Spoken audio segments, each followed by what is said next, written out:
Good evening. Oh, it's not playing Poison Tree. I mean, morning. I mean, good evening. Oh, I just woke up.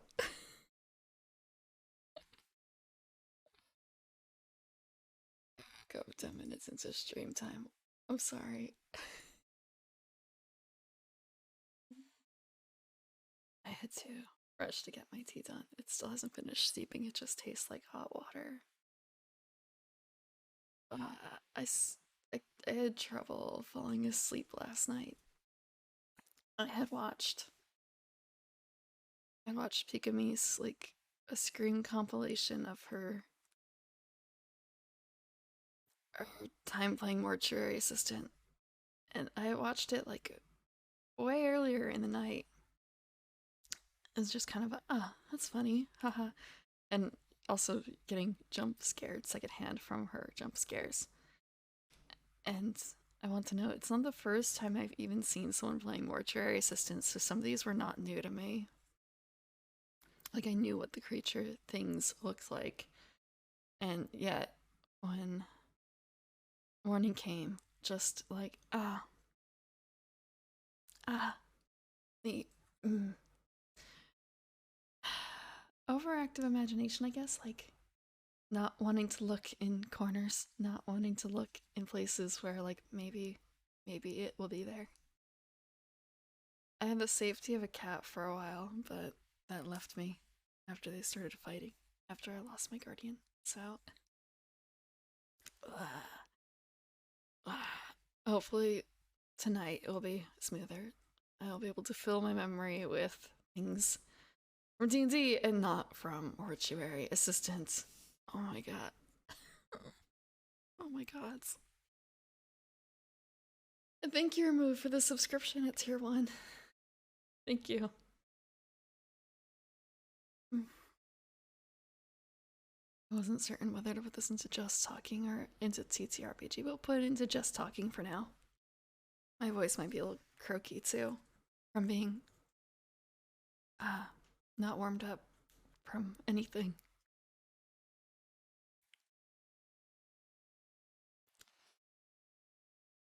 I've been on some of those late night horror binges. It's not even like I watched it that late at night. I watched it like early in my morning day, in my day. And it got to me later. When your brain is unoccupied with other things, when it's empty, things come back to haunt. I find the worst parts of the day.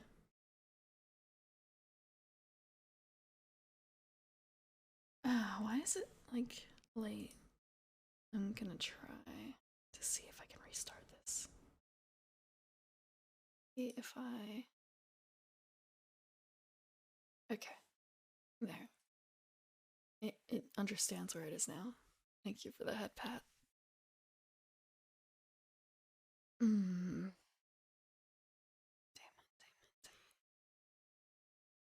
it. Hi, Alcovidian. Okay, let me see if I can get. Oh, my teeth still doesn't smell done. Ugh. I just woke up. I just woke up. I woke up 10 minutes after 10 minutes past stream time.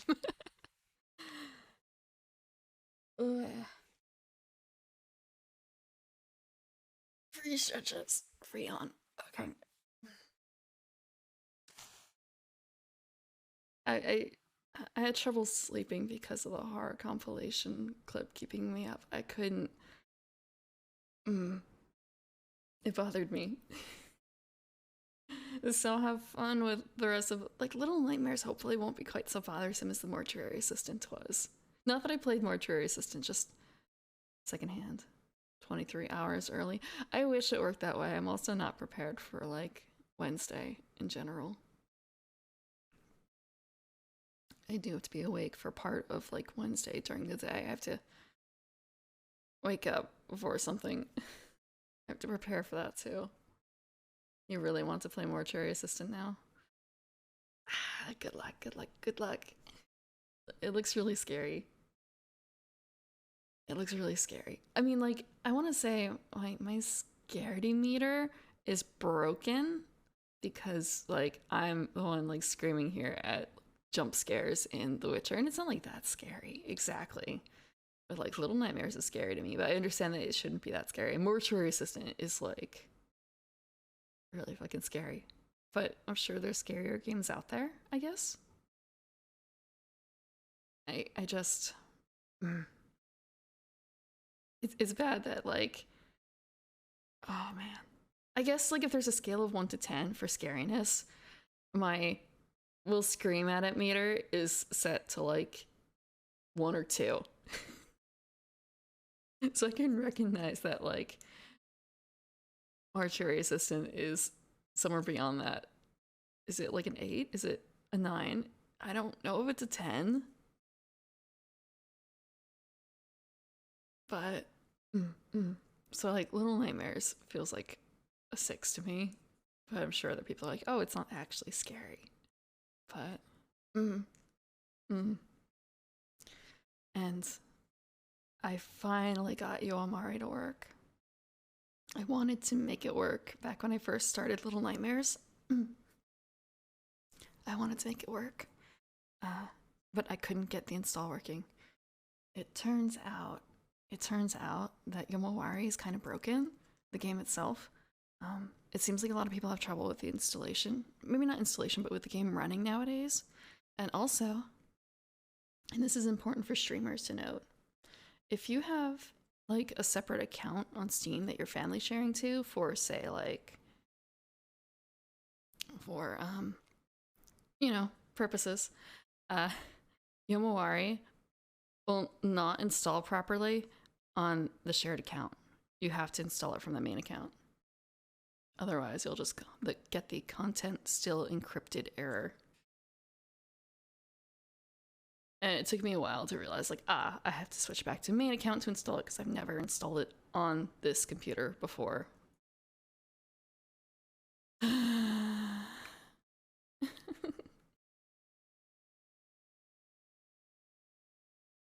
I've heard of Five Nights at Freddy's. I think it would be too scary, but at the same time, like, the Nakuma Nakura, he really enjoys Yomawari, and I'm wondering, because all I know about Yomawari is the trailer I've seen. I haven't seen someone really play it, so it's kind of a case of, where does Yomawari fall on the scared scale? Did I just make, like, a grave error? Did I just bite off more than I can chew by wanting to play it? I'm not certain. I think it would freak me out. Five Nights at Freddy. You can't take it seriously because what, animatronics coming to life is too, like, I don't want to say blasé, but not scary enough. Too comical. Is it too old-fashioned? It's too realistic? No. Like, maybe it looks too, from the images I've seen, not that I've seen too many from Five Nights, goofy. Like, the images I've seen, they look not terribly realistic, but then again, that's not something that seems to bother with making me jump.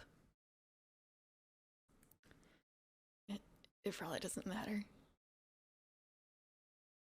One, or after one night, okay. No, I've not seen animatronics turn into killing machines after dark. But animatronics can be scary too. Animatronics can be scary too. Look, there's a lot of things that go bump in the night.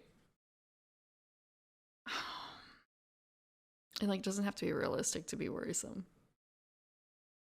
For instance, like, this is something that bothers me. I don't like sleeping at ground floor. I don't like sleeping at ground level because I don't like the window at ground level. I haven't screamed at a bar of soap yet.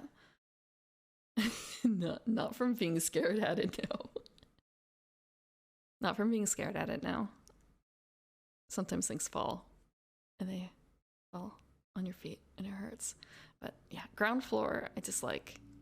And I think there's a whole concept like, what if there's something in the window? And do you have the window open or closed? Because the cats like having the windows open, but having the windows open at in the dark at night at ground floor, that's scary. What if there's something looking back at you? I want to say, so second floor is much more comfortable for sleeping. However, then it's even worse. What if on the second floor there was something looking back at you? That's really, really disorienting.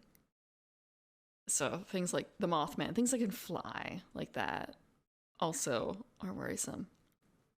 I shouldn't say worrisome, but like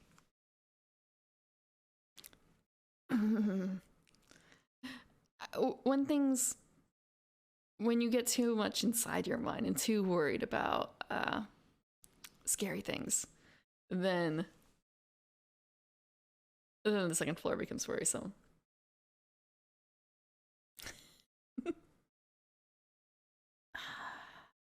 A small killer doll would scare you than a human-sized animatronic? Wait, are the a small killer doll? Dolls don't bother me anymore. Dolls don't bother me anymore. Maybe it's because I understand how they work in a lot of the cases. But like, or maybe it's just that I haven't seen a whole lot of material that has like killer dolls in them in terms of animation or games. Maybe that would turn me off the dolls. Because I do have 4 dolls, personally. But they're safe. They're also in a closet right now, so I can't see them. But they don't bother me. They're not in the closet because I think they'll bother me. They're in the closet because otherwise my cats will try to eat them. The hair is delicious, I think, according to the cats. Windows or curtains and storm shutters? Okay, yeah, but the storm shutters you can't close from indoors, right? And do you often have them closed? I guess if you have them closed all the time, that would be fine, but I tend to have them open for feline enrichment. Underground being a good compromise. I actually used to have a room that was partially underground, and maybe it's just because it was partially underground. That was also bad. That was also bad. Because the window was like right at ground level. So if there were any critters outside, I would see and hear them. Chucky. I wonder, I guess fully underground would be okay. I guess fully underground would be okay, but I haven't gotten a chance, I suppose, to sleep in like a fully underground room. A basement? That would be why. Okay.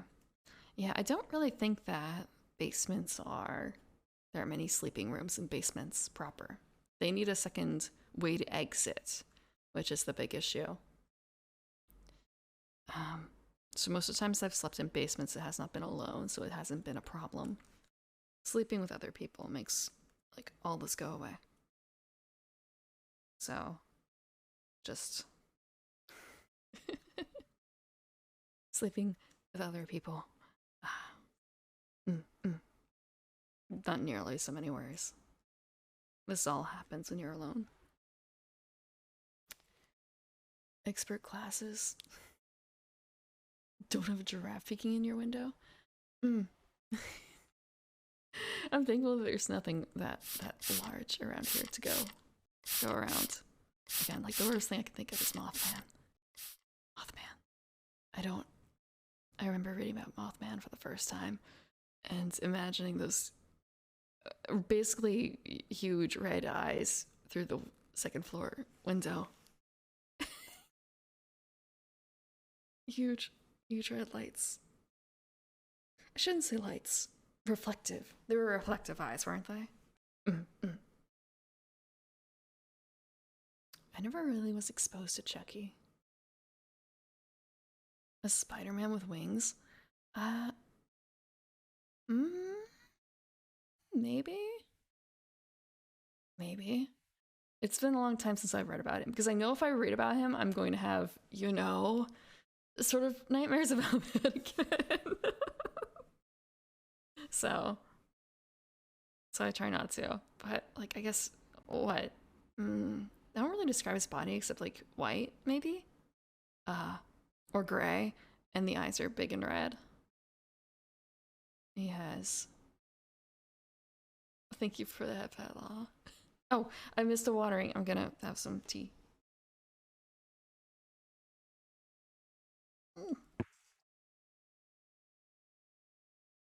There are apparently, yes, class groups in one D&D.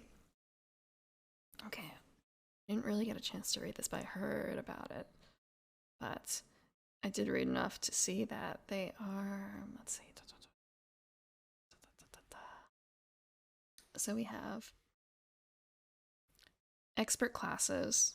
Expert class is the bard, the ranger, and the rogue. And they're going to be doing, I suppose, each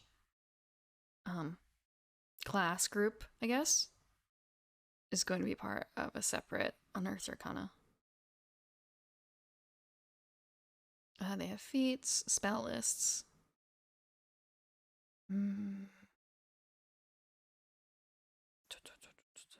Playtest material.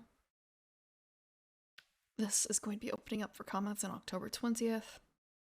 I do know some people are trying to get playtest groups together for this. Bard didn't do anything and they're already an expert.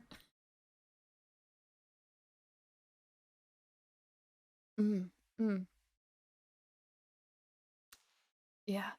It was kind of, yeah, like fighters being considered, not fighters, rangers being considered experts seems a little strange. I mean, I think of experts as like skill monkeys.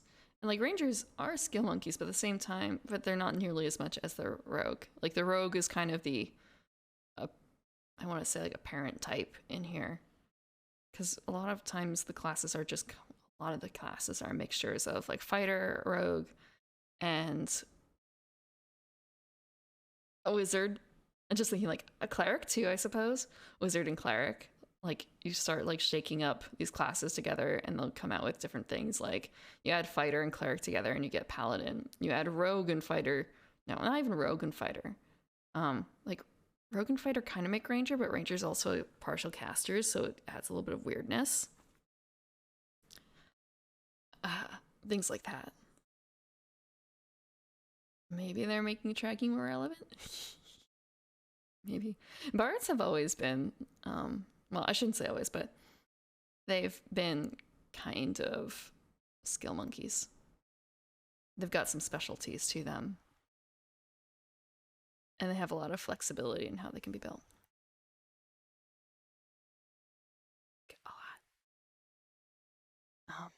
Jack of all trades, master of none is really a bard skill. Like it's actually pretty much a feature that they have.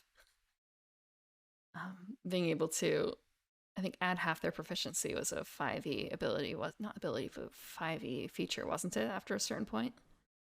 So they were never truly bad at anything. Just not great. Okay, power level. More or less powerful. They're gonna adjust. Feedback is coming. What's ahead in the playtest? So they're going to have revised versions of all the classes. 48 subclasses, including the subclasses in this article. Wait a second, just so they said that there was one subclass here. So they're going to probably be releasing some Unearthed Arcanas that are purely subclasses. It sounds like. New and revised spells. Class groups, classes, and subclasses. It seems like class groups, though, might be more for like not overbalance, but balancing reasons, like overhead, I should say. Not that you need to have a balanced group. Not that you need to have a balanced group. And new and revised spells, new and revised feats, new weapon options for certain classes. I wonder. A new system for creating a home base for your characters. I I wonder if that's going to be based on the things from Acquisitions Incorporated. Revised encounter building rules, new and revised monsters. So, just thinking like the home base feels a bit unusual for your traditional adventures. They normally don't have a home to go back to, but I guess with the advent of how people have been playing, this is more common. I'm thinking about it's not Curse of Strahd. I definitely do not play Curse of Strahd. I played Waterdeep, where we had a home base because it pretty much shoves one in your face. And do they have their name level at 9th? Name level? Name level? Revised encounter building rules. Yay! I want to say I use the encounter builder in D&D Beyond a lot, but I often found I had to kind of throw it out the window anyway. So, kind of it's a good way to plan, but the plan doesn't matter. Ah, okay. Okay.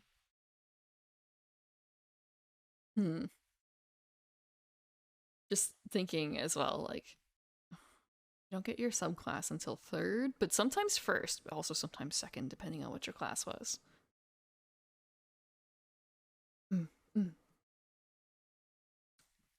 Also, just like prestige classes. Our prestige class is going to come back. Probably not. New and revised monsters. New versions of the same some things that you provided feedback on. Okay. So they might revise and show up in UA.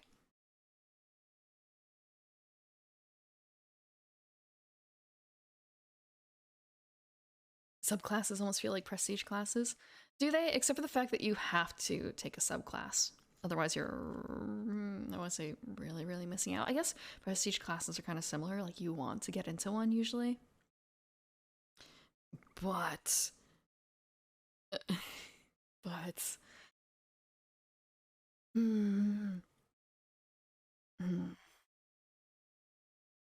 I guess actually in the way that they've been popping up, like, actually, yeah, I guess you're not terribly far off thinking about it.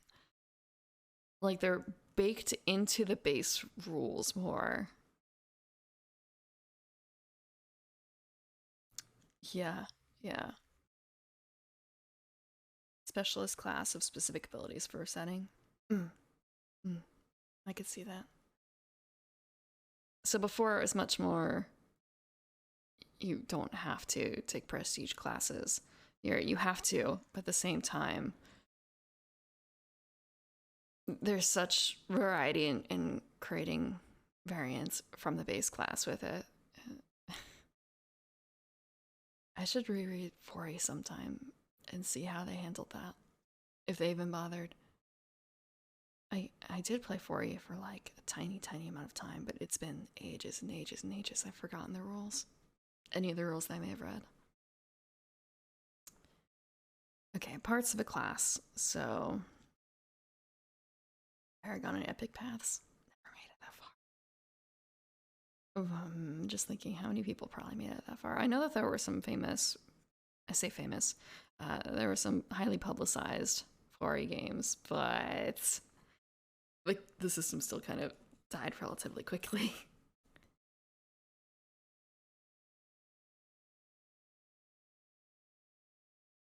All I did, I built a first level fighter. The most basic bitch class. A human fighter at that too, I think. We never even got to get the party together. Like, in-game we never got together. Okay. The DM wanted to get us to kind of, I guess, get together organically, but our characters didn't know each other, so... Did I have a preferred edition? Not especially. I've only played, really, 2 editions, 5th and 3.5. And they have their benefits. I'm more familiar with 5e. 3.5 has a lot of things that I don't fully understand. I enjoyed playing it, and I really enjoy all the extra materials for it, like the sheer amount of books, but that also makes it harder to fully understand. It really depends, I think, on if I had to choose an edition to play.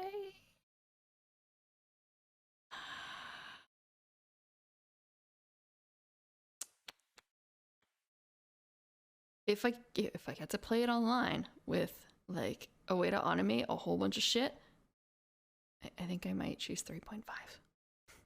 Without that automation though, fuck it, I'm not doing all that math. We can play 5e. If I'm running it, I think 5e again for the simplicity's sake.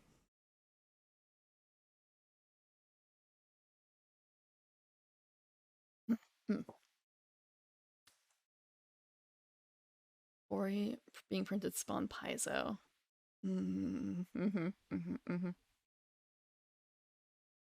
I remember reading a little bit into that because I was reading so much for 3.5 into Dragon magazine, and then finding out like, okay, so there's Dragon, and then finding out that there's also Dungeon magazine.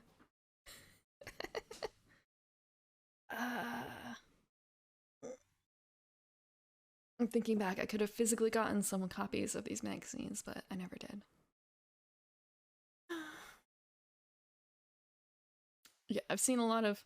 I should also specify that for 5e, slapping some things from 4e, sprinkling some things from 4e in there, um, is also something that I like. Minions for rules. Rules for minions, not minions for rules. I guess. Rules for minions, rules for being bloody, things like that, are not in the base 5e game as far as I'm aware. But they are things I'm happy stealing from 4e.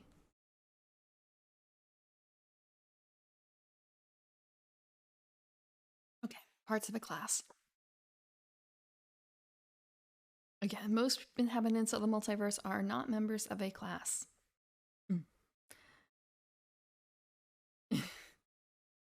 Bloodied was a great mechanic, especially with abilities that interact with it.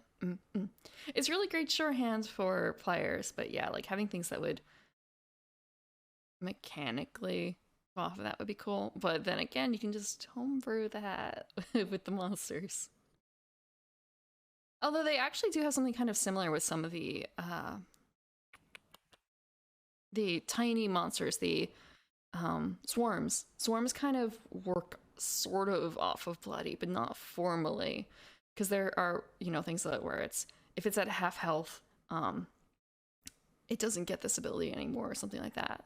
So it's kind of like a bloodied in all but name, but it's not a positive benefit. But I could imagine that they could build stat blocks that do have positive effects with bloodied.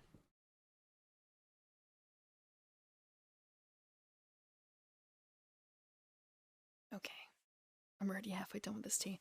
I have become barbarians getting bonuses from being bloodied. Encourage them to get fireballed. I could see that being a touchy subject though. Getting bonuses from being bloodied like that. Like thematically it's appropriate.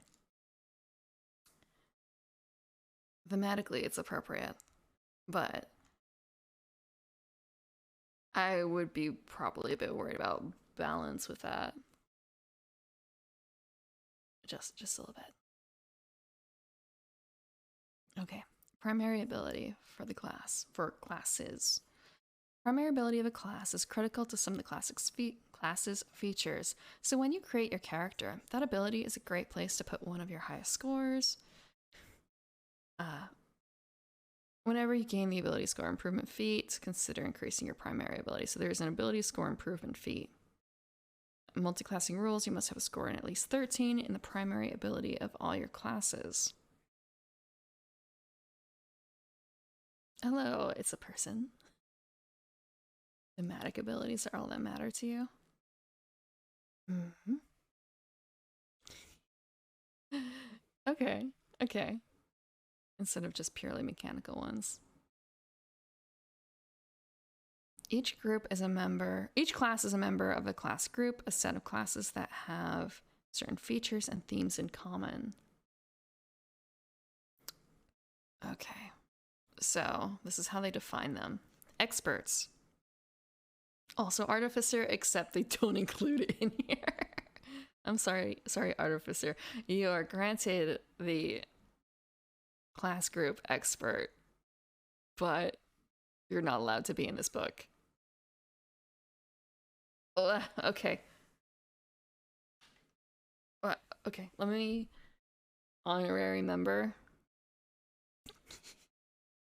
They're allowed to sit in the circle, but they're not allowed to have the title. Or rather, they're allowed to have the title, but not allowed to sit in the circle. That way around. Okay, timer. Timer is on for 4. Damn it. Okay. Ugh. Okay. I already messed up once. I am watered.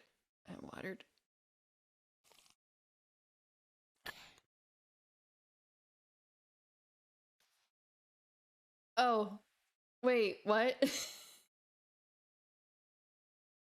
Did it not reset?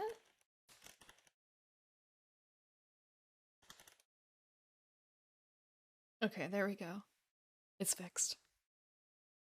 It is fixed. I've had harder. I've had way harder. Bands, I mean. I've had harder bands.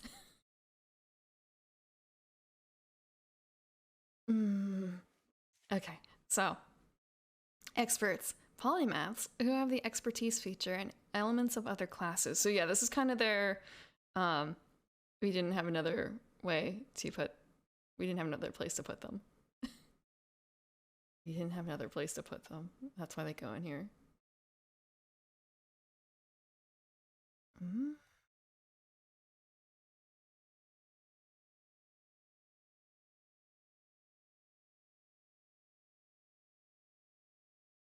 Okay. So, mages, sorcerer, wizard, warlock. Adepts of arcane magic focusing around utility and destruction. We're bonked. One day, I'll get a proper one. The ones with expertise. Do rangers? Okay, so they gave rangers expertise because they didn't have that before, did they? I don't think they had that before. It kind of makes sense in the context of they have something that they focus really hard on in this case.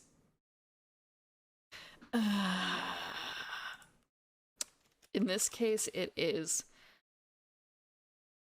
locations. I shouldn't say locations. Ground types.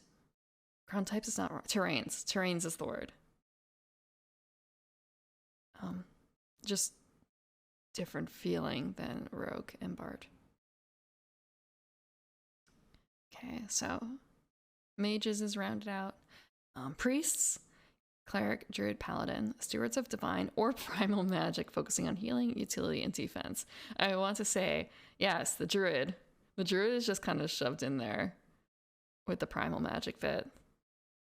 And I've seen a lot of druids that are not healing, utility, or defense. They're just tanks. But I guess that's just one build out of many that you can go for druid. It's just one of the more popular ones. And warriors being barbarians, fighters, and monks. Masters of combat who can deal and endure many wounds. Where did I say it a third time? Only been twice.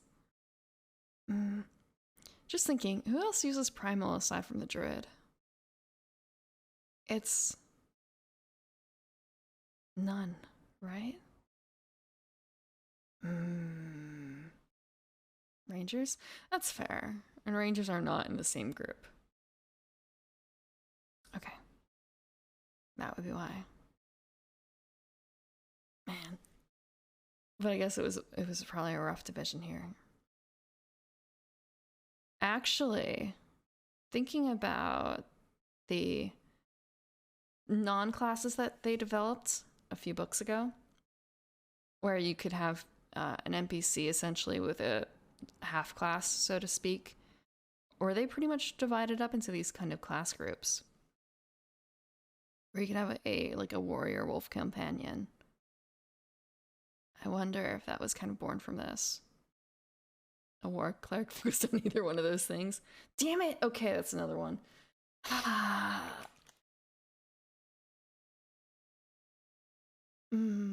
Subclasses? Yeah, like subclasses too. I could easily see them slipping into primal magic. And divine really is just cleric and paladin. Arcane, sorcerer, warlock, wizard. Okay, so it's just really the... Okay, that's the timer. I said it like 4 times. Okay. Remove. What's it gonna be? Maid outfit? Cat ears? Not both. Or the sign. There's always a sign. No one's taken me up on the sign yet. On is pretty good.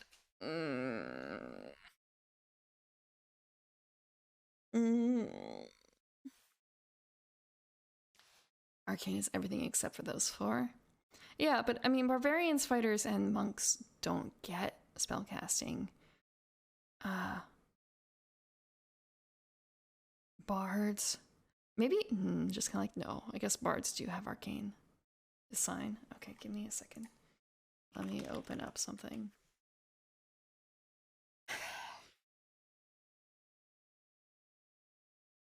Again, subclasses though. Spell subclasses. They can theoretically develop a subclass that uses... I think, actually, I guess there is no barbarian subclass that takes up a spell listing more than generic, not generic, but certain spells. Because there are barbarians that can cast. There are barbarians that can cast.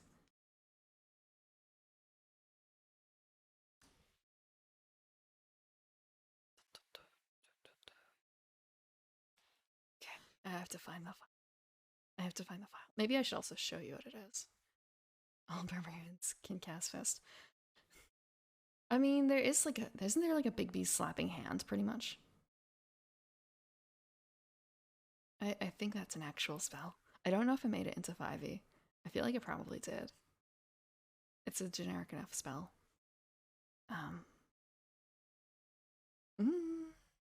It's been so long since I opened this. It's not that hard to be a casting director.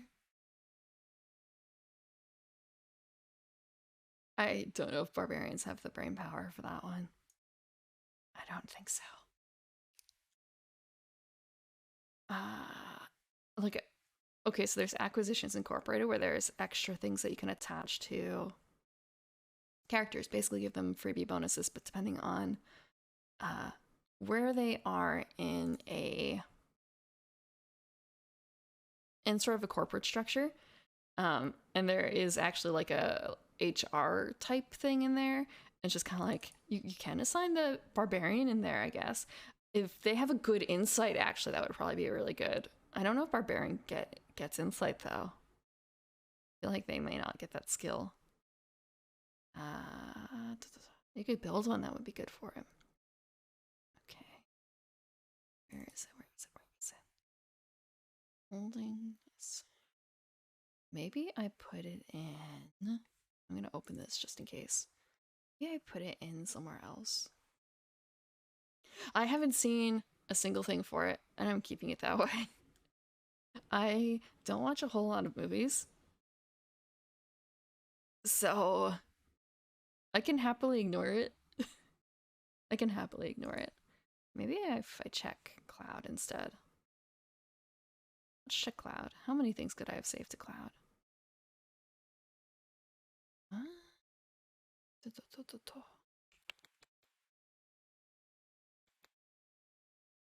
No, it's not there.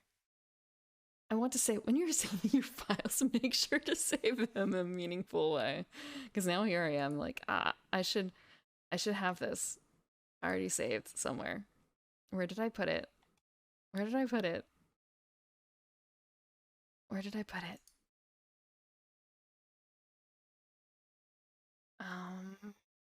Okay, I think I found that. I found where? Okay, I found it. I should have this pinned or something. Now I just have to find the right thing in here. Let me check. Downloads folder is just, you have no idea how true that is.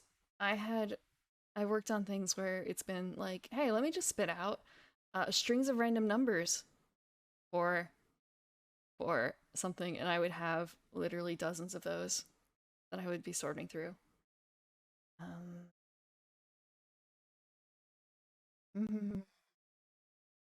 Somewhere. That's it. I have it here. No, I have it here. Did I remove it?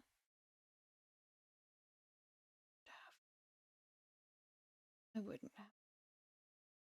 Finding a whole bunch of other extra things, it's just kind of a maybe I should start deleting some bits and bobs. Maybe I should start deleting some things. Okay, here that is.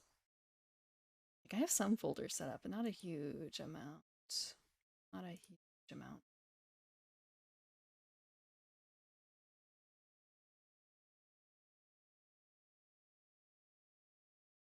Oh, hey, that works. Oh. Oh. Maybe. Oh no. Maybe it doesn't work as well as I thought. Did I get rid of it? It doesn't think that this exists? Oh, I have a different template. Okay. Why is it so small? Why is it so small? Yeah, it really did not like Photoshop being open, but now it works. I don't understand. So I have a sign here, and I can also move myself a little bit so it's a little clearer. So this is what the idea was. Like, you can fill in the blank. You can fill in the blank.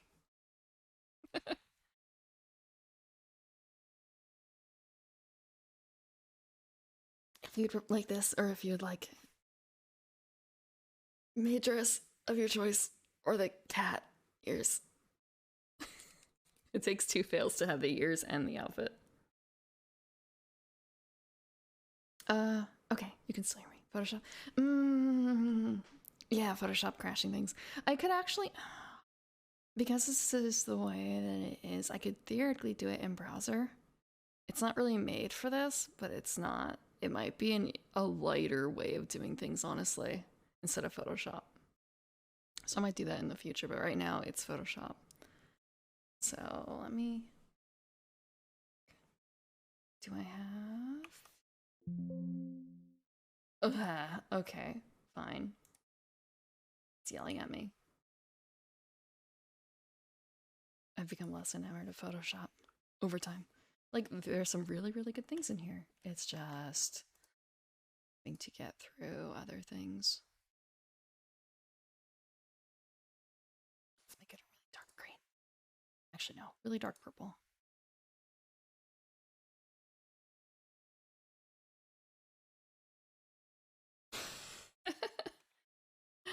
Any particular phrase remove?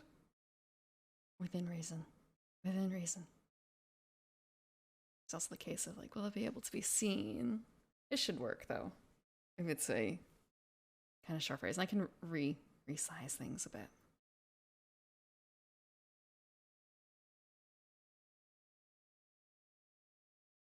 Oh, right, and I can also layer it. That might be the bigger thing here. Being able to... Bleh. I just shove it way too far off to the side. Oh no. Okay, I understand what it is now.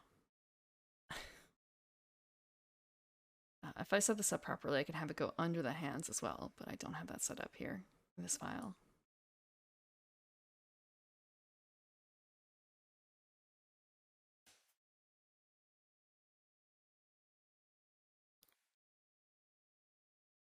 Remove?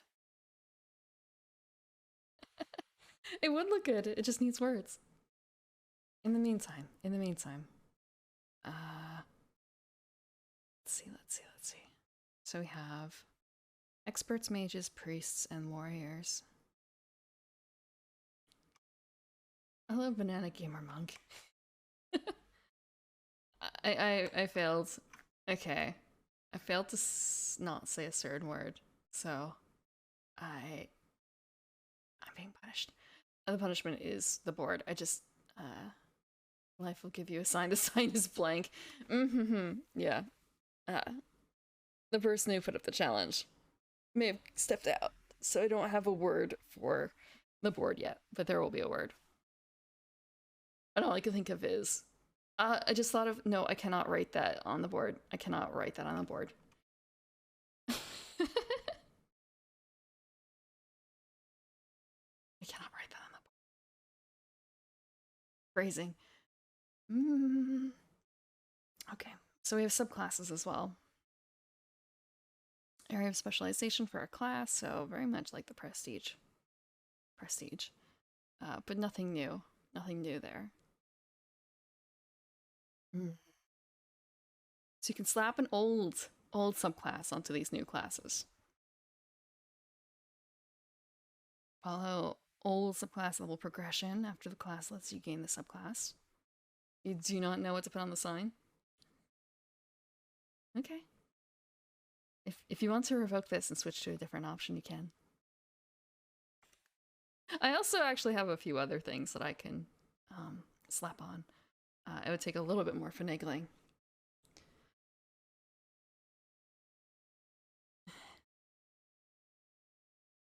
Like, there's a said on too much. On is too hard, okay? On is too hard.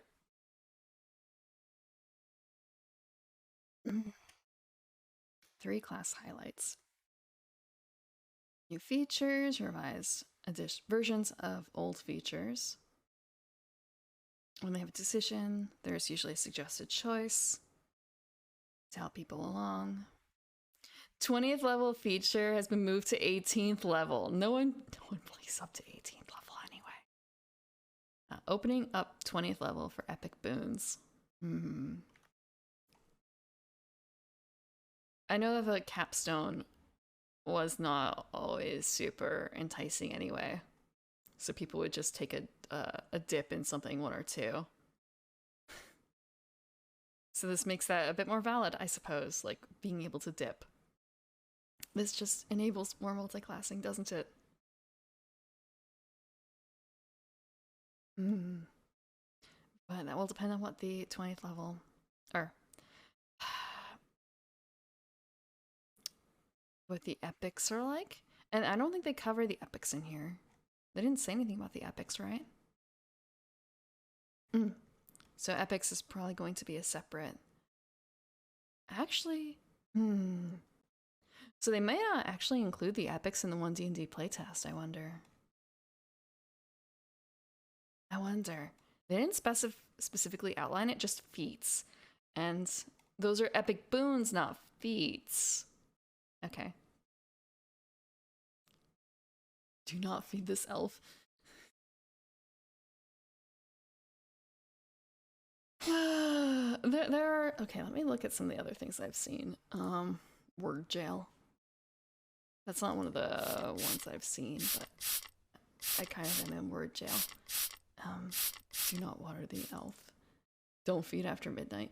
Look. That's like saying not to give me lunch. Well, like, don't feed afternoon? Don't feed afternoon. And there's the generic jail, too. My turn. No. No, I won't turn into a gremlin. I'm a little surprised though it's not like, turn into an actual plant. An actual Venus flytrap. Okay. So I don't have anything there. I know I have a couple other assets where it's got. That's what the gremlin said, that they turn into plants. I've never actually seen. Is it called Gremlin or Gremlins, that movie? I've never seen that. I thought that was going to be too scary for me. I thought it was going to be too scary. Oh, there's a classic, like, no bully, but you're not going to say not to bully me. Mm. They are gremlins? Okay. The closest I've gotten to seeing it has been, if you've ever read Pet Shop of Horrors, the very first chapter is basically a Gremlins reference, and the whole premise of it is, well, the initial premise is kind of based on that, going to the shady pet shop and picking up weird pets that have rules that you must follow. There's a contract, and if you break it, bad things happen. That's the entire premise, or that is the initial premise, I should say, of Pet Shop of Horrors. So yeah, I've read that entire series. Maybe not the entirety of the Neo Tokyo. Uh, Hands holding board. What does this one have? Okay. That's where I put it. I should have looked for that instead. Mm. The first one is pretty dark. The first Pet Shop of Horrors chapter, because they get kind of worse. Beware of Elf. Okay. Oh no. Oh no. We can make it fit. It just depends on.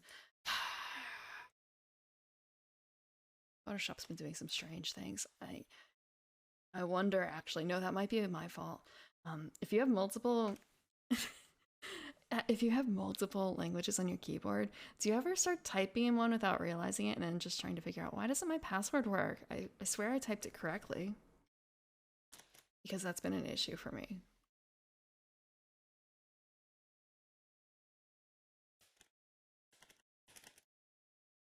It's been a big issue. Okay, let us move this to, we'll try 16. Oh god, my leading is horrific, isn't it? My leading is, oh, my leading is 72.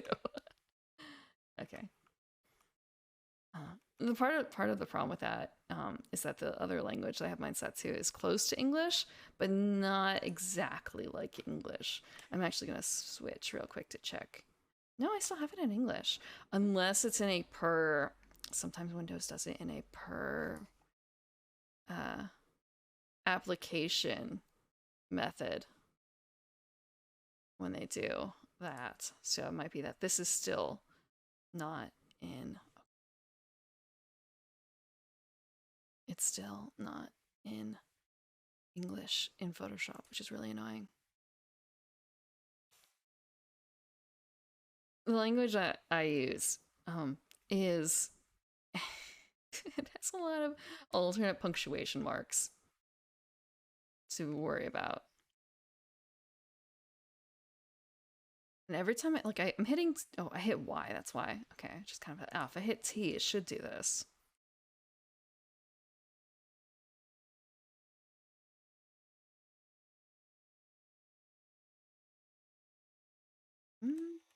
Actually, you know what? Hold on. I'm gonna copy this real quick. Actually, can I open this? Okay, you can't see it. I can. Where did my other file go? I have it open. This is in strange.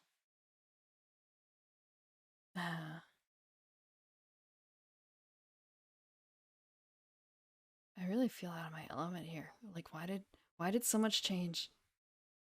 That's the wrong one. It's the human skin tone. Okay. If I move it into here, And this is flat, so I still can't do the trick I wanted to do. That sucks. So I might as well just switch back.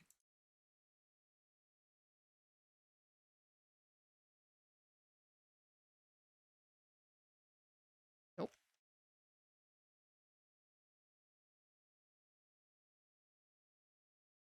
Nope. Photoshop. Photoshop's on the bad list. I'm just gonna replace it with Figma for now. In the future.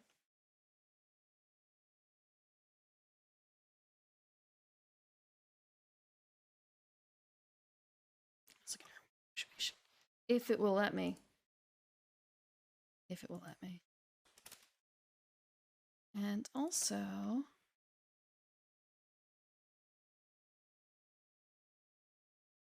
let us zoom in. I can do a real quick mask here to make it look like it's behind. What is it doing?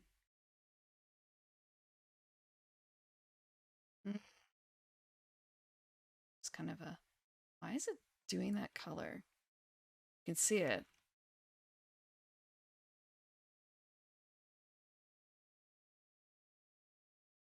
Oh.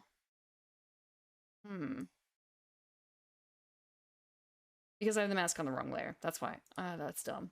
That's my dumb.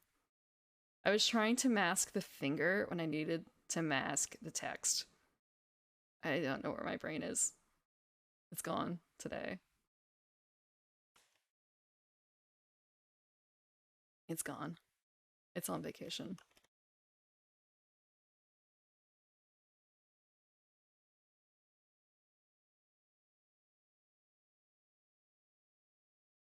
Add another line space after the first one.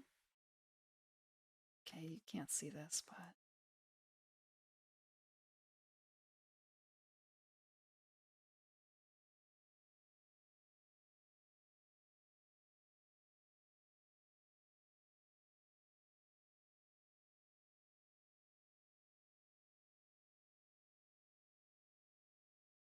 It's all right. I swear I've given more time. I swear. I can make something a little better. Just going to space for the fingers. Just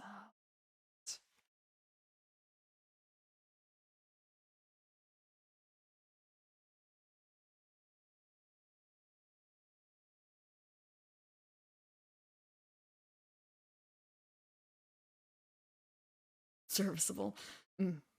Oh, actually, I need to unlink this. It's not. It should not be linked. But I want to say, like, the spacing's really bad too. The spacing is really bad too. Okay.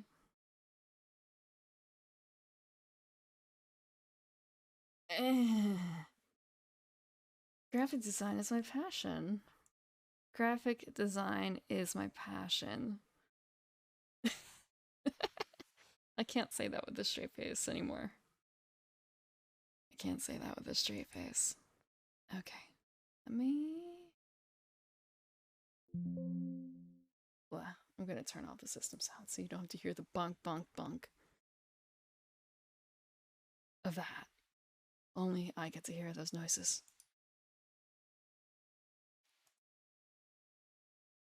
Went to art school. I want to say a lot of people have gone to art school. A lot of people have gone to art school. Okay, where did the rest of it go?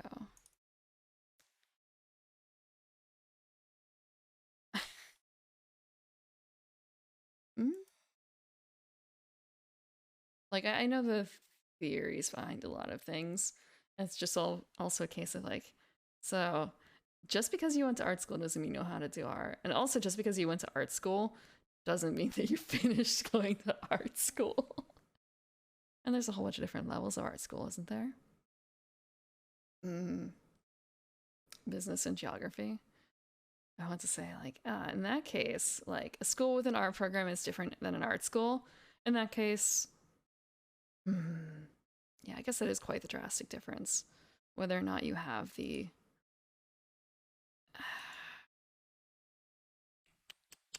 exposure to other groups. I think going to like a pure art school is very different in those sorts of ways. I failed art. I did not. Okay, I want to say if I failed any art classes, I mean it was my fault, but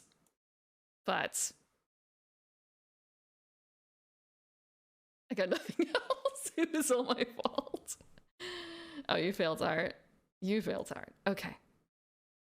It's I want to say it's not necessarily that hard. If the teacher doesn't like you, you're fucked. If the teacher does not like you, you're fucked. The one thing I did, I learned a few things from taking art classes though, and part of that was being able to take constructive criticism. And I also want to, okay, three things. Taking constructive criticism, showing work to others while it's in progress to make sure you're on the right track is very helpful. This is not just like an art school thing, this is just a general thing. I have had people tell me against that, but I still believe that it is the worthwhile thing to do. And the third thing is for art, like pushing your boundaries. You have to constantly be pushing boundaries. It's better to go too far and reel it back than to just not go far enough in the first place. Just didn't finish anything. That's just a commentary on art as it is. That's a commentary on art as it is. I'm gonna be right back. 1 minute tops. Okay, we got the sign. I got the sign working. It's kind of a, do I close Photoshop? I'm afraid that if I close it, it's going to yell at me again. Threatening bonk.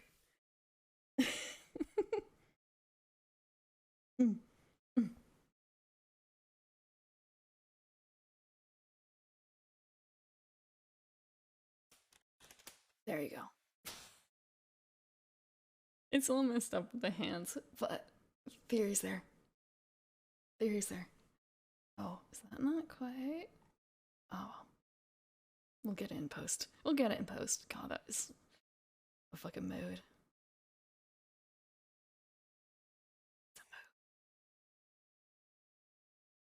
So we're doing D&D. We're doing D&D. We're talking D&D. Rather, we're not doing D&D. Oh, thank you for the follow, Go Blaster. Sorry I missed that. I was still trying to solve my sign issue. Why are the viewers getting sprayed?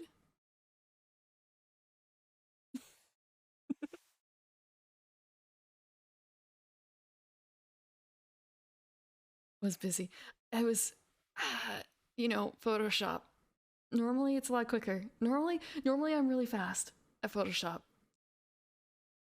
It's just stream on, brain off, and also Photoshop has gotten a little weird. Not everything is in its right spot. Everything is responding to the right keystrokes. And I've been very slowly losing my usefulness, I suppose. Very, very, very slightly. Photoshop's not for nerds. Photoshop is not for nerds. You know what is for nerds? GIMP. GIMP is. I don't know if I have GIMP in here. I might. GIMP has like one use for me, a singular use, and I don't know if I'm going to have to use it for a long, long time. GIMP is for nerds.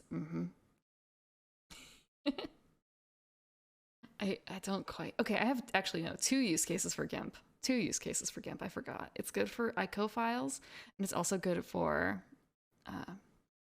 There is an automated way to make walls for Roll20, and that process used GIMP, being able to create vectors in GIMP, and it makes sense that it was GIMP because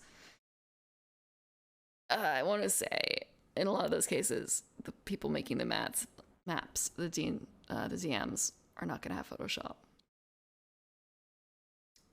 But it was a fairly quick process.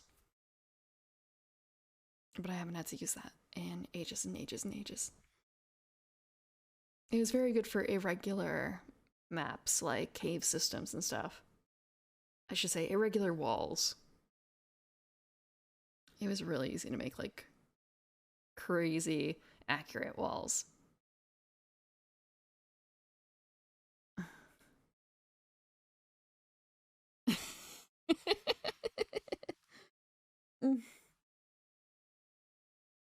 Security. Okay.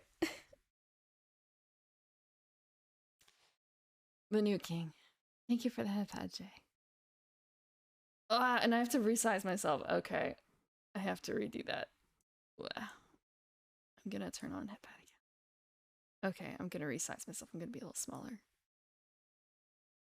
Wow. Okay, that's good. That should work. Thank you for the follow, Harkers. I swear we're going to get back to talking about TNT. We're gonna get back to talking about TNT. Running away from the hands. What I really need to do is put down like a mark. This is where my head goes. So like if you ever have worked on a movie set or seen people working on movie sets, they'll often have like, or theaters as well, for like more, maybe not professional theaters, but for smaller productions where you might only do it. Yeah, the lines of tape. So you know exactly where you need to be and where things go. Yeah, gaffer's tape. I need gaffer's tape.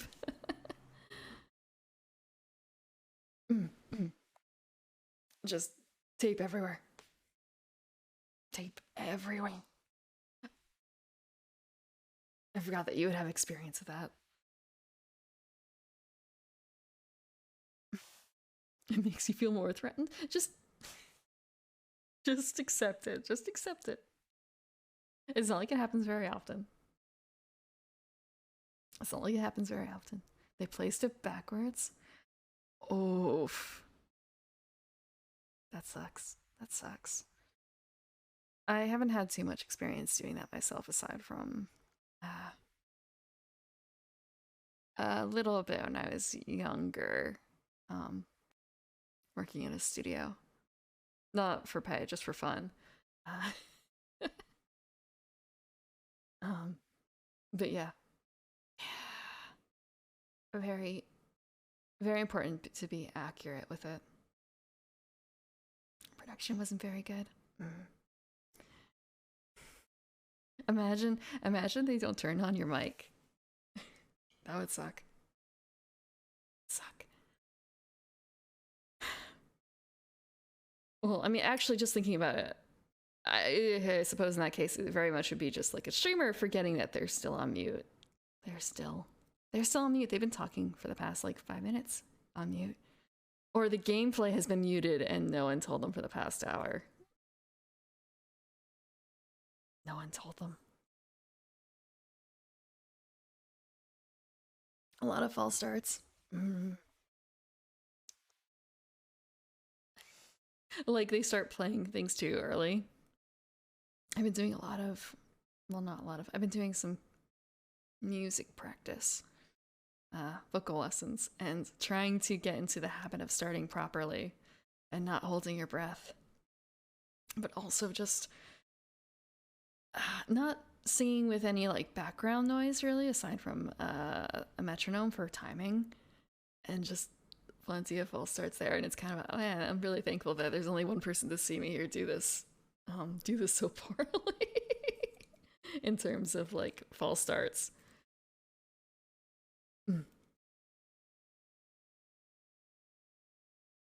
Reverb being disabled. So I've heard of people adding reverb for singing, but does it really add that much? I wonder, there has to be a way to do that. Well, actually, just thinking, like, so the reverb is meant to kind of simulate something that I guess you would have if you didn't have a microphone and you were just singing really loudly. And like, what is it about the reverb that makes it sound so much better to people? Why do people like reverb so much in singing?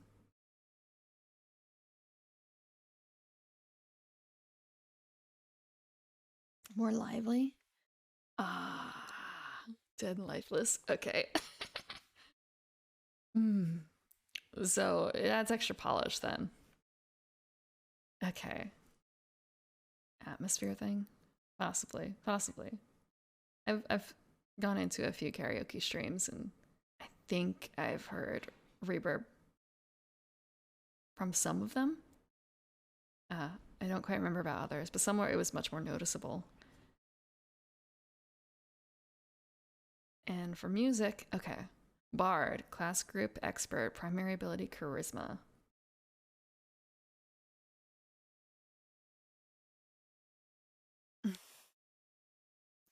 The day after it ended, managed to snag the paper that had the director's program. The order of things was off. Like the planning, the timing of everything, because I could see that being an issue.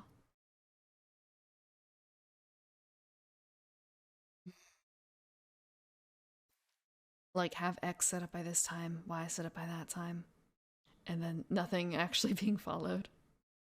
Breaks of the strangest spots. I could see that. It might also be different depending on what kind of content you're running. As in, maybe I should say like where you're running it. Where you're running it. But I'm not. I'm not a program director of any sort. The pacing was trash. Okay. Okay. I want to say, so like you just got a raid and you have to leave for like 10 or 15 minutes to take care of something on stream and then come back. Really, really fucks with the show. I could see that. Okay, so the bard. Bard. So we have a bunch of fluff here. So specifying that just because someone is musically talented does not make them a capital B bard. The words of creation require hard work and some measure of natural talent. Ah, yes. The whole thing about 99% perspiration, 1% inspiration. Like you can spin your wheels, but if you don't have that spark, it's not going to work. But you could have that spark and just not put in any effort, and it's still not going to work. Both ways. Gotta put in a lot of work for it. Hard to spot the difference between the two. Ad 1 of 8, but each ad is 1 minute long.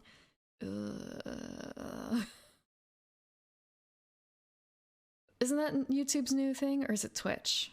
One of the two. They were adding in new ads and they were longer, right? I haven't paid too much attention. I still have, I think, pre-roll ads on.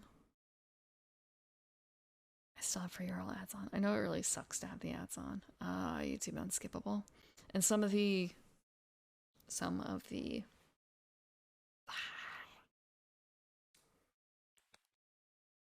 ad blockers can't handle it, right? YouTube ads have always been forever. I feel like I haven't gotten too many, but I haven't been watching quite as much YouTube since I've found that a lot of the artists that I listen to are on Spotify, so I've just jumped to that instead. 5 short ads in a row. Define short. Is short 8 seconds? 12 seconds? 10 seconds? 5 seconds? What's the shortest an ad can legally... I shouldn't say legally be, but like, I wonder what the shortest ad ever created was. 15 to 30. 15 to 30 is a short ad? Ugh. Blah. YouTube Premium with your phone. And you don't have to pay for it? Like, monthly or anything like that?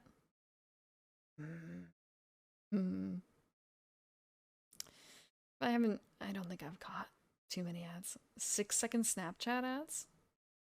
I still don't know what Snapchat is exactly. I don't think I've ever seen a Snapchat ad. Do they really need to advertise? Aren't they one of those, like, yeah, snap ads for Snapchat, like the program? Or like ads for things on Snapchat?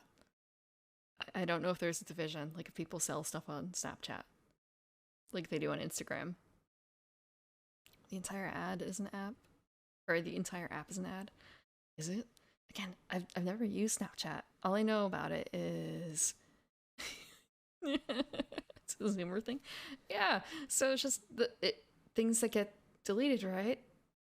Your photographs, except people can still save them if they work hard at it.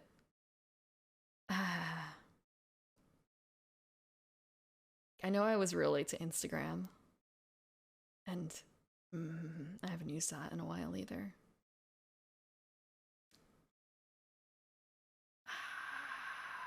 Just, are people withdrawing from all those sorts of things now? But TikTok is still alive, right? TikTok? Scheduling university groups? So socializing. Okay. Maybe that's why all the people that I know are easier to contact via other means. Easier to contact via other means. Also, I feel like Discord has taken over for that. If you know them already. And I want to say the young people I know, the young humans I know, also are more like Discord people, it seems. So.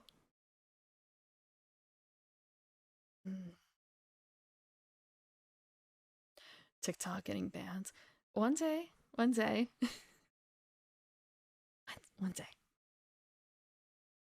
I wonder if we can count that in like months or years. Just thinking there's a few songs I've been referencing like TikTok like getting banned, and they know it's gonna happen one day. And just it's been over a year since that song came out, and TikTok's still around. Snapchat for research, and you get people in your contacts adding you. So you can't make it with like an alternate number? Oh, I guess maybe not. They would still be able to look you up by your phone number, and you have to sign up by your phone number. Discord and Twitter. Most of the people I know are off Twitter as well, it feels like. People are more responsive on Discord. I could see that. Although I do know some people who have Discord, but they never seem to check it. It's really hard. So really just doing it the old-fashioned way, calling them, texting them even, is probably the easiest. Discord is faster than Twitter. I want to say Discord just feels like AIM 3.0 to me. It's AIM 3.0. Or ICQ maybe? But AIM certainly. You have your mix of the people that you know, and then you have the mix of people who you met like via some dumb chat room. From an AOL chat room. Modern MSN with built-in forums. IRC. Yeah, but IRC is still around and people still use IRC, right? Twitter's a dumpster fire, Snapchat is ? Insta is new Twitter. I think Insta does have like one thing that Twitter doesn't, but maybe that's because I don't know all of Twitter's new fangled stuff. Like there's circles. I don't know what circles are in Twitter. But I do remember for Insta that there are those like 24-hour stories or whatever, and only your people who are following you can see them, I guess.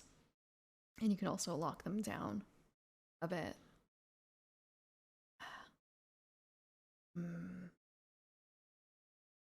Snapchat only for nefarious purposes. Is it really? Is it really? Snapchat was the one where there was that Hako's Vesper collab, right? And there was that whole S thing. I think that was Snapchat.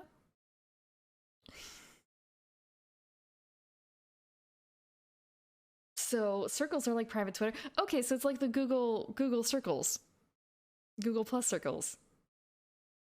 Which I think was more of a thing. Like Facebook also has something similar, right? Where you can send posts to certain groups. But I think Google Plus did it first. Or it did it better. Except now Google Plus is gone, right? Google Plus. I remember, yeah. I remember when Google Plus was first announced and like waiting very patiently for an invite. I shouldn't say patiently, impatiently perhaps.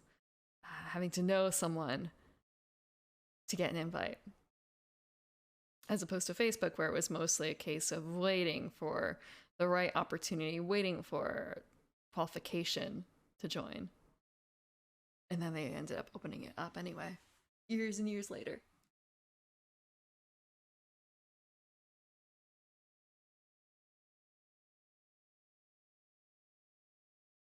Okay. Okay, but yeah, I've heard that for Snapchat, but that people can still capture the image. So it just feels a little dumb. I can understand what the initial purpose was, but there's always a workaround. Right, when was Facebook created? When was Facebook created? Like what year? Facebook history. Available in 112 languages. 2004, huh? Man. Mm-hmm. Oh. Wait a second. So Face Smash in 2003. 2006 of May, they got their first intern. Then they had a 2005. Oh, the days of Napster. 2004, it was the Facebook.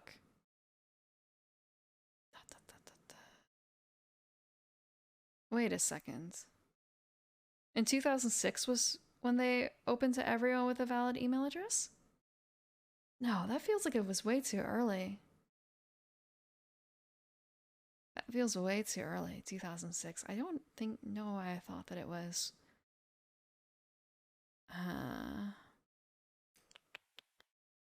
I suppose.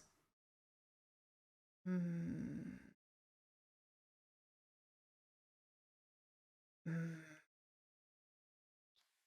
Thinking back on that. I would have signed up the old-fashioned way before that.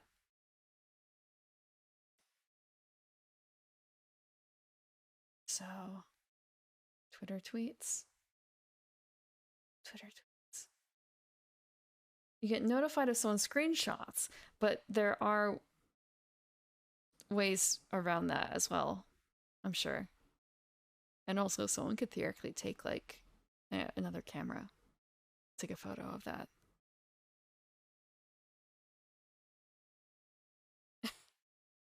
You screenshot your first picture and they told you to screenshot bad.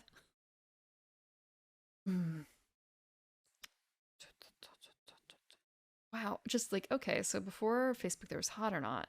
That was 2000. God, that was 22 years ago. Okay. 2008 for that. I also remember the days, like just looking at Hot or Not, the Rate My Professor ones where you could put a chili pepper next to the pepper, or next to the professor. Mm. I don't think I ever used Hot or Not, though. I don't think so. Bard.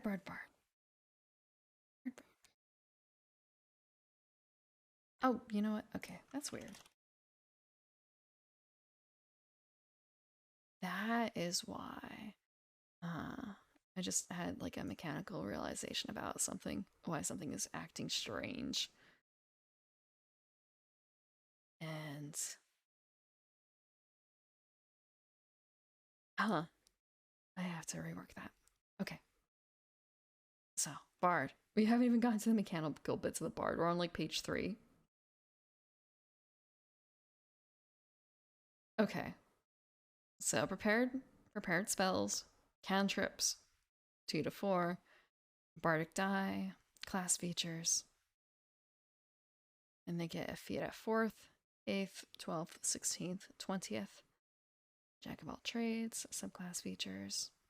So they define where they get the subclass features now. I don't know if that was something that they defined earlier. Prof bonus looks like it's the same.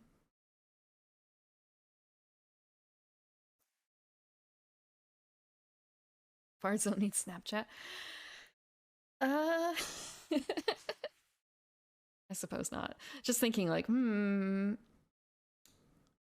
Is there such a thing? I'm sure actually in one of the additional books that there's basically like a magical camera that you can get, because I mean they have sending stones for long speaking, so there must be something that can instantly take an image and save it. Bards can also theoretically, they don't have to be, do they specify that they have to be verbal performers? Music, dance, and verse. Okay. So I don't know if you can be like a purely painting bard. Exactly. Has to be music. What's Kick? I don't. Oh, gee, Sketchy app. It seemed like another one of those like chat sites that you could sign up for with just a very deep user base. But maybe that's just my interpretation of Kick. I've never used it.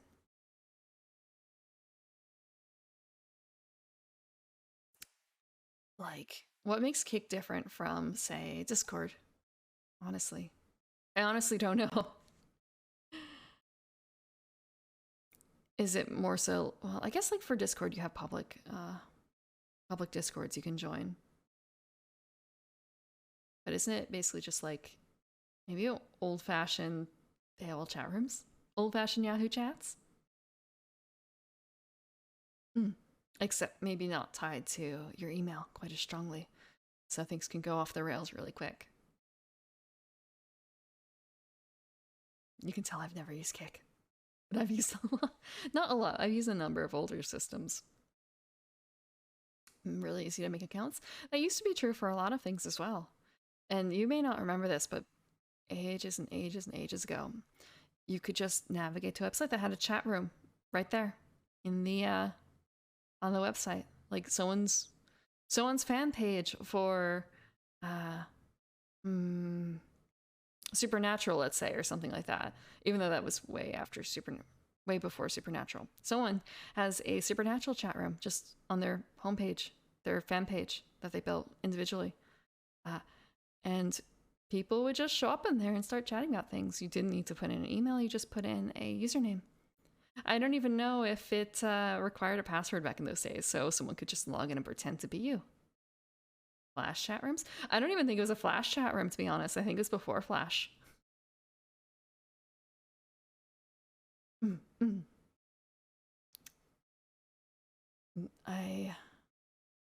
I don't think that there was. I honestly, I want to say this was before like taking screenshots and things. I wonder if that site still exists. The one I'm thinking of. Like, is it even possible? You've seen it on some piracy sites? But again, like what was this? What was this? It's entirely possible that if we were part of the same fan base that you and of a certain age, may have used the same chat room.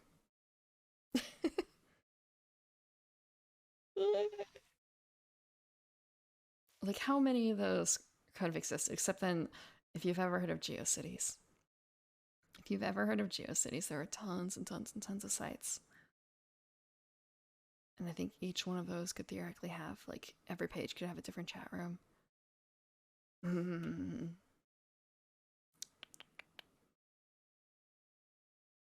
But yeah, you could give someone an email in that chat room. No idea if it actually connects to that person on the other end.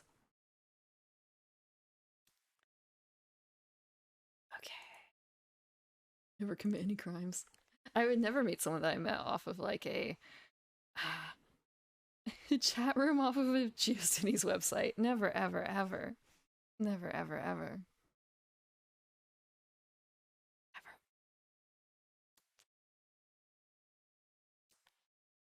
Just the days of, wow. Yeah. Beware of strangers on the internet. Beware of strangers on the internet. I also actually remember my first time really doing voice chat. Thinking back on that. That must have been a decade or two after the chat rooms. But they had existed for a while. Just thinking about how, I suppose, in my memory, it seems like WoW players were on the forefront of that, honestly, but that makes a lot of sense because they needed that sort of cohesion So Ventrilo was my first real interaction with voice chats. And I remember sharing the Ventrilo with WoW readers. It's actually a little strange. So, thinking back to those days, I swear that on other sites, like on all these sites, Twitter, TikTok, and Facebook, and all that jazz, there's someone who has been showing up in my recommended who is someone that I have not interacted with in over a decade. Someone from those days. It's just kind of a, how did this happen? We have no other real links. Okay, maybe like one other link. How? How did this recommendation pop up? A little creepy. Just a wee bit creepy. Like we might have another mutual friend. Which one of you is strange? I don't know if I've shown up in his. I don't know if he would recognize me, but I recognize him. I want to say be careful using your true name on the internet. Be careful using that. Although I suppose it's a bit different if you're using it in a professional manner. It's a bit strange going around the internet if you're trying to be a professional and using a, can you really use a silly name or like a non-professional name in that regard? Can you use remove was taken in a professional manner when you're not a VTuber? You can find the chat rooms on the sidebar. They've also up to Discord. Later I'll have to check and see if those sites still exist. The one I'm thinking of, or if someone's archived it or something. Okay, I just remembered the name. I have to like put it aside now. What was it? What was it?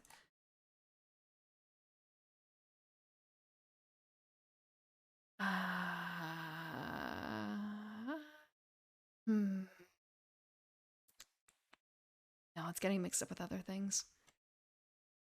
It's getting mixed up with things. It can still be an entertainment brand. It depends. Like if you're in entertainment, that's one thing. But if you're in a different thing, let's say, okay, you want to be a professional writer, and you don't. I guess it was a little different back in the day. You want to be a professional writer, but you can't. You don't want to have a too strange of a name, but you also don't necessarily want to use your real name. But you're more likely to just shorten your real name. Like, say, K.A. Applegate.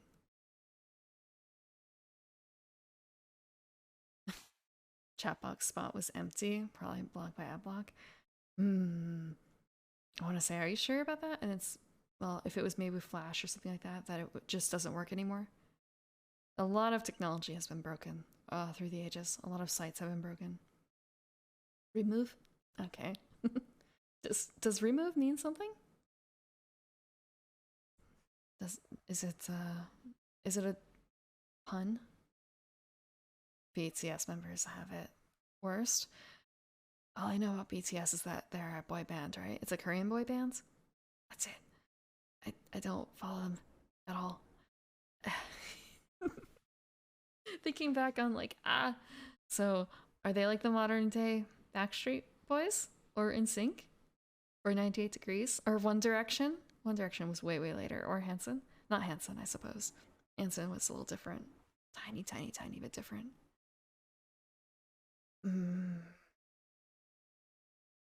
Okay, bards get 1d8 per bard level. Hit points pretty standard, it seems. Saving throws, dex, and charisma. I don't think that's changed either. Being able to just, 3 skills of your choice. You don't have to pick these 3s. These are just the suggested ones. Weapons, musical instruments, forcing that in.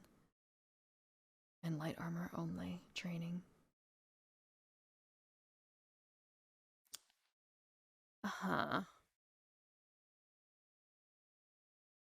because so many people know them, their Twitter handles are just their name.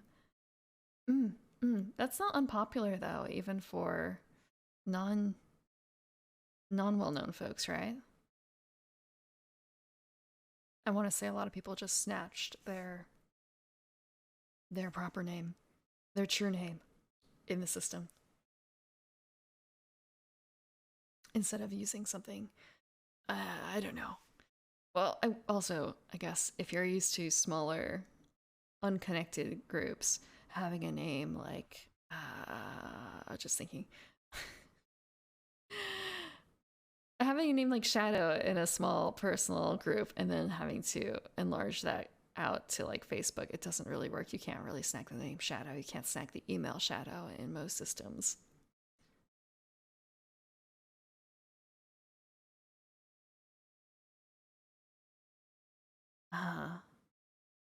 So many fans have taken all the options. So like replacing the O's with zeros and E with 3 and you can find that with other things as well. As I said, Shadow. There's probably a Shadow. Shadow 543 or something like that on Instagram, isn't there? I also have no idea how common Jean Jungkook would be in terms of naming, if that's equivalent to not exactly like John Smith, but more common, maybe like John Miller.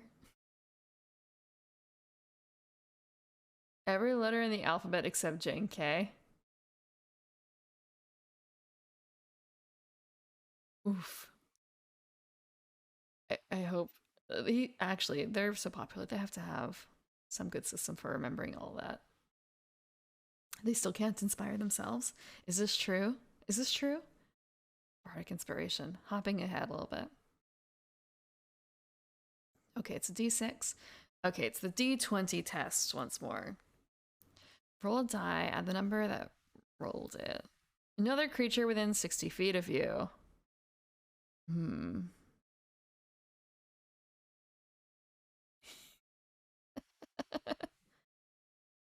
Okay, that's not so hard to remember then. It's just annoying to type. Also depends on what kind of keyboard you have. So, Bardic Inspiration hasn't changed, has it? Except for the healing. Do they have that option available before? Let me check real quick. Let me bop up like the regular bard real quick as a comparison. I probably should have done this earlier. Oh, actually, looking at the what is it? Where is it?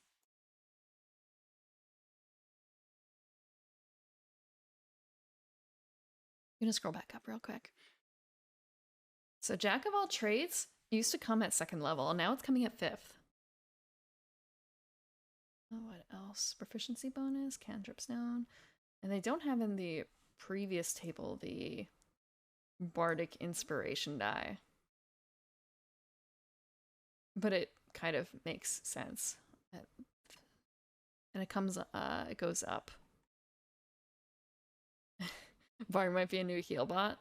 Perhaps. Perhaps.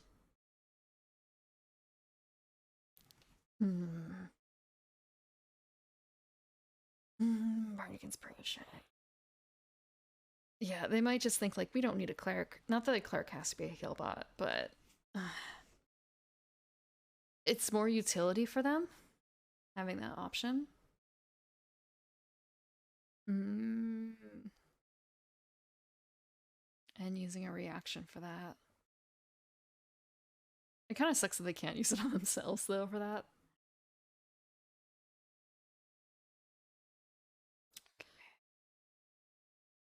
Yeah, looking at Bardic Inspiration.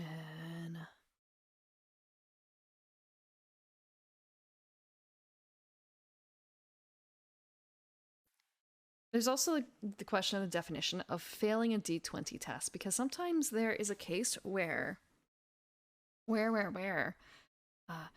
the DM isn't doing like straight up failure. Maybe it's degrees of failure. So like, does that work with this? Not exactly, because I have been in a case where someone had a feature that only triggered on failure, except for the fact that the DM would do degrees of failure, or like degrees of success, I should say. Degrees of success. So, kind of a case of it was degrees of success. You got more information depending on how it went. So it's kind of I can't use this feature exactly the way it's written. I think the DM was a bit, I don't want to say lax in that regard, like allowing them to do it anyway, but it's something to consider depending on how you run your game. Parts don't need to heal themselves. With light armor in the back, like they shouldn't need to heal themselves, but smart enemies. Chatango? Thinking about all dead emails out there and dead chat rooms associated with that. Okay. So they're able to heal with their reaction. I guess it's kind of nice, like at the beginning, you also have a use for that. Being able to use your reaction. Okay, multi-classing is what we skipped. Oh, and also the starting equipment, real quick. Dagger, entertainer's pack, leather armor, musical instrument, short sword, 18 gold. 18 gold. You need 13 charisma, and there are different proficiencies that you get. So you get an instrumental proficiency. You get light armor training at bard levels. Okay. And spell slots. Spell slots are always funky with multi-classing.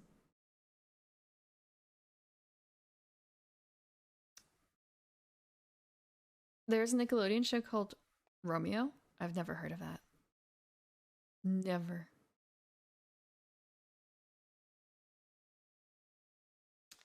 Yeah, ambushing.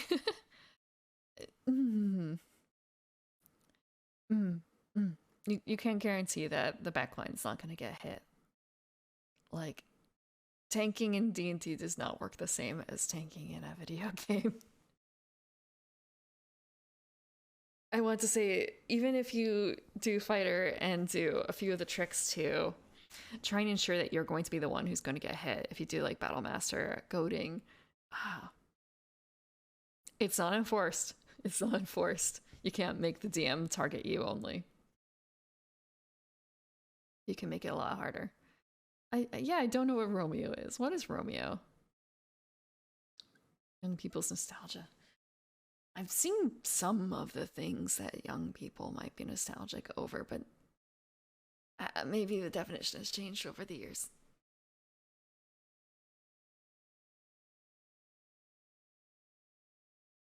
Nick at Night? No, Nick at Night was all old shows, like I Dream of Jeannie and Bewitched. And what's the one with Fonz? What is that one? Not Cheers. Not definition, but just like young people. Definition of young people. So like in my eyes, like, young people watch this. And it's kind of, oh wait, young people are still millennials. Still millennials. Cheers was not Fonz. No. Cheers was not Fonz. Cheers was Frasier. Before Frasier. No. Happy Days. It was Happy Days. Happy Days was fancy. With jumping the shark. Literally jumping the shark. You know where that phrase came from, right? Jumping the shark. There is literally, and I watched this, not live. Not live. Episodes and episodes leading up to, is Fonzie literally going to jump over this shark? I never actually found out. did not continue watching. Keenan and Kel. Well, I mean, Keenan is still around, isn't he? In Saturday Night Live, the actor. I don't know about Kel. Actually, aren't they doing didn't they have a revival of some sort? Aren't they going through a revival? But yeah, there was also Honeymooners and Dick Van Dyke, but I never watched those. Mostly I Dream of Jeannie, Bewitched. Never really watched Cheers until after I saw some Frasier. You've never heard That's Not Orange Soda? Or is it the shark thing? You don't think so? Maybe I'm mistaking it for another famous pair. Or maybe there was just someone who did a follow-up on like, hey, so like Keenan is doing Saturday Night Live. What is Kel up to? Because not everyone who's a child, I don't want to say child star necessarily, but like a young adult actor continues on. I never watched Degrassi. I did watch Sabrina the Teenage Witch, and also, what was before that? Clarissa Explains It All. That was another thing. Na na. Okay, I can't do that right now. Na na na na na. Na na na na na. And it's really looking back on those shows and just kind of wincing a bit. Looking at the interactions between characters. And also the outfits. Sabrina the Teenage Witch. She has two aunts, Zelda and Hilda. There's a black cat named Salem. He's animatronic, but you know, in the show he's not. He's her uncle, Salem, turned into a cat for, I actually want to say he did tax evasion, but no, he was trying to take over the world. So he was punished into a cat form. Yeah, Sabrina has they made a new show out of it on Netflix that's more horror than a lighthearted sitcom.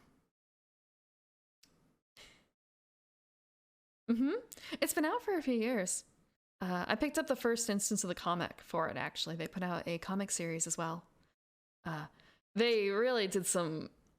I only picked up the first volume of Chilling Tales of the comic. Like, the first, 32-page volume, maybe? Maybe even shorter than that. I don't want to say not impressed, but... very different vibes. They switched it around. They switched it around. They made it dark. Conrad, I want to say, how do you know Conrad's not evil? He's a cat. I love cats. I adore them. I have, a number of them myself, but I'm not going to say that they're not evil. But then again, Conrad is not born a cat, so he might still fall into that category of not evil. Does becoming a cat make you evil, or is it simply the act of being born a cat make you evil? Is it an innate feature of the species? We don't know the long-term consequences? Yeah, okay. So we'll have to see. We'll have to study him further. Cat sympathizer. The brainworms have gotten to me for the cats. They affect elves too. It was really actually very difficult earlier today. The cat, one of them, really, really, really just wanted to spend last night all night in my arms. I had things to do, and yet it's kind of a, how can I say no? How can I say no? There was an article I saw recently that was all about like baby slings and how, oh look, it's not just like a modern day invention. People have been using them for ages and ages and ages. Like they found a prehistoric or something like that example of like a baby sling essentially. And all I can think of is, I did something like that for my cat last night. Making a sling for him so I could still like keep him close by me in a way that he's happy with, and yet still have both my arms free. It's really strange. Cat sling. Yes, actually cat sling. He's also got a hammock too. But yeah. You can make a cat sling out of blankets. You have a half Bengal? Oh man, that must be so much work.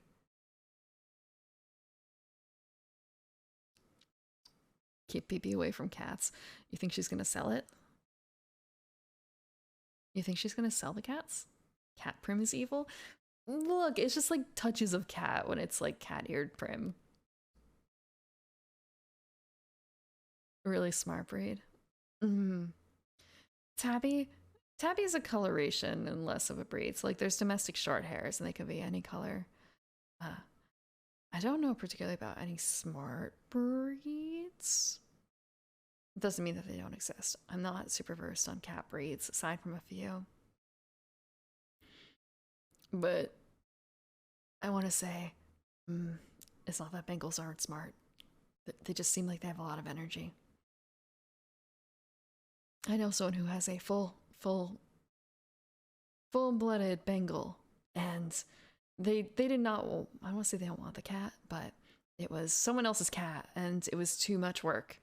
So they got gifted the Bengal essentially because they already had cats, and just it seems like that one cat is like got the energy of all their other cats combined. The cat is suffocating. I can see that. I can see that. My boy cat is a bit similar. I wake up and he's there with me. I go to bed. He doesn't want a closed door. The door has to be open. Although it seems like, unfortunately, he wants to play with Contessa, my boy cat, more than he wants to stay with me at night, which was a real pain last night. Last morning, I thought he would guard me, but no, he went instead to go mess with Contessa. The cat gallops like a horse. I get that as well. I have a very long hallway, and the cat, all of them, well, two of the three, uh, like making use of that space. And it makes the cutest little noises when he does that too. He makes a lot of weird noises. Manx don't have tails genetically.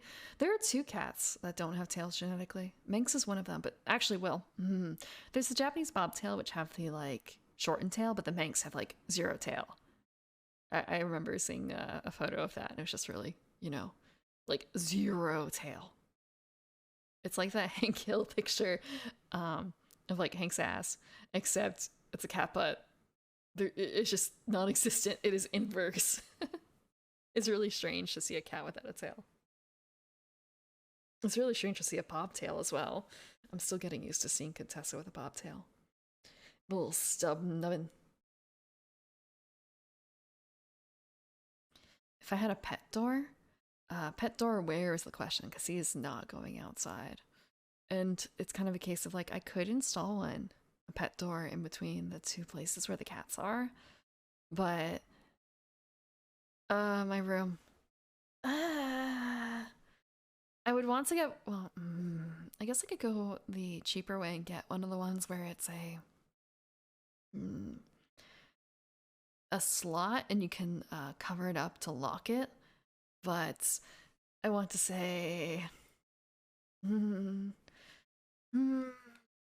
I could do that. I don't know if I want to. It will ruin the beauty of the door. It'll ruin the beauty of the door.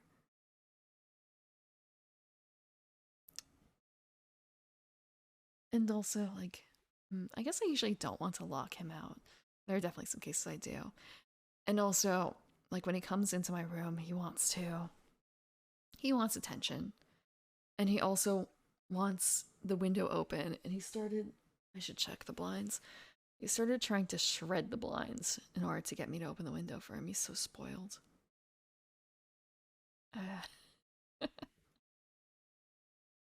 0 to 3 vertebrae for the cat, for the Manx.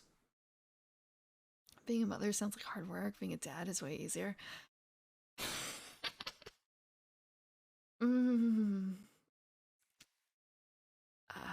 Children are a lot of work and they are terrifying.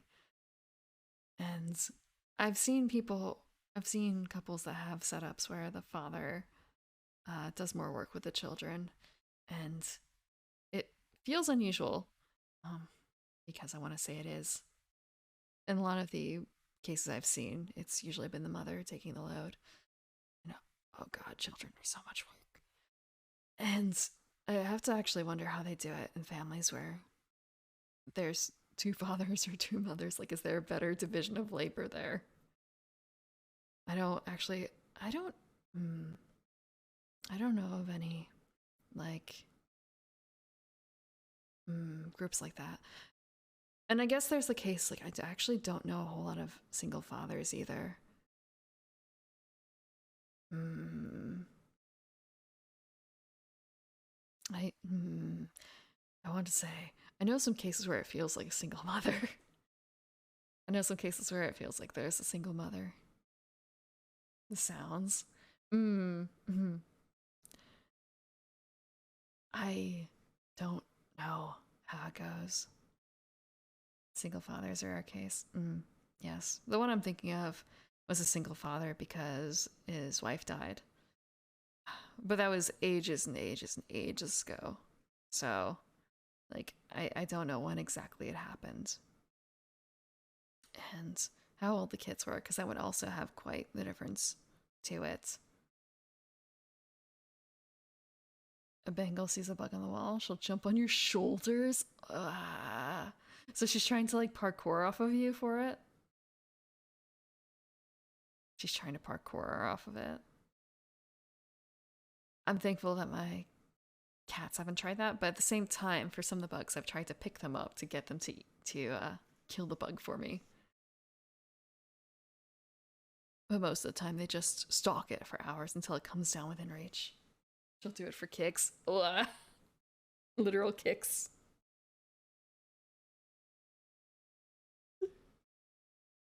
I kind of had wished I had a shoulder cat, but now I'm really glad I don't have a shoulder cat because it's just kind of a, that's heavy. And it's unbalanced. My cat is horribly unbalanced. All of my, well, I want to say all of my cats would be horribly unbalanced. One is just has like a really weird weight distribution, it feels like. Another one is too high, essentially, to like properly balance. And then the third one doesn't have a tail, which I think would impact her balance. So, like, it's a good thing that none of them became shoulder cats. It's a nice thing. And yeah, claws. Gotta make sure they stay clipped. Okay, talking about single mothers. Bard. So we have the D20, or like D6 for the Bardic Inspiration. So, prof bonus. They're really going hard with the prof bonus tie-in, and it's a long rest. Bards infamous for being single mothers. I was thinking like, they're not infamous for being single fathers, are they? They're infamous for leaving single mothers, creating single mothers. That is the trope, isn't it?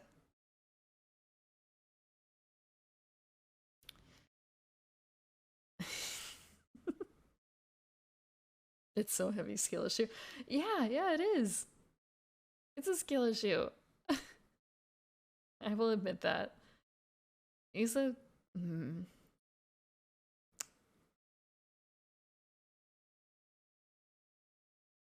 Dealing with these cats. Dealing with these cats. You would do it too if your cat was shaped like an eggplant. The son was a killbot. Actually, I mean, like, single father, that would pretty much be lone wolf and cub, right? That's not really the bard thing, is it? Your bard girlfriend is single mom. Your bard's girlfriend, or like your bard girlfriend in game, a single mom? Like, I made a paladin a single mom, but then again, she was a she started venturing when her kid was able to go off on his own. So when her kid was able to take adventure levels, essentially. Okay. So goes up. It goes up. Spell casting. Okay, so they get these spells prepared. 2 first level, or 2 0 level spells and 2 first level spells. So they give you automatic set, but you can swap them out and say they have to be arcane. And they must be from one of the following schools of magic. Ugh. Ugh. Divination, enchantment, illusion, or transmutation. That kind of sucks. Do they, unless this is something where it was not written out, but was effectively the same. Like, it's possible that I didn't notice that all the previous bard spells from the list were from those schools. Let me check. To top, let me pop open the spell list for bard. Let's pop it. Why wouldn't you learn necromancy for false life? I want to say that's why you should have dipped into warlock to get the get the false life at will. False life at will. Okay, so a bard. Okay, just thinking like dancing. They have a lot of evocation too in there, at least for cantrips. Yeah. So like evocation, cure wounds, enchantment, evocation, illusion, transmutation, conjuration, necromancy. So they didn't have a list that was School of Magic locked. You shouldn't have to dip into an entire class because your spell classing feature still lets you cast spells. That's fair. Don't let you cast the right kind of spells. Just a little bit of begging for the DM. A little bit of begging to the DM. Can you swap this out? Whenever you finish a long rest, practice bardic arts, replace any spell that you've prepared for this class with another arcane spell on the same level. Okay.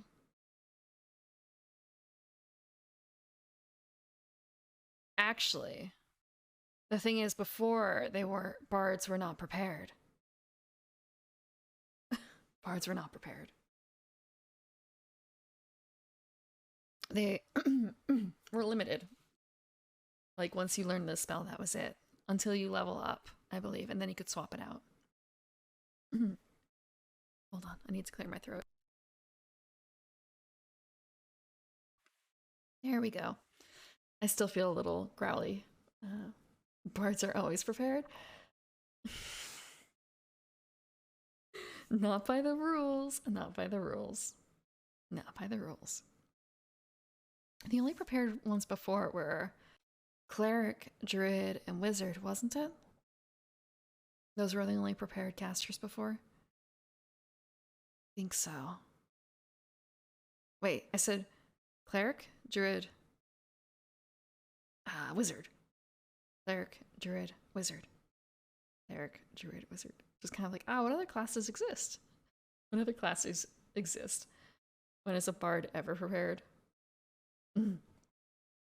Jack of all trades. Higher levels, more spells. Different spells that you can prepare at each level. Dagger.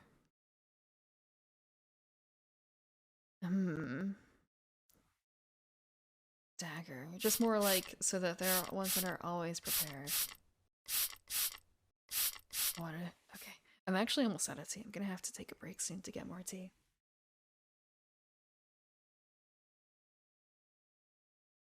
Okay. Upright, feet on floor, and let me take off the headphones so I can stretch.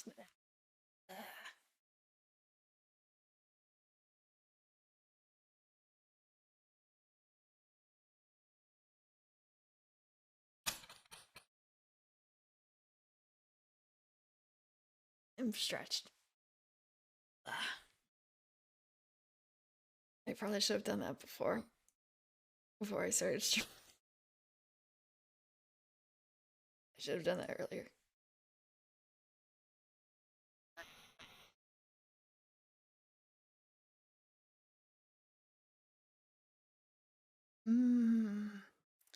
Spellcasting ability. Just thinking, like, I have on remote control. I can make espresso. I can prepare that, sort of like pre-prepare and make sure it's ready and hot for when I get downstairs. But I don't have that set up for tea. I don't have that set up for tea. If I had thought about it, I could have done it.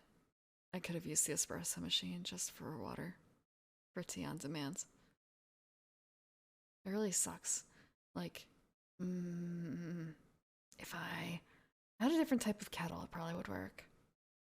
Unfortunately, it has a mechanical switch for turning it on and off, so I can't. Like, it has a... Actually, I wonder... No. Maybe I might be able to get it to work. Maybe. Might be a little dicey. Might be a little electronically unsafe. I'll have to think about it. If I set up a remote switch and have it automatically set to on, or the switch is off, but the mechanical switch is on, because the switch turns off when the water is boiled.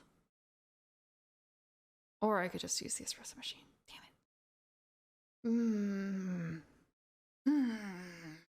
it. Okay.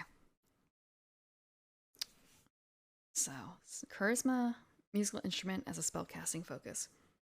You can use a musical instrument as a spellcasting focus. I mean, you don't have to. So you could theoretically use something else as spellcasting focus. They don't define in here. Unless it's in the player's handbook for rules on spellcasting that you need a focus, and the focus can be a wand or an orb or something like that. No blowing up electronics. It won't blow up. It won't blow up. It's just more like it probably won't start a fire. Probably. I also don't know if it will hold on the mechanically on but electronically off situation.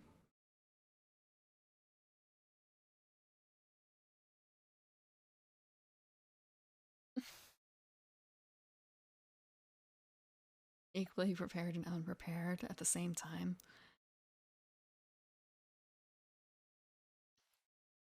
Please, please. I want to say, just all I can think of is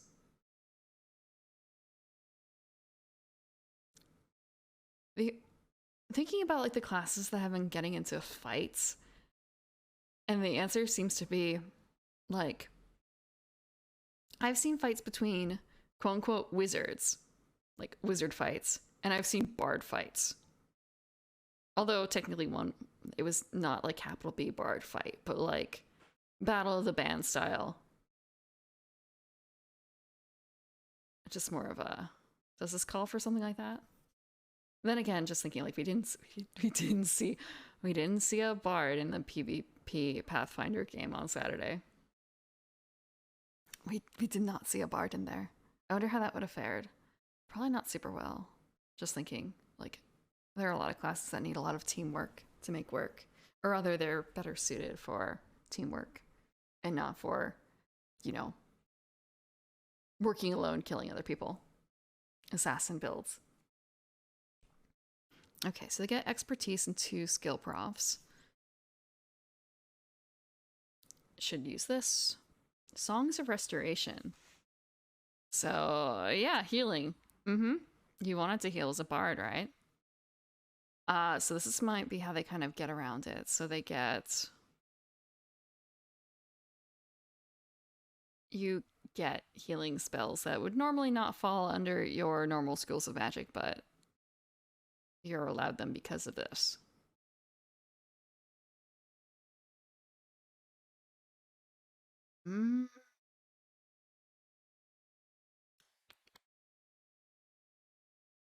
Bard would have been the first casualty, even without Sinking Cloud and Bleeding.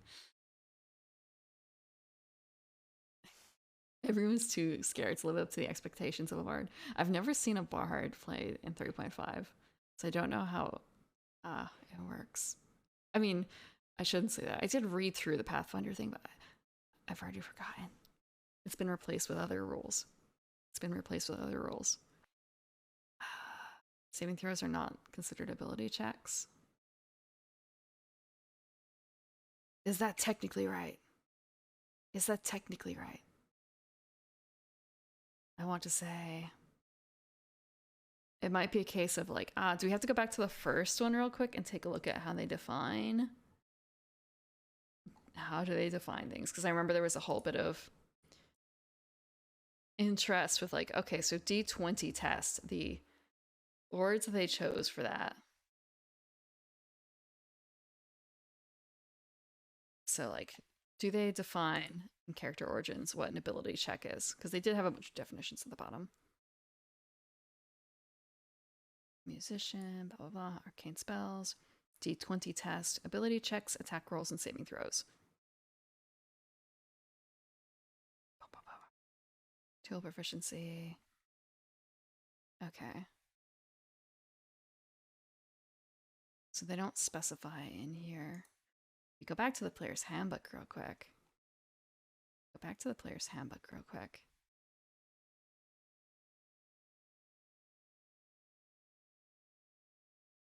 So like, yeah. Yeah, what does initiative count as? Saving throws. Ability checks. So like order of combat. Just pop open a bunch of new tabs. Initiative. It's a dex check. So it's a dex check.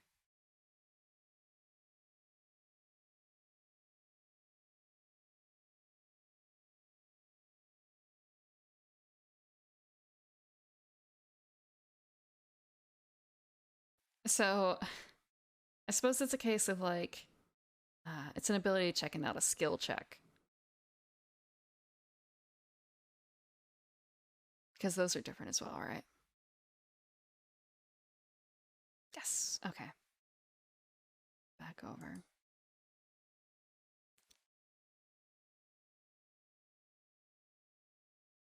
But like, not all ability checks are skill checks. But all skill checks are ability checks. Yes.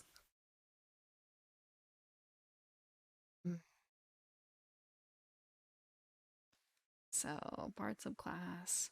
Lore is default. Lore is going to be the SRD example.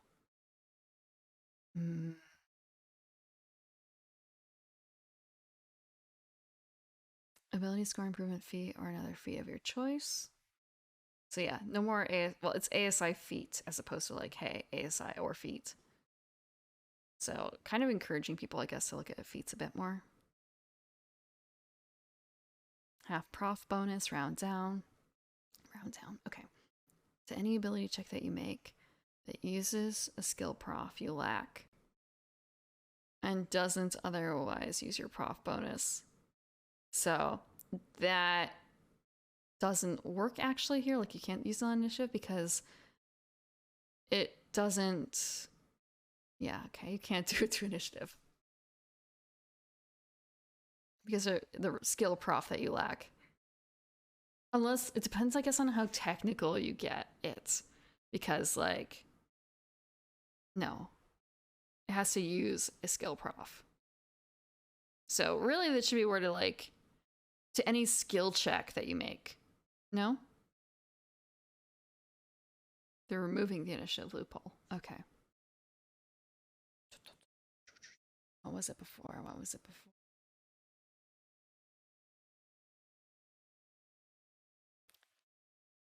Jack of all trades. Actually, huh.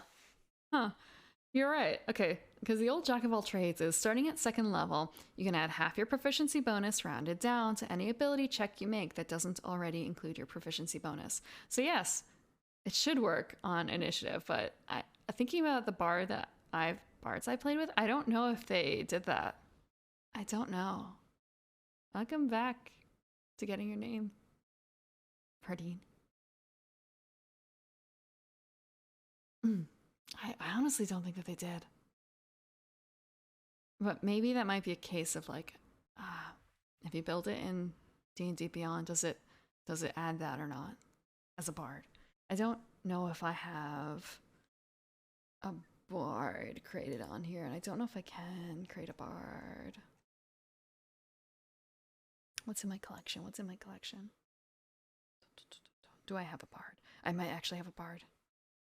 I remember playing a one shot and why I did a bard. I still have my bard. Okay.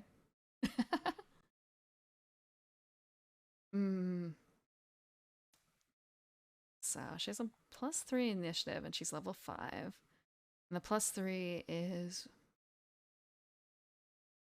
from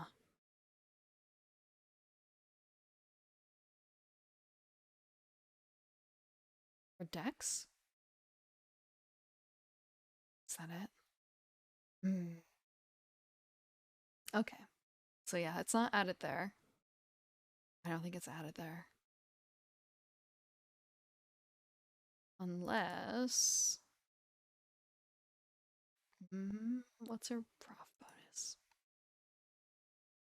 What's her prof bonus? It's so strange looking at this sheet. Actually, maybe it is. Hold on. So...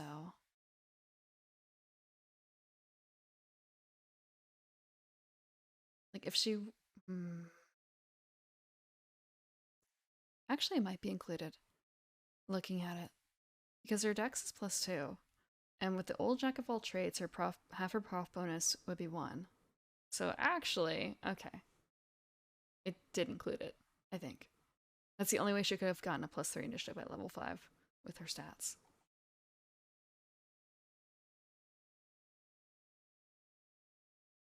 Melee weapon attack versus melee weapon attack.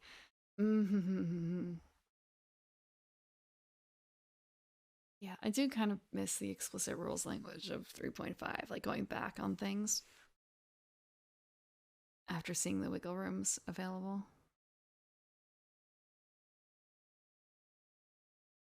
Okay. I mean, I think 3.5 could have just used in a lot of cases like better ways of visualizing the rules, like the whole thing with the grapple charts. And there are a couple other things too, where if they had just organized it in a different manner, it would have been a lot easier to parse. And they don't even really do that in 5e either. They don't rely on that, but I don't know if it needs it quite as much. Overly legalese versus overly vague. I guess I like the legalese then. I like the rules.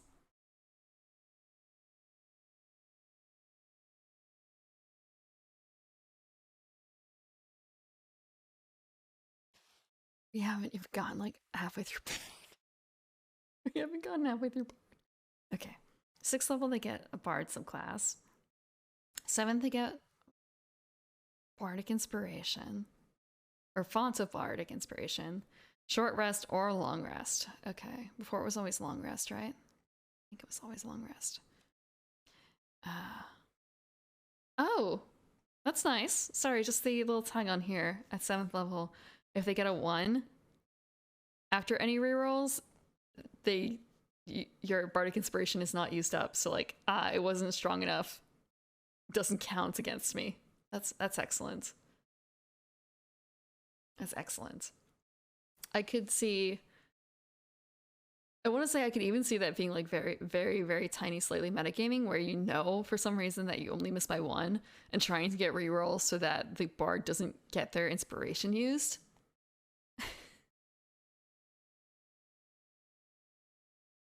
Yes, we have been solely talking about the bard for the past hour and a half. 100% only about bard, nothing else. Nothing else. Make your DM decide. I could, yeah. Putting the onus on the DM. I mean, like, it is the DM's job, sort of. At the same time, it depends on the DM a little bit, and like, it really kind of It's nice being able to point at the book and say, like, nope, rules are rules. Like, this is the way it's done. We're not going to break the system. Not for this. Having something to back you up. Having something to back you up.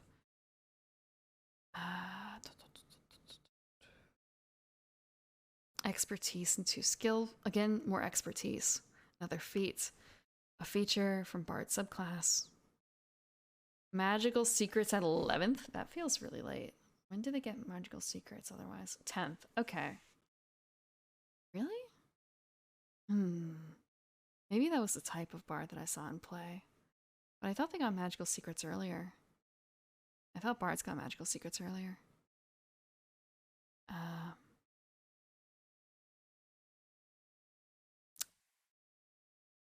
The fact that for magical secrets, it's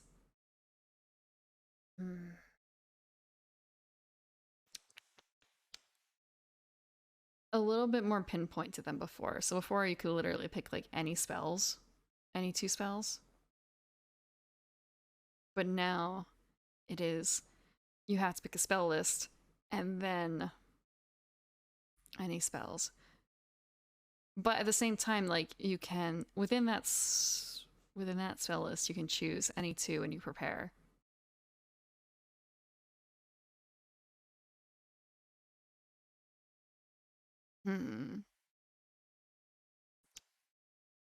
So more flexible. It's become a bit more flexible.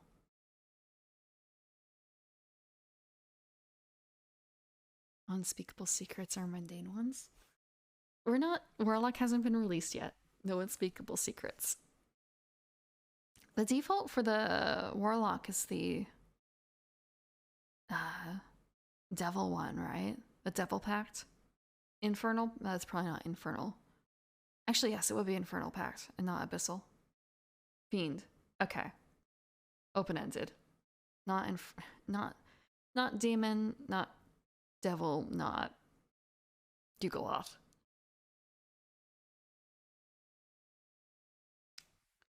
Probably pronouncing that one wrong too. 15th, further magical secrets. So you get a second one at 15th.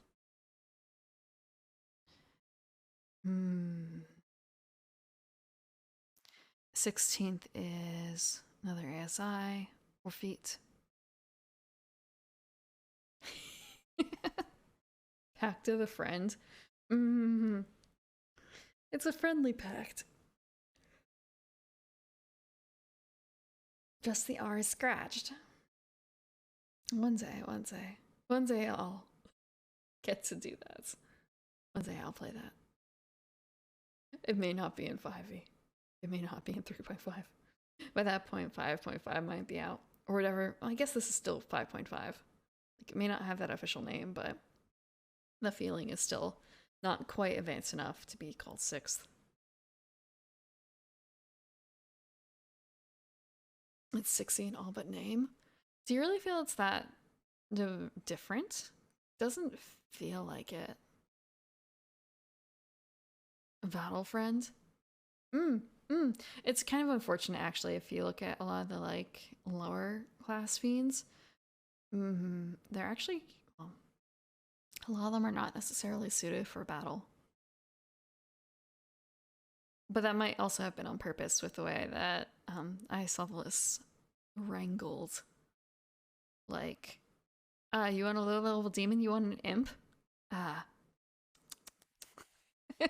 He's gonna last like 2 turns. Friendish circle. Oh my god. There is a player I know who would take all that to heart. They love playing characters that are totally not evil, except they're like actually communing with demons or necromancy or things like that.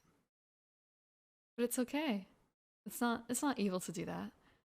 It's not evil to worship like this shadowy goddess. Absolutely not.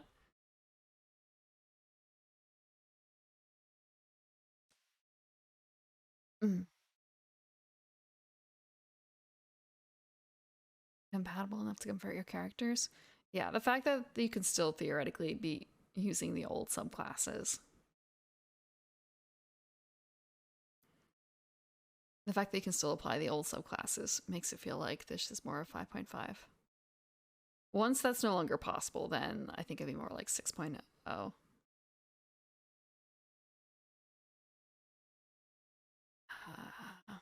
Initiative, 2 expended uses of your bardic inspiration, so it never ends. What is the capstone for? Oh, so the superior bardic inspiration, or the superior inspiration originally, is when you roll initiative and you have no uses of bardic inspiration left, you regain 1 use. So this is way better, and it's also at 18th.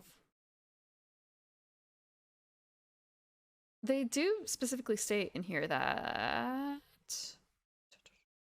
scroll. When playtesting with a new version of a class, you can use a subclass from an older source, such as 2014 Player's Handbook.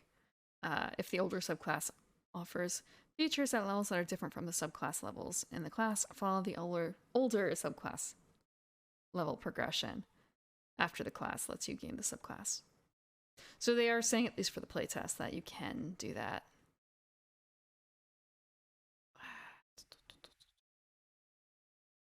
Inspiration, we did that. 19th level, you get the ASI or feat. And 20th, you get Epic Boon of Luck feat, or another Epic Boon feat of your choice. I wonder if they define that later on. Let's just do a quick Boon of Luck. Oh, hey. Okay. So they are considering it as a feat. They are considering it as a feat. The boons. So they are defined here.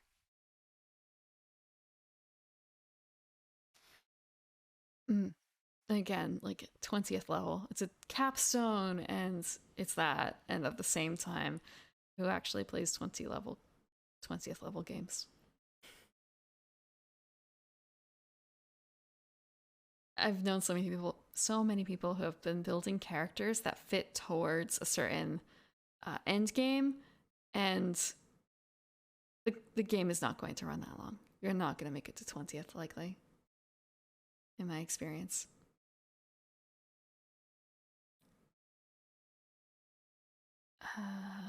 Unless you're like a level every session. That requires absolutely no downtime. That would have to be really tight. That'd be really cool. You want to make a plan.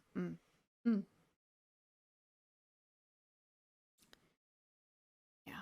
I think it's much more likely, and I've seen this much more often, people building, like we're going to play a one-shot at 20th level or something like that. So bring something with that in mind. Be prepared for a build that goes up to X level. Or starts at X level. Starting at X level is really good. Being able to skip over some really weak spots. Being able to skip over weak spots in a class combination, especially in a multi-class. Fondness for Milestone has stalled leveling in a major way. I can see that. It's also probably a bit more like milestone progression. I want to say more sessions where there's less outcome, like less changes to, less progression.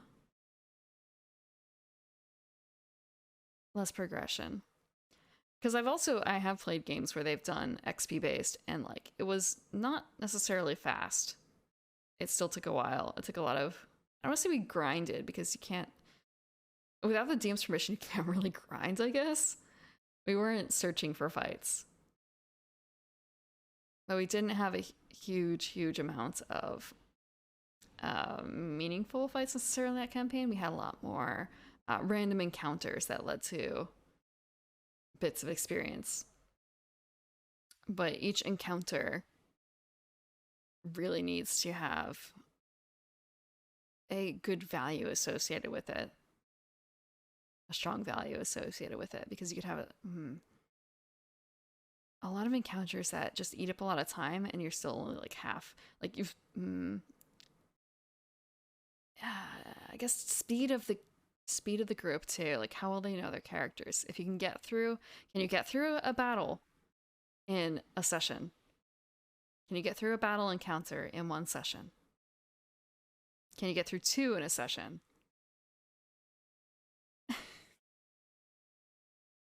Ideally, you can do multiple battle encounters in a session, but I feel like depending on the preparedness of people, it tends to take more of like a one battle encounter a session at best.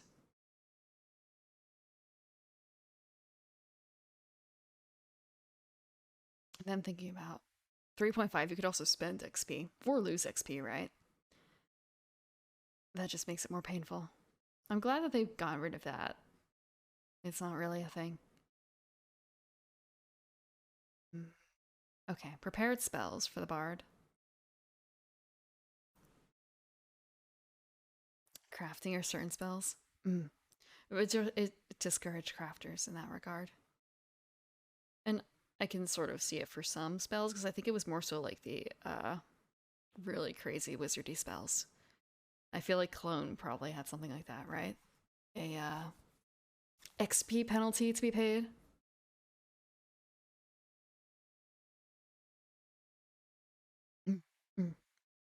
Because it's a strong spell. A strong backup spell. When used appropriately. I can see why there would be a penalty. It still sucks that there is a penalty, but I could see it. First level bard. Prestidigitation, vicious mockery, color spray, disguise self. So actually, wait a second, real quick. So you can switch your cantrips out on long rest. That's actually really interesting and something that they haven't really done much of before, I think. Being able to switch up cantrips on long rest, because as far as I know, the wording in here makes it sound like that's possible. You consider a spell. Like they do have the cantrip like progression there.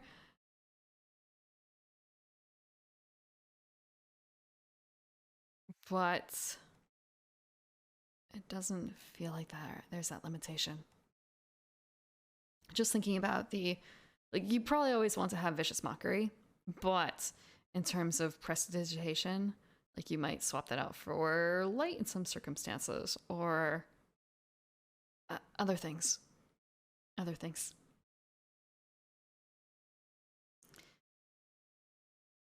They made it standard as of Tasha's with the optional feature, being able to swap out cantrips on long rests. I didn't think that was a part of Tasha's. I thought it was more of a I thought being able to swap out your cantrips on like leveling was more of Tasha's. I even see Tasha's in here. I can. Okay. Changing a skill, optional class features, additional bard spells, magic, bard colleges, creation. Okay, that's not it.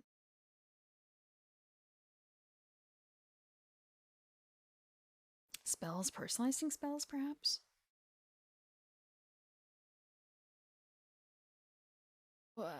Okay. Spells. That's just adding new ones. I don't know if that's accurate unless it's part of the changing a skill. And also, they did start working towards this project with Tasha. Because looking through it, they have the expert, the spellcaster, and the warrior sidekicks, is how they defined it. So what they did was split out, I suppose. They split out some of them. Let me pop it back up. Scroll, scroll, scroll. It was the warrior, the expert. And mages and priests were all combined into spellcaster. Okay. Maybe they only did it for wizards. It's possible. Okay. Wizards have additional wizard spells. Cantrip formulas. So, yeah. 3rd level optional wizard feature is cantrip formulas. You have scribed a set of arcane formulas in your spellbook that you can use to formulate a cantrip in your mind. Whenever you finish a long rest and consult those formulas in your spellbook, you can replace one wizard cantrip you know with another cantrip from the wizard spell list. Okay, I'm also just thinking, like, maybe that's only for the prepared. Like, who's not prepared? And who gets cantrips? Are bards kind of weird in that regard? I guess sorcerer too. Like, let's check if sorcerer got something like that for replacing cantrips. They got additional sorcerer spells, meta magic options. So they got sorcerer got at 4th level. Sorceress versatility, which lets you, when you reach a level in this class that grants the ASI feature, you can do one of the following, representing the magic within you flowing in new ways. Swapping meta magic features, meta magic options, I mean, and replacing one cantrip you learned from this class's spellcasting feature with another cantrip from the sorcerer's spell list. So, I'm just gonna have to double check then for the bard. Like, maybe they did get something like that. So all I saw was the additional spells, which is purely additional spells. So the bard's got a similar thing to the sorcerers, where you can replace one cantrip you learned when you reach a level it has an ASI. I don't have any more thing to drink. I'm going to actually take a break so I can make some more tea. I'll make some more tea. Replacing a single spell for long rest is not forgiving. Or, I want to say, like, it also depends on how people play the game.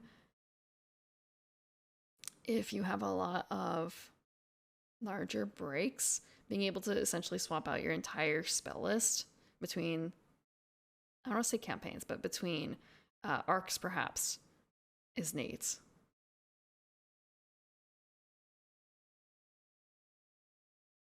But I don't have, just thinking, I don't have a whole lot of experience with non-prepared casters. Most of mine have been prepared casters. So I don't know the pain of, like, permanent spell lists or permanent spell choices quite as much. But I'm going to be back so I can make some more tea.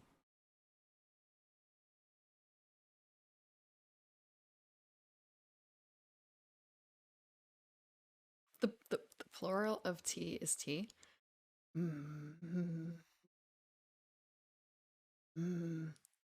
Tea. I guess, actually, it does make sense. Just like, oh, wait, no. Like, I know Japanese doesn't really do plural in the same way as English, so kind of like, cha. Cha could be many teas, theoretically, but it's more likely just one. And chai, too, is, can chai be plural? Is chai a plural form already? And, like, get the tea out. Just, you can do teas, but I think tea is just more likely, even as a plural. I have my tea. I have my tea. I got my tea. I also grabbed something else too, but back to Bart. Back to Bart. Watch me as I drop my spaghetti.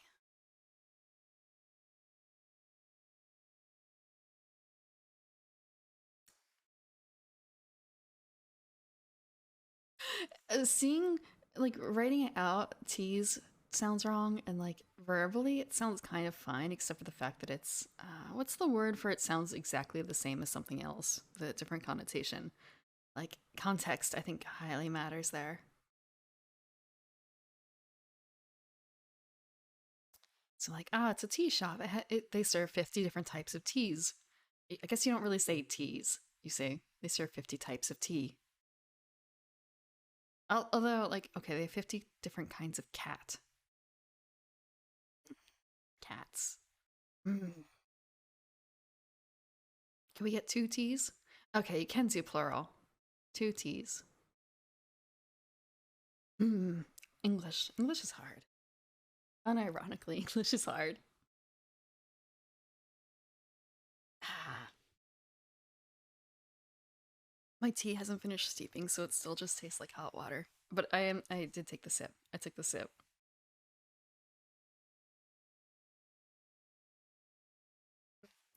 Part of that might be because I'm making more of a Z noise at the end. And mm, between that and the I really wish I remember the word for that. What is it when it is same pronunciation, different meaning?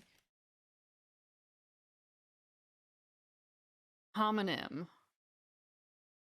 Homonym. Okay.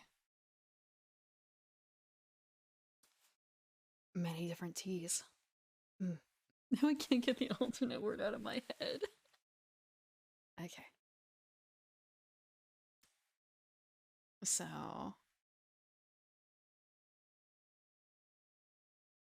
okay. So they're using the dagger to denote spells, like the songs of restoration that you get that you cannot switch out. That makes some sense. Wait, freedom of movement? Is that one of those? It is, okay. It is a song of restoration. That's kind of strange. Freedom of movement there. It's confused. 40 types of cat and many different cats. Just replace it with a different word to understand the same thing or get the feeling of it, how to use it, how to English. Mm-hmm. Okay, polymorph seeming. So these are just suggested spells and not necessarily the spells that you have to take, right? Yeah, recommended spells. Excellent. So I want to say, like, theoretically, they don't have to include this section.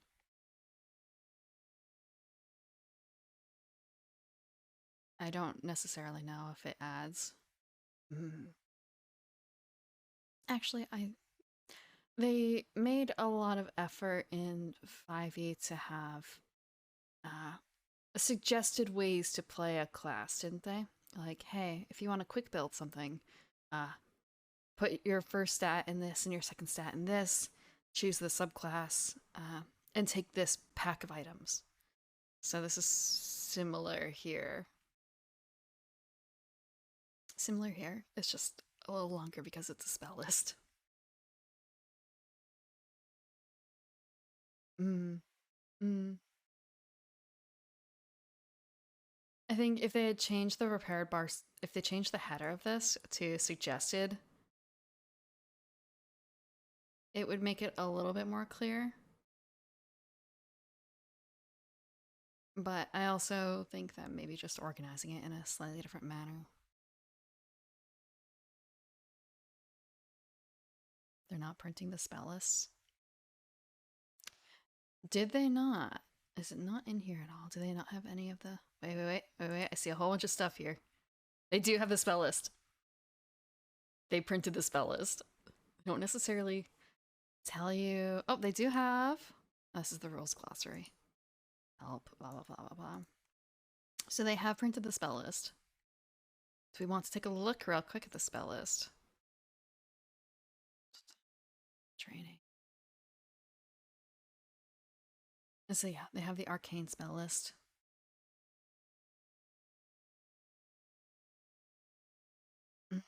And they changed some of them. So dancing lights is now illusion instead of, I think it was conjuration. That was one of the ones I was looking at for like, this is going to be a spell that the bard is going to lose, which is a bit of a shame. A bit of a shame. Okay, what else is there? What else has changed? Thunder wave being transmutation, and blindness, deafness being transmutation. Transmutation was one of those that the bard did get, right? I wish I could bookmark in here. Like, yes, I want to flop between these two pages. Okay. So if I just... So they get divination, enchantment, illusion, or transmutation off the arcane list. Okay, let me pop up something on the side here so I have this. That formatting is awful. What is it doing? Oh, they're using... they're using tabs. Let's jump back down to here. So I'm going to remove that. Mage Carving Conjuration. I'm gonna zoom out a little bit to get a better, like, big feel here of all the spells. But if I do that, Abjuration School exists. Yeah, why isn't Mage Armor Abjuration? Is Mage Armor... Okay, no, it's already Abjuration.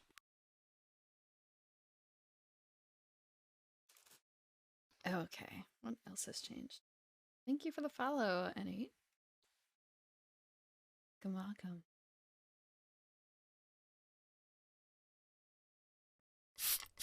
Okay, yeah, I could see that. Actually, is Conjuration? Okay. I was thinking, like, how did that work before with the banned schools for wizards? It wasn't an issue. And thinking of, oh wait, no, I literally could not ban Conjuration. My class, my prestige class, was specifically focused on Conjuration, so I could not ban that. Because I know you had to ban 2, right? You had to ban 2. So I distinctly remember what one of them was, but I don't remember what the other one was. It was probably Abjuration, honestly. I was a specialist. I was an evocation specialist who banned Illusion, and I think I banned Abjuration, but I'm not 100% sure. I just know I could not ban Conjuration because I was a... I needed to be able to cast certain spells to get my prestige class. Summoning spells for my pet class. Hello, N8. Yes, bonk is for you guys, not for me. You cannot bonk me here. I am in charge.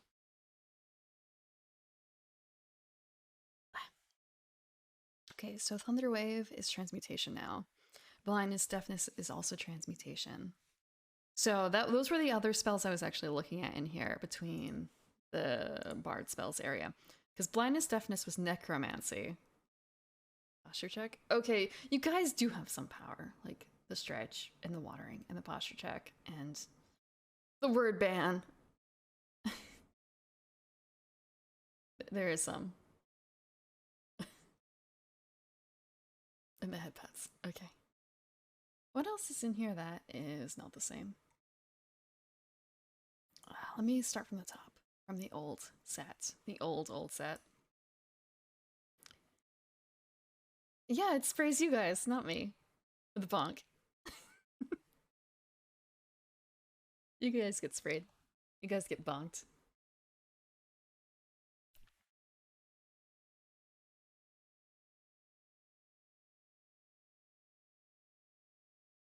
It was a secretish command, but no longer. No longer.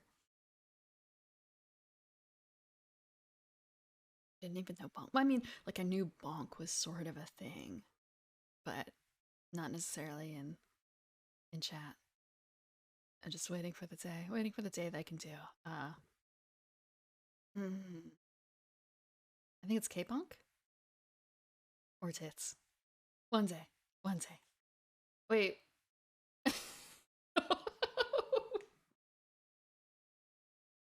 don't have a spray emote.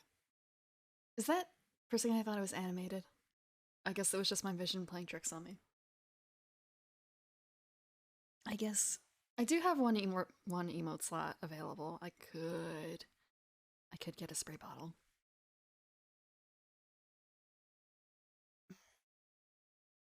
Okay, so the old bard spell list.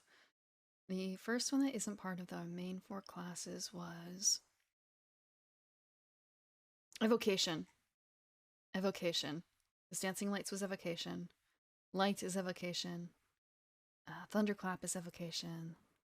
Cure Wounds is Evocation, but they worked around that one. Earth Tremor is Evocation. Fairy Fire is Evocation. Healing Word is Evocation. They worked around that. Speak with Animals is Divination. Okay, Divination's not bad. Thunder Wave was Evocation. Blindness, Deafness was Necromancy. Cloud of Daggers was Conjuration. Still there. Transmutation, enchantment, illusion, divination, abjuration for lesser restoration, but they gave that away for free as well. Shatter is evocation. Warding wind as evocation. Bestow curse is necromancy. Abjuration for dispel magic. Abjuration for dispel magic. That's another one where I suppose it's gonna be really unfortunate for bards to lose dispel magic, because I've seen that used quite a bit. Being able to, well, that and counterspell. Oh my god, what is counterspell considered? Counterspell. How far down is counterspell? They do, unless counterspell. Oh, they might not have gotten it. That must have been a magical secret that they picked up. Okay, yeah. Counterspell is not normally on the bard spell list, but I suppose I just saw a number of bards who picked it up because, well, it's incredibly useful. So, okay. If we don't have to worry about it in that sense. Flaming Spear being evocation now. What was Flaming Spear before? Was Flaming Sphere conjuration, I wonder? Flaming Sphere was conjuration. It was conjuration instead of evocation. Shatter is transmutation. Divination is... Sending is divination. What was sending before? I feel like I should know this. I've done sending plenty of times. Sending. Sending is evocation. And stone skin is transmutation. I wonder if stone skin was abjuration before. Abjuration for contingency. What else has changed? Enchantment for glibness. And telepathy is divination. Okay, I'm just gonna hop into Divine real quick, like looking through the spell list.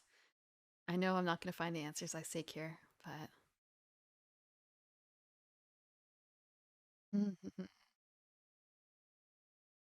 Is there anything else?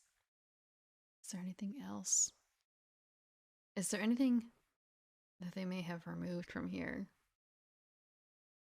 Actually, Primal is probably the one I'm more interested in, because Druids initially had a slightly different loadout in terms of healing than a cleric would.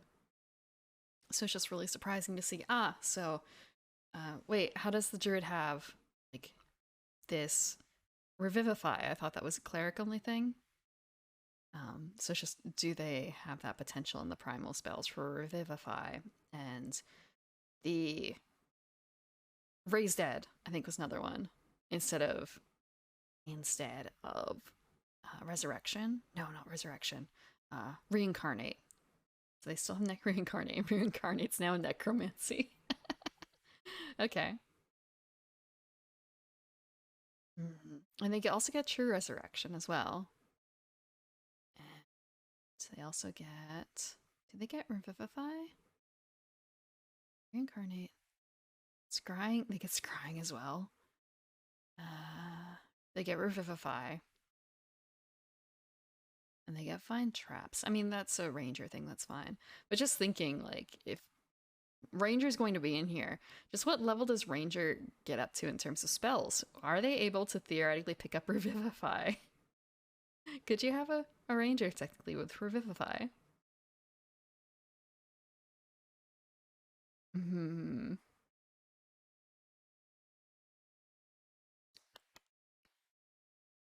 Let's take a look. Let's take a look. So we finished the Bard. Ranger is next. Oh no, we have the class subclass yet. Subclass yet. So lore is default. They get bonus proficiencies. Cutting words. I don't think that's different from before. Let me check. Cutting words, cutting words. Third level. 60 feet of yourself. Ability check. Or when they succeed on an ability check or attack roll. You can use your reaction to expend a Bardic Inspiration, rolling a Bardic Inspiration die and subtracting the number rolled from the creature's roll, potentially turning it into a failure. Okay, I want to say this actually feels a little bit easier to use because previously it was when a creature you can see within 60 feet of you makes an attack roll or an ability check or damage roll, you can use your reaction to expend one of your Bardic Inspirations to roll that Bardic Inspiration die and subtract that number from the creature's roll. And the thing that made it a little rough was that you can choose to use this feature after the creature makes its roll, but before the DM determines whether the attack roll or ability check succeeds or fails, or before the creature rolls its damage. Because depending on how your DM rolled, that might be a really tight timeline, or it simply doesn't exist. It just might not exist.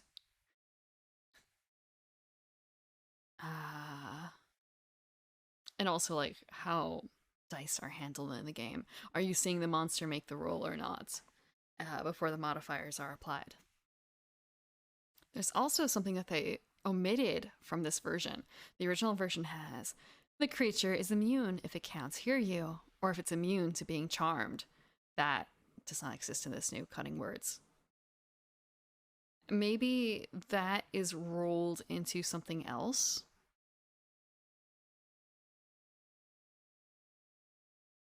But I want to say, okay, because the way they describe it in both cases is you're using your wit to supernaturally distract, confuse, or otherwise sap the confidence and competence of others, and it's labeled cutting words.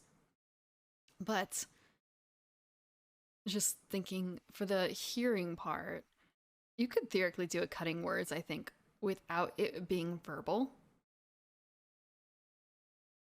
And the immune to being charmed is just kind of a...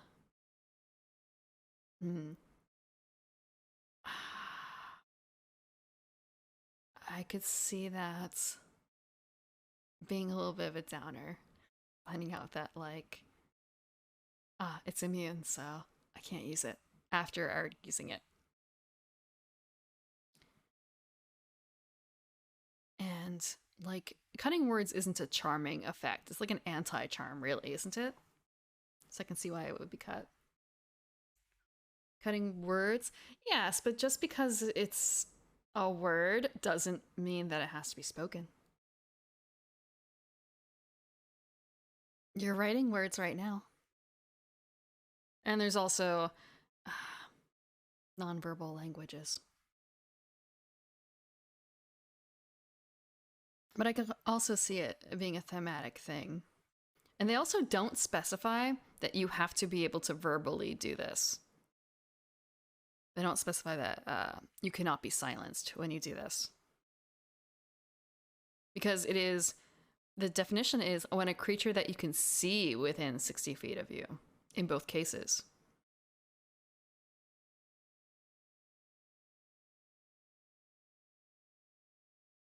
there's a difference between you being silenced and the other creature being deafened.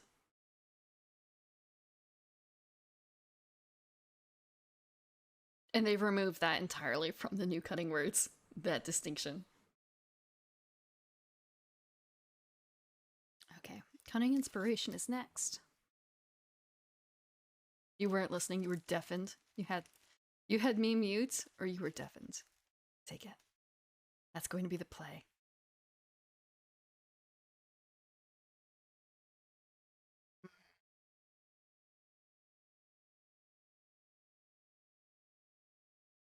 Remove.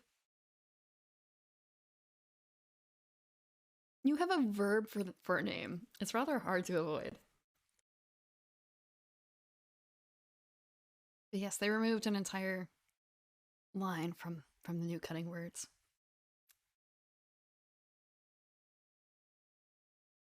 It's all your fault. It's all your fault, Remove. Bart should be thanking you, though. It's a benefit for them. It's a boon.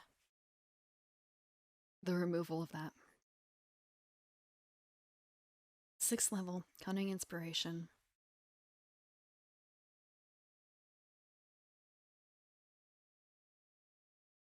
That's new, isn't it? Oh, so they basically have advantage on the bardic inspiration. Okay. So improved cunning words. Psychic damage to the creature equal to the number of bardic inspiration die. So free damage. Not a lot of damage, but a little bit of free damage. Imperialist skill. Which is the same, well, not the same, it has the same title as the previous version. When you make an ability check and fail, you can expend 1 use of bardic inspiration. So basically, you can use it on yourself.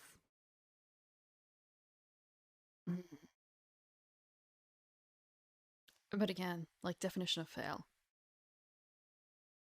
If there's granular levels of success, this may not necessarily work. But the other one, the old version, had the after you roll the die, but before you know if it's a success or failure state. And the one thing I miss from here is the additional magical secrets. So what I knew, the bards I've played with, a couple of them were lore bards, and at 6th level, they get magical secrets, which is what made them very versatile. And that's how they got Counterspell. That was how they got Counterspell.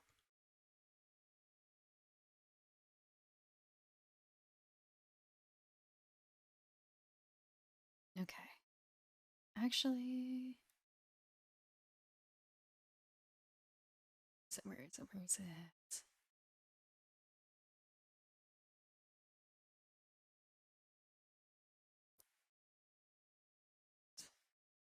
I wanted to look at the spell list again really quickly because I wanted to see about divine spells and arcane spells. Because, like, okay, counterspell. Okay, counterspell is a arcane spell. It's abjuration. Okay. I think there may have been something else I wanted to see, and it's only on the arcane spell list. I guess it kind of sucks looking at all the different spell lists because there must be someone who's done a count on this. Like, how many spells are considered arcane spells? How many? Okay, really, really rough count. 3/4 of a page. 1 3/4 of a page. About 2 3/4 of a page for arcane spells. Divine is 1 page. About like a page and a quarter, I guess. Like a page and not quite a page and a half, but more than a page and a quarter. And primals are like a page and a, well, 3/4-ish of a page, and then another 3/4 of a page. So there's clearly far, far more arcane spells that makes sense though, because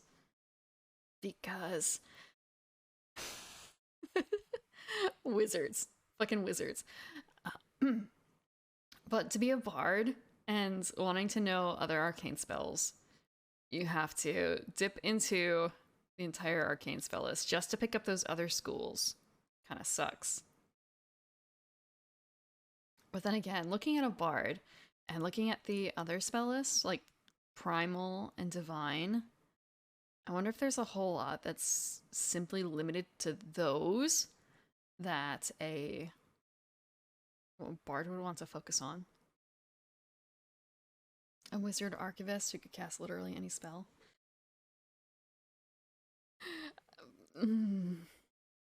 Prepared. There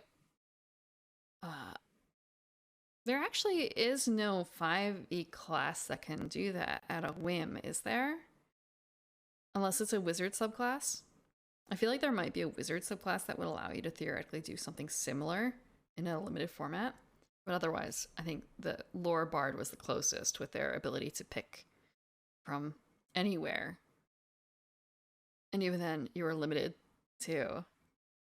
You were limited once you chose.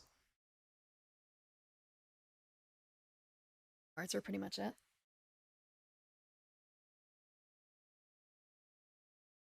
I want to say I'm a little surprised that that wasn't a benefit from Scribe, the Scribe subclass. It's also entirely possible that there was a UA that had something kind of similar and I missed it. There were a lot of UA releases. Ritual spells. That's true. Thinking about the Pact of the Tome Warlock and being able to pick up any ritual spell. But after a while, the ritual spells, well, do they really peter out? I guess they don't really peter out. It just gets a little bit more expensive to cast them. And then when it came to... I'm thinking it wasn't ritual spells. It was something else. It was something else. Oh, the spells, higher level spells that target only one creature. Felt like a vanishingly small portion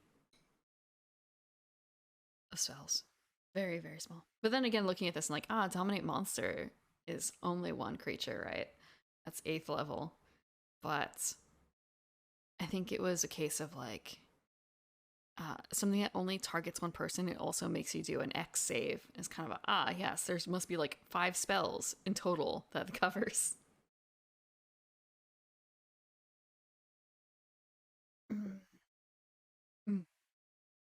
Okay. Magic jar. So, just making sure. I'm probably only going to cover Bard tonight, which is a bit of a shame. I had hoped to get through the entire paper, but I'll just cover the rest of it next Tuesday. It's still going to be before the cutoff. It's still going to be before the cutoff for the opening of the what's it called? Before the response time. But the rest of the week is pretty full. I've made a lot of bad choices this upcoming week. I think I'm going to regret it. But it is done. It is set. And unless there's a technical failure, it's going to happen.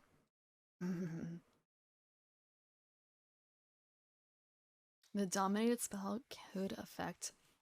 Wait, what? What? Let me check. Like, how does that work? Let me pop open Sorcerer. I have not played Sorcerer, so it's beyond me. Monster. Yeah, choices have been made. Little Nightmares is tomorrow on Wednesday night. I have played through the first 2 levels, I think. And I guess there are like 3 or 4 more I saw for pacing reasons. And I like the first level sort of because there were no other people really in it to scare me. And then there was the second level and oh my god. So, tomorrow, I will try to adjust my microphone so that if I scream, it won't be quite so awful sounding. Maybe I won't be so, there's a word for this. Peaking, I guess? I'll try not to peak as much, but that might just be, I don't know. Maybe I need to work on some other things for that. Crank the volume up. Oh no. Oh no, no, no, no. And Saturday is gonna be Yomawari with A Night Alone, which is it kind of looks like a JRPG. I guess like it is a JRPG, but it's also a little girl going out at night alone to search for her dog. And her sister, I believe.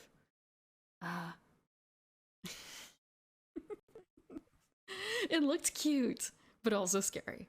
Also scary. I think she has like it's a little bit Silent Hill feeling in that she has a flashlight to see in the dark. And also, I guess a little bit like Don't Starve in that same regard, where there are things in the dark that are kind of, I hope to God, I hope to the gods that it's staved off by the light. Whatever is in the dark will be staved off by the light. So 2 spooky games in a row for October, and then Sunday is going to be spooky stories. I might have to crank down the spooky depending on how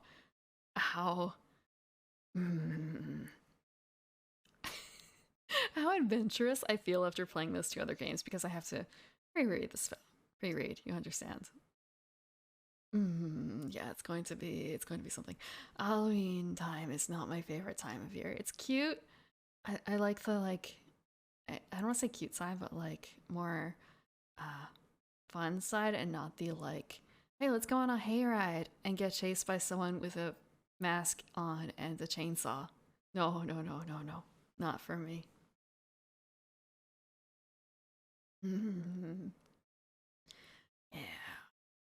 And there's also the proliferation of like zombie things, which nope, nope, nope. Not gonna play any zombie games. Can't make me play zombie games. Dragon breath. Yeah.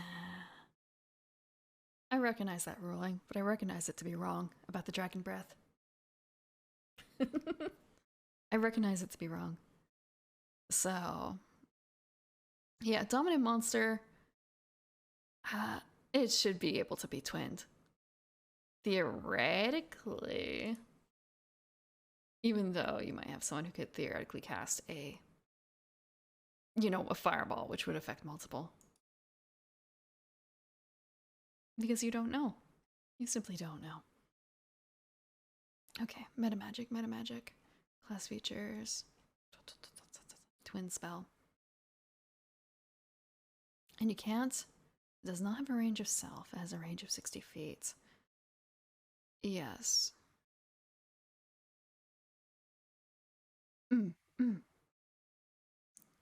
So yeah.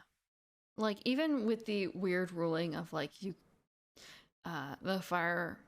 the dragon breath spell being able to be affecting multiple people, I don't necessarily know if Dominate Monster follows that same kind of ruling, simply because, I mean, if you target a rogue, the rogue really can't affect more than one person at a time, right? Unless they're a specific subclass. That's a lot of details to know about the situation. That's a lot of extra details to know about the situation as to whether or not a Dominate Monster twinned would work.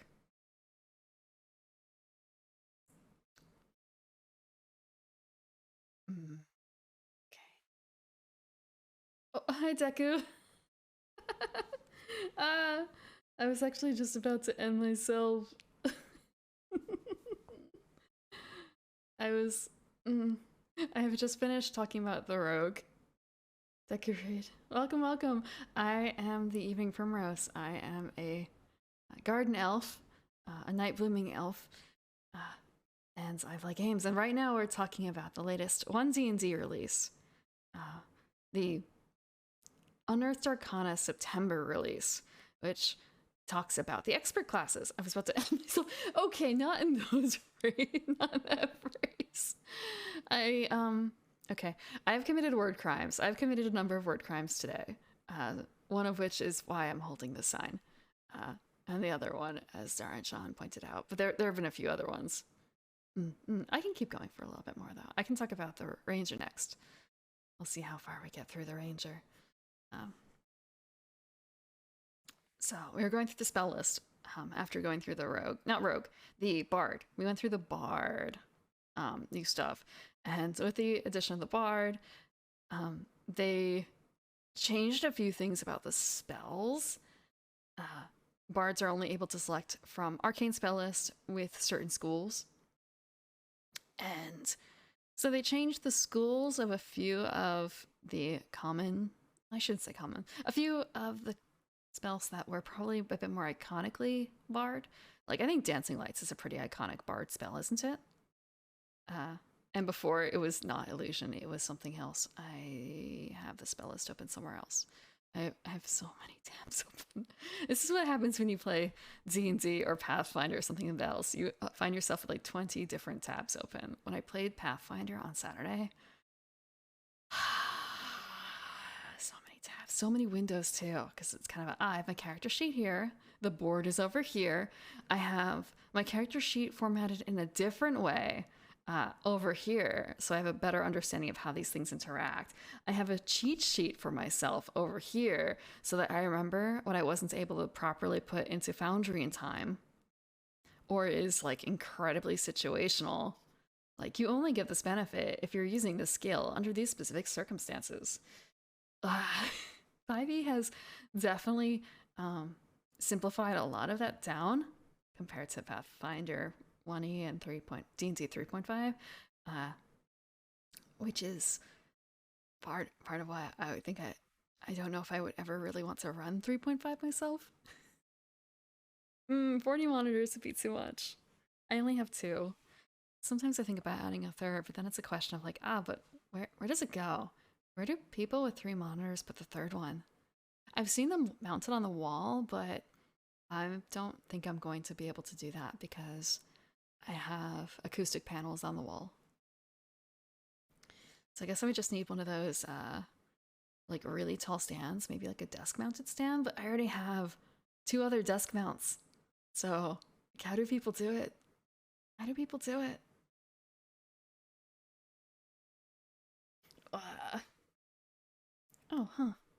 It's playing Automata. And it looks kind of like Nier, but not quite. I'm gonna, like, what is this song?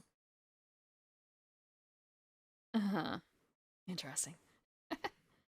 But yeah, I only have technically 2 monitors. I have a few other extra things I could bring up that would be like having more monitors, but they take up more desk space. And honestly, I have to fight so often. Oh, you know what I didn't do? I didn't.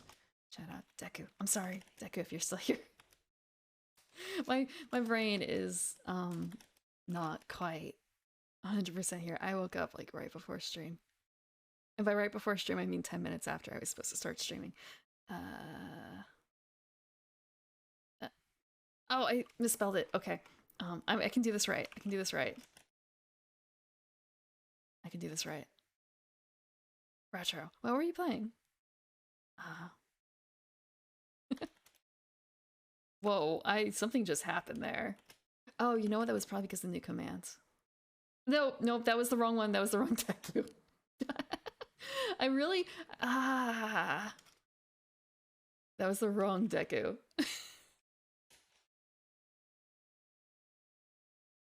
You have no idea. Yeah. Oh, I can... 4th time is the charm here. I just got bonked because, like... Okay. Shout out, not shout. Shout out. This works. Wait.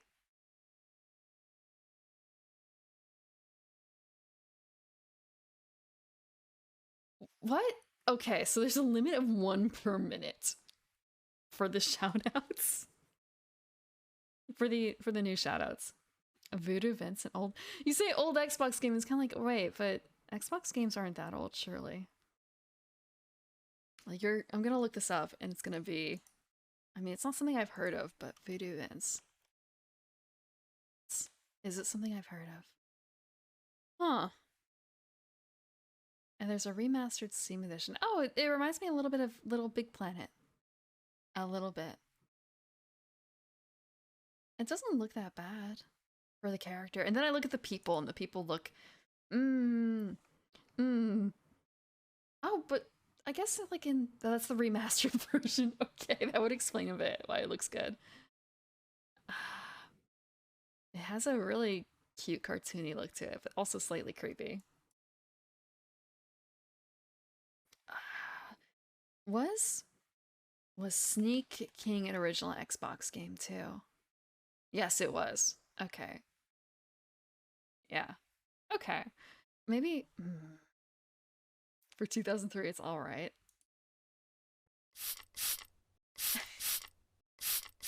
It can't have been that bad. I want to say so nostalgia goggles for it, and or the nostalgia goggles are ripped off for this. Okay, there we go. That should be the correct shout out this time. I hope you had fun, and thank you again for the raid.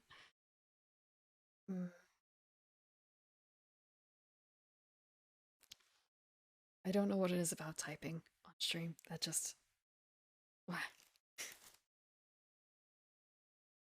Okay, watered.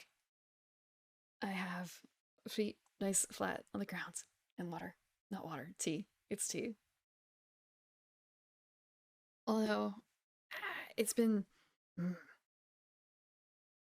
I I think I'm learning to not mind licorice. It's been like a week or so with this tea. Maybe 2 weeks, I guess? It must be 2 weeks now. It's just kind of a, you know what? It's not so bad after all. Maybe it's because it's not that strong of a licorice flavor, but I've become not immune. I'm not immune to it, but nonchalant towards it. Which I'm not sure how I feel about this. I'm not sure. It's this is an age, is it? This is an age. I'm not old enough to do that. Okay. So we have okay, these are feats. I'm gonna scroll back up to Ranger. So it's Hunter. So they have Hunter as the basic, the default subclass. What was the default subclass before? I don't know if I can look this up exactly. Unless, you know what? There's probably an easy way to do this. Okay, I'm gonna go to D&D Beyond. Because I'm not signed in here, so the only thing I'm going to see is the default for Ranger, which is the Hunter. Okay. For some reason I thought Beastmaster was the default, but I'm glad that it's not. Okay.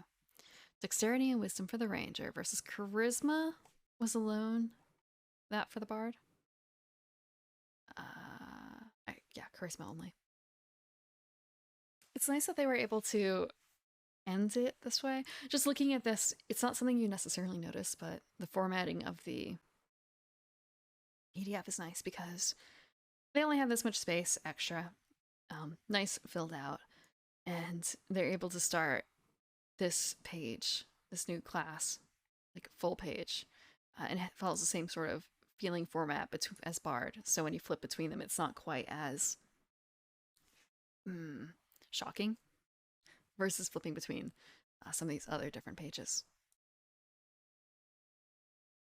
Book design. I shouldn't even say book. Document design. Document design. Far from the bustle of cities, amid the trees, blah, blah, blah. So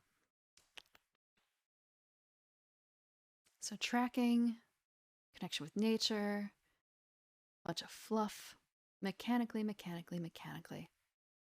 Armor training. Oh, wait. Armor training being underlined kind of threw me for a loop there because it's kind of a, is this the start out of something new? No, it's not. It's not.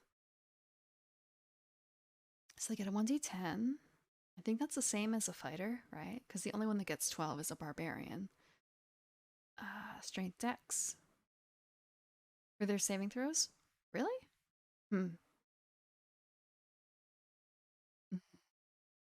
Athletics, stealth, survival, or choose 3 from any of these. Actually, just thinking about that, for the bard, or any 3 skills of your choice. Okay, so the bard was special in this regard because bard is the short of it. They're allowed to do whatever with their jack of all tradesness versus the ranger, which is more limited.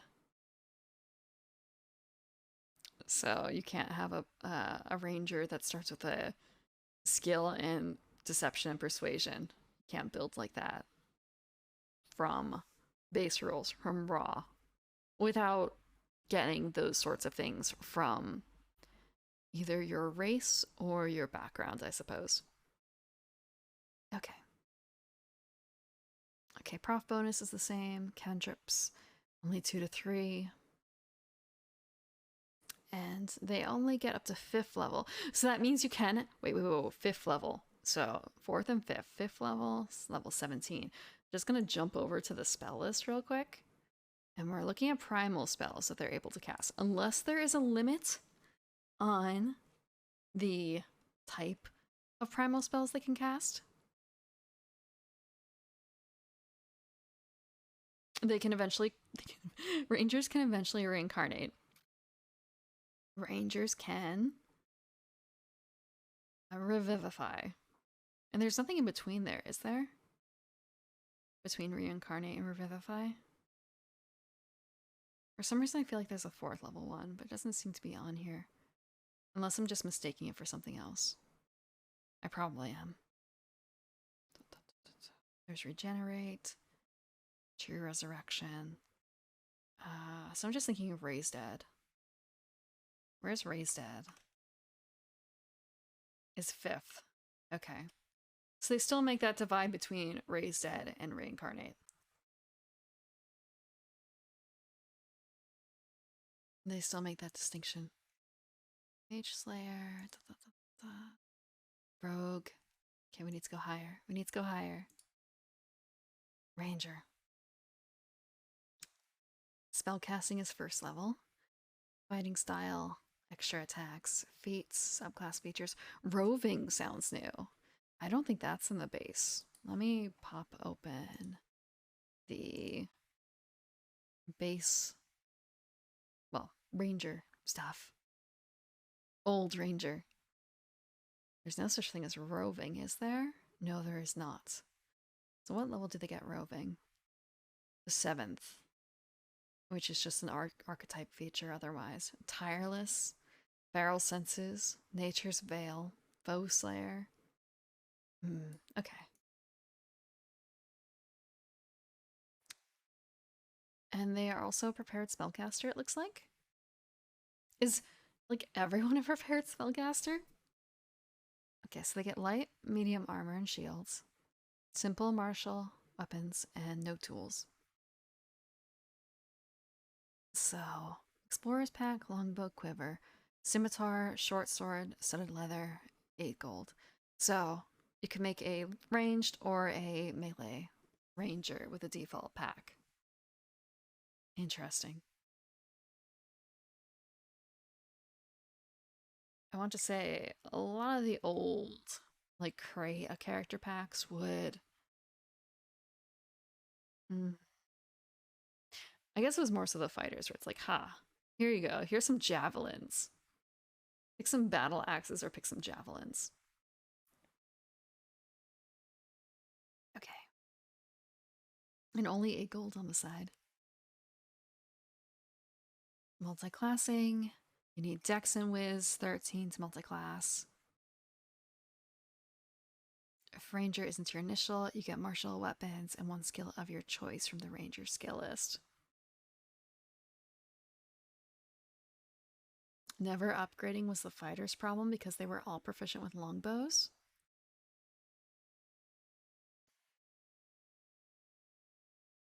Never upgrading their weapons. I think part of the thing was that you didn't get... You had the proficiency, but you never started with a bow, I think. Unless you specifically requested it as, like... Let me pop it open again. Let me pop open the Ranger book, and instead of having this sub 1 for the Sorcerer, I'm going to pop open Fighter. You could choose a short bow. Longbows are expensive. How expensive? How expensive could a longbow be? Simple weapon, martial weapon. So you start with as a fighter, you can start with a light crossbow and 20 bolts or 2 hand axes. You can choose a martial weapon, a shield, or 2 martial weapons. You could also start with a chainmail or leather armor, longbow, and 20 bows. Okay, so that's how you got the longbow. But they don't specify for your martial weapon that has to be a martial melee weapon, right? It could be a ranged weapon.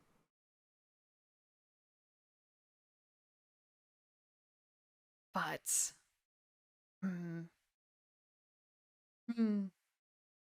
Okay. So I guess in my case it was more so that I picked the shield, so GG on getting a bow. I hope you have fun with your hand axes. Not even javelins.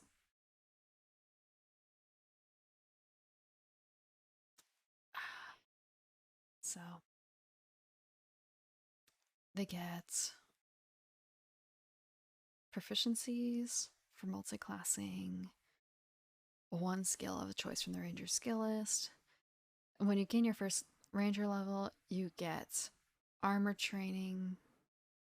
So it is kind of weird how they kind of split that out here with the proficiency in weapons being split from proficiency in armor. Wait, you gain shield proficiency? You don't... Wait. Okay, I do get shields. Okay, for some reason I missed the shield section up here. Half your ranger level rounded up.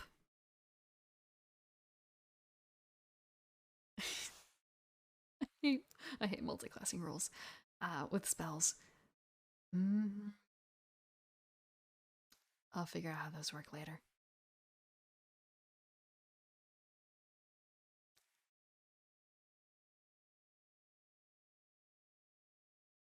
Ranger class features.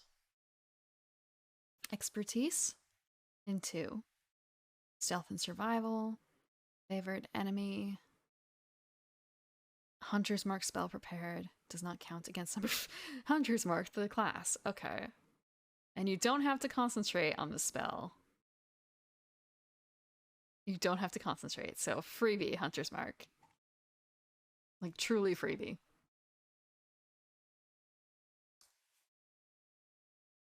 Spell casting. So you have Cure Wounds, Guidance, Hunter's Mark, and Thorn Whip. Or 2 0-level spells or 2 first-level spells of your choice. It must be primal, any school of magic except evocation. So you can you can have a ranger who knows how to revivify, I think, or reincarnate.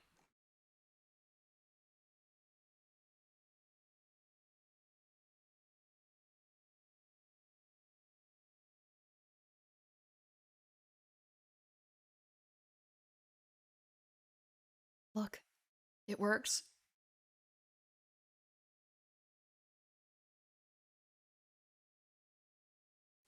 They said as long as it wasn't what? Evocation wasn't? Or divination? I need to write this down.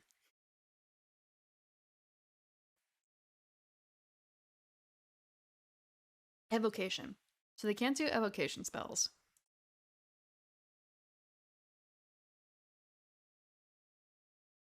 So rangers, all primal except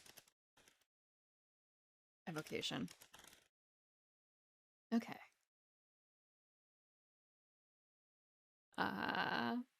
Stepping on the druid. Stepping on the druid.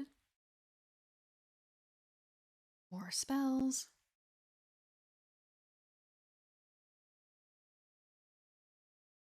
Spell slots.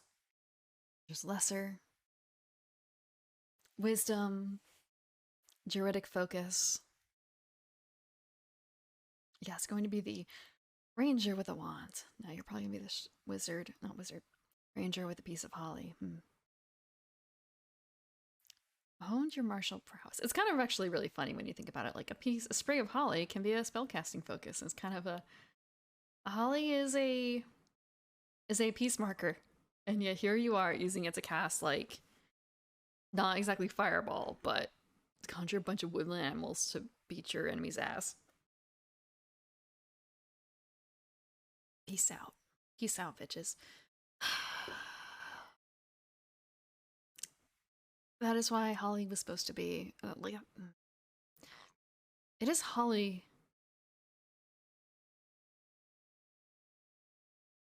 Trying to remember. I haven't done this in forever. The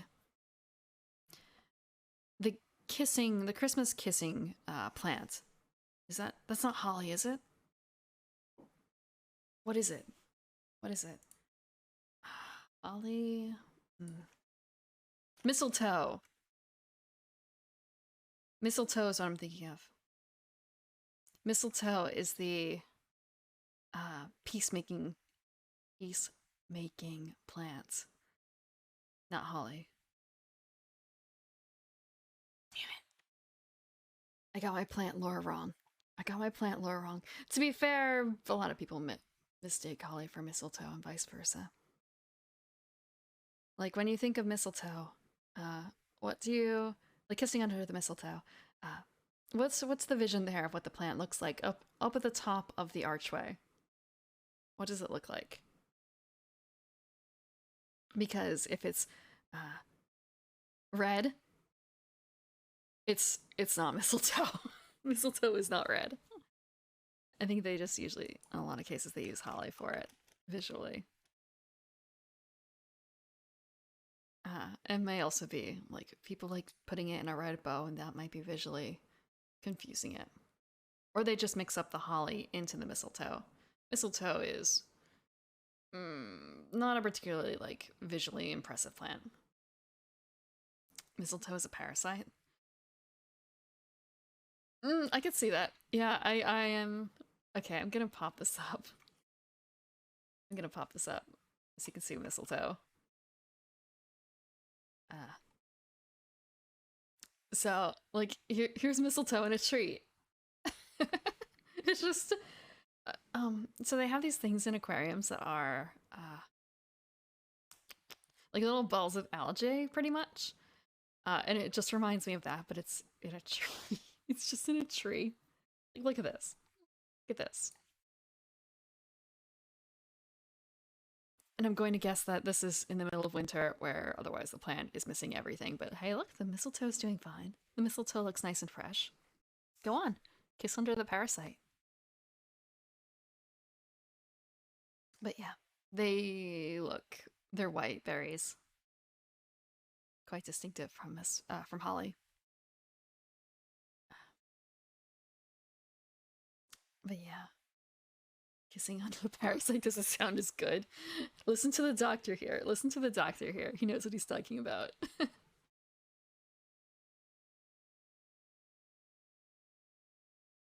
Mm. Actually, sorry, just like uh so if he's got the mistletoe in one hand and she's got holly in another, I wonder if she's trying to like ward him off with that, like what the symbolism behind that is. Or if it's just like prickly plant, I'm gonna fuck up your hair with it. Go the fuck away. There's a lot of symbolism behind uh a lot of plants. Especially there's a Victorian book especially about it. And I know what hollyhock is, but not holly off the top of my head. Hollyhock is for ambition. But holly, what is holly for? I think I have this on a short list. Plants symbolism. Holly. It's not in this one.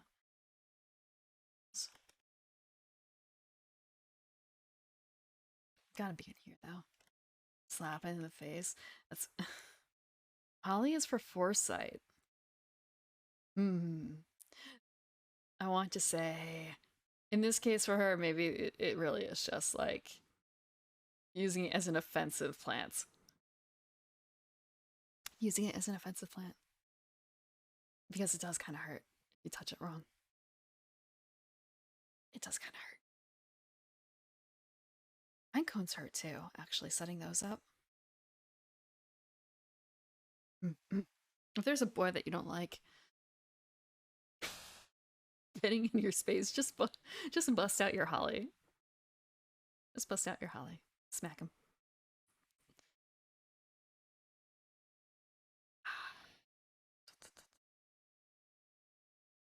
So they have a fighting style as well. One of the following. So you can always choose a fighting style feat, even though you're not a member of the warrior group. And the ranger subclass. Let's see. Just grab the secret stash of pine cones. There's a lot of times in people's houses, if they're decorated for the holidays, they'll have pine cones, you know, kind of for that extra scent lying around. No, you don't have like a little basket of pine cones to get that nice wintergreen smell, along with, you know, cinnamon sticks tied up by heating sources to get heated cinnamon. So yeah, just mosey on over. Or if you have your fireplace, just grab out a log. Just entire piece of wood. I actually need to get a firewood holder for my fireplace. It would make picking them up a little easier, I think, too.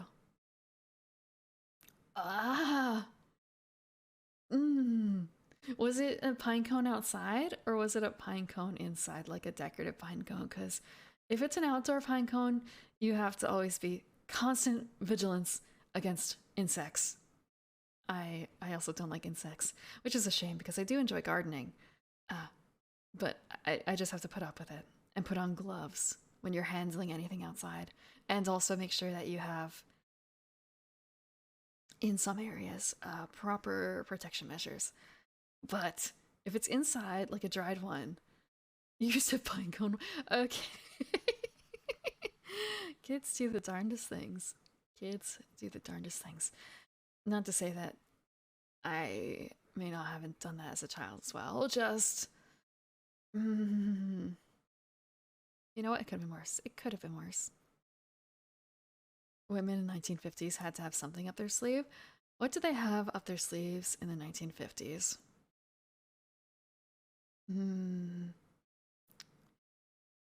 Probably a lot more flasks, to be perfectly frank. Frying pans? Cast iron frying pans.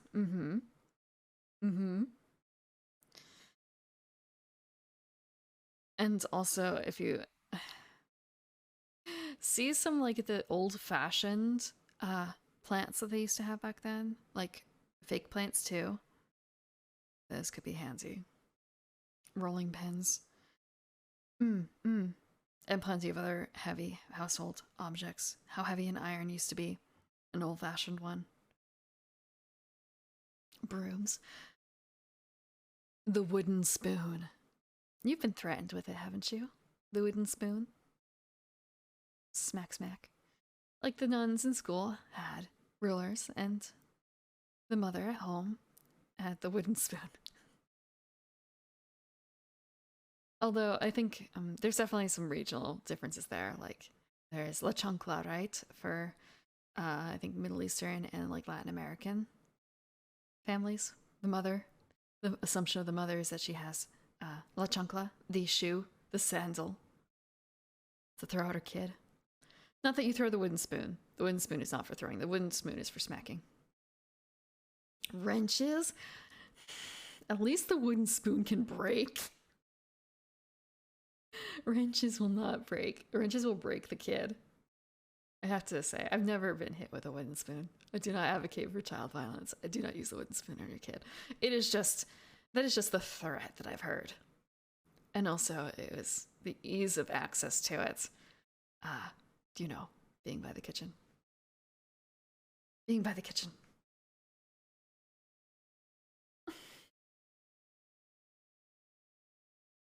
They had switches? Or yardsticks? I think I've seen the art stick too. Uh, I thankfully never had to go through that, but I've heard from other relatives that did. Um, mm, mm, getting getting wooden implements broken on them by the nuns. Not very kind. Not very kind. Would not suggest. Well, I wonder if they're probably not allowed to do that anymore. Maybe. Maybe. But then again, I wouldn't think that you'd be allowed to do that in the US either, like some of those beatings, but I think it still continues in certain areas. Like school sanctioned uh physical discipline, I should say. And not the like drop and give me like 100 jumping jacks or whatever.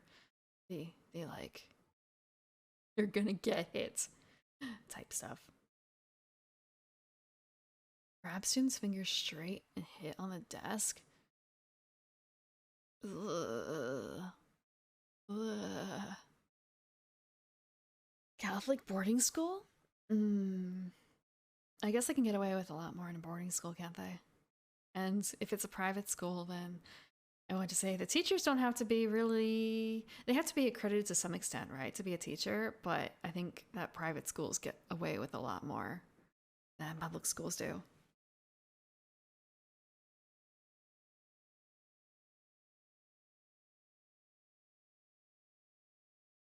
And just thinking about like, okay, so the ranger oftentimes would get like a pet, and even then they don't have any sort of, I guess, training regimen there for it.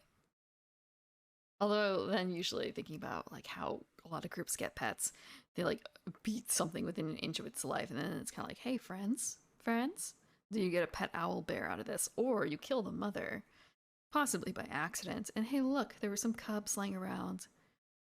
What are you going to do with the cubs? You could sell them to a zoo. You could use them for something, or you could adopt them and have them as your mascot. They get sanctioned by the diocese and basically teach whatever they want to whatever degree that they want. I want to say at least they have to pass that sanction by the diocese, but I honestly don't remember what a diocese is. Uh, like how if it's a higher up level or a lower level in terms of if it's like countrywide or lower. So I guess it would kind of depend on the particular region, I suppose. Some places might be more lax than others if it's a highly regional diocese. Or if dioceses. Okay, regional. Like, okay. So I think that might be heavily dependent then on the region because there are some areas that are more competitive when it comes to schooling than others. Like, sure, it's a Catholic school, but uh, if they want to compete with, if they want their students to compete at the same level as other schools in the area, private schools that aren't Catholic, they might actually have to step up their game and have someone who's competent at their job with training at teaching to make, make things look good.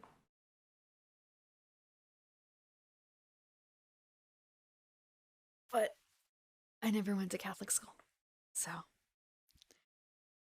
not 100% certain. I cannot be 100% certain. Thank you for the follow, Farron. I'm sorry I didn't say hi to you earlier. Just started chatting back and forth without an introduction. Sorry. mm, okay.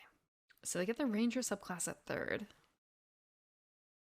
At fourth, they get a feat. It's not your bad. I'm the one who should have said something. Okay. Yeah, I see the first sub chat now. Just have to scroll up a little bit. Badass weekend. Or parasites. Just parasites are usually not involved in good weekend. You don't come out of a weekend and say like, hell yeah, that was a great way to get crabs. Do you?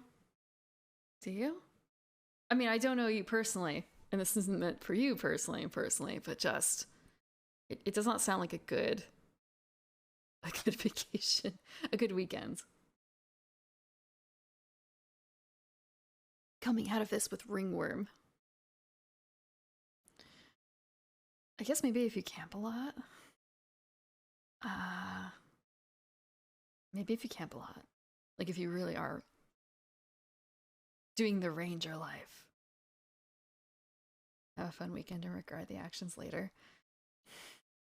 I don't want to say a lot of weekends, but unless you're very planned and determined, having fun weekends and then like, I guess it might be more like regretting the lack of actions, focusing too much on fun and not on work. Work that needs to be done, chores that have to be done.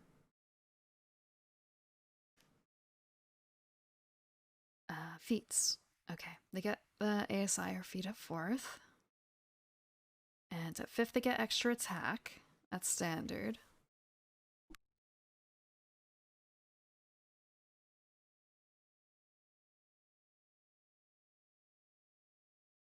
At 6th they gain a ranger subclass feature.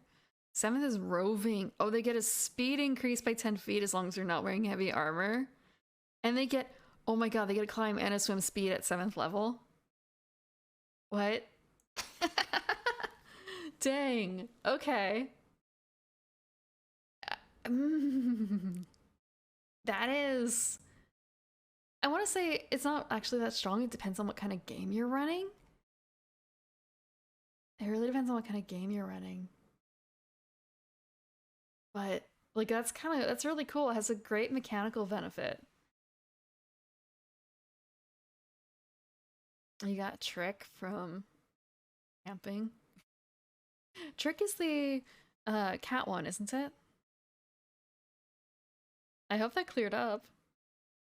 I want to say, like, I didn't get a parasite, but I have gotten bitten by ticks, or a tick. I never even saw it. Toxoplasmosis. Okay. Okay. Oops. Wrong T parasites. Wrong T parasites. Yes. I have gotten the bullseye. You got it from bear meat? So you were, I'm guessing, cooking bear meat? Like, did you hunt it while you were camping too? I can't imagine. Like, how do you... I've heard of people being able to eat bear meat, and I've heard of places, I guess, selling it cooked, but I've never seen it for sale. I have no idea how you would acquire it. But maybe that's just the kind of area I live in, where we don't really do that. So, like, did you know someone who killed it? Hunted it, I should say. Like, because you use the parts. You got the bear and we're having bear steaks. It just happens. Yeah, there's a lot of parasites and even regular, like, grocery store based food. I've seen some images of like the creatures that come out of fish, and it's just kind of a I'm really glad that everything is frozen, because god, no more parasites. Game meat is a bit difficult, isn't it? But I won't say it's not exactly free food either. You have to prepare it. Like, butcher it too. Time effort, I suppose, rather than money effort.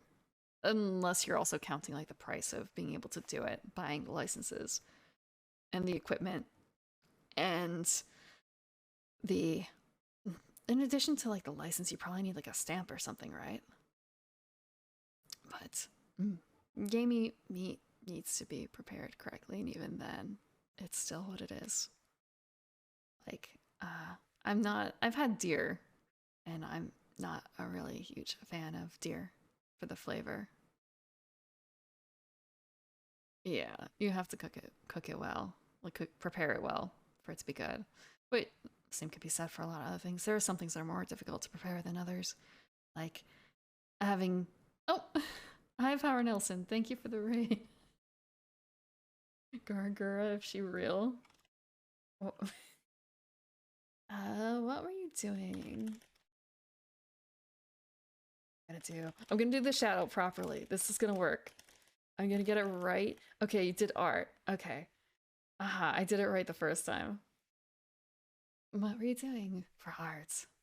I slept until 10 minutes into my stream, so I didn't get to check anything to see what people were doing. Oh, you were doing AI generation. I saw you doing that before in one of the Denny streams. It seemed really, really interesting. So this is Fine Art Gura? Is that it? Fine Art Gura? Gura Lisa. Huh. I. It's just kind of like, is that an airport behind her? All I can see, it feels like it's supposed to be like an ocean, like a banister in an ocean. All I can see is that's an airport with a tower. D&D 1 stuff, yes. 1 D&D. I am the Evening Primrose. I am a night blooming elf, a garden elf. And I like playing tabletop games and board games. Like, board games are tabletop, sort of. But Tuesday I usually talk about tabletop stuff, or I play board games of some sort. And today, because last week the latest Unearthed Arcana came out, this week, I am covering one D&D release. I've done this in the past for the couple other releases before one D&D. I've been lamenting like, oh, this is the giant release for Unearthed Arcana, and like, nope, there's still no giant half race or half giant race. Give me the giants. You can't release like a giant themed thing and not allow your characters to play giants. Oh, actually, I didn't have that up on my screen. I'm gonna move the Gura Lisa so you can see it. Wow. Okay, Gura Lisa. This is the thing. So you can see what I'm talking about. Where I think it's a. she's leaning on her luggage, and she's waiting for her plane. I was actually looking into installing the Stable Diffusion myself, but I fell asleep before I could do it, before I could figure out which particular thing I wanted to do for it. It seemed like there were a couple different options. They're importing fish. I hope it's been flash frozen.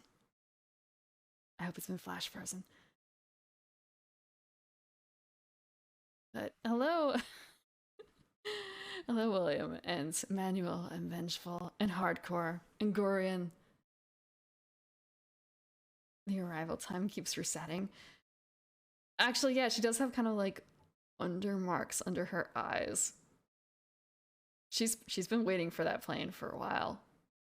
Oh, you know why? All I can think of is that's because all I can think of is EWR is no longer considered part of the New York City metro area for airplanes, so she can't just hop a plane to one of those other locations instead. That's why. She has to wait for the actual next EWR plane. Ugh. What is the alternative to flash freezing? I think just eating it raw, or like without freezing at all, like fresh caught, completely fresh caught, no flash freezing, or slow freezing. But that would probably be more destructive. I know a lot of times when they say that, like, oh yes, it's fresh fish that we're selling here, it's actually been frozen. Like sashimi grade, I believe, has to be flash frozen. Smoking? I honestly don't know if smoking would get rid of necessarily like parasites and diseases in that manner because of the low heat. Almost all fish is frozen on the boat. Just to play with fish that are still in the water. Just thinking about like actually there are a lot of places that do sell fish that are still alive, right? I have a few markets nearby that do that. So I guess there's that. And the same thing with the lobster. You can buy fresh lobster that is still alive and have it steamed right there, or do it yourself. So, but that's not fish. That's crustacean. It's different. But, and also, don't people do that for catfish too? Like fresh catfish? I think I swear I've seen pictures of people's like bathtubs or whatever, and they have like catfish in them for like the freshest catfish. There's still some sort of processing, maybe. Just thinking about, so I've seen tuna, like tuna processing roughly for sashimi and sushi. And I think it's probably been frozen in that case, but I've had a lot of smaller fish where I've bought whole small fish and I don't know if they were flash frozen before. I'm going to assume that they were. Hi, Callie. Thank you for the follow. Oh, so that's why people do the clean water, like bathtub catfish. Huh. So, like, do they taste muddy then? I've never had, like, fresh catfish in that regard. Just a few other things. They were? Okay. Mm. It was the fish I was thinking of, the fish that I've processed, and, like, cleaning out fish guts is kind of gross. Saury. Saury. Otherwise known as... Oh man, what is it called? I know I should know the Japanese name. Pike? No, it's not pike. Where is it? Come on, there's gotta be a Japanese link to this. What is the Japanese name for sorry?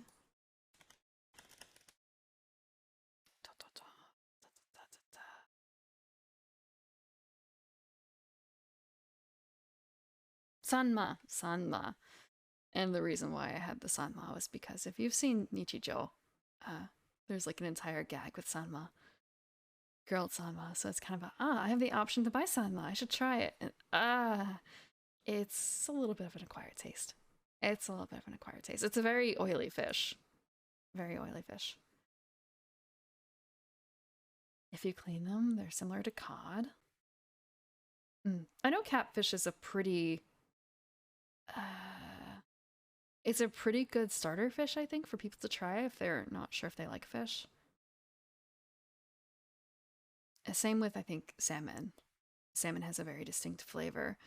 It's hard to get that intimate with your food. With the guts, you mean? Yeah. It's more so like the deboning process too. And just like making sure not to actually break the guts, I think, and having it like spill out over the rest of the meat. Because otherwise it's actually not like too terrible.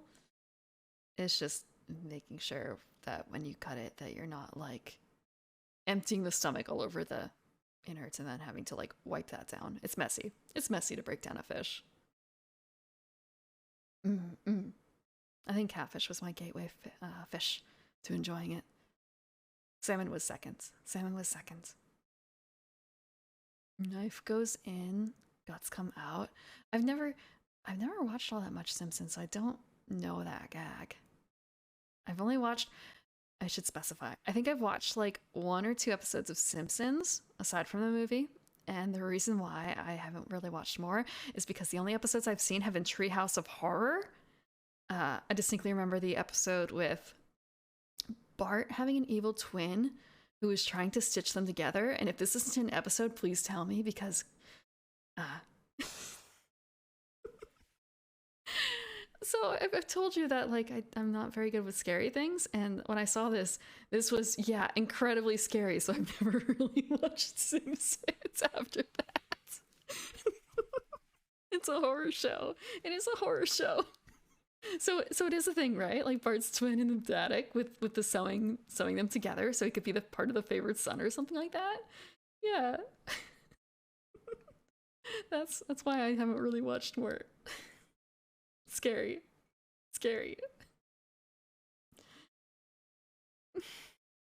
Yeah, I'm a wimp. There's been a lot of shows where you get off on the wrong foot like that, and I just can't continue.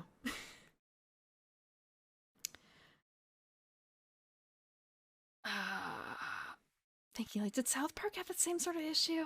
I've seen a bit more of South Park than that, but there are definitely some episodes that get a little bit more gruesome. Even though it's like highly cartoony humor, it's still It wasn't like that. It was more of a like, oh, it happens to be on in the background, and cartoons are for kids, right?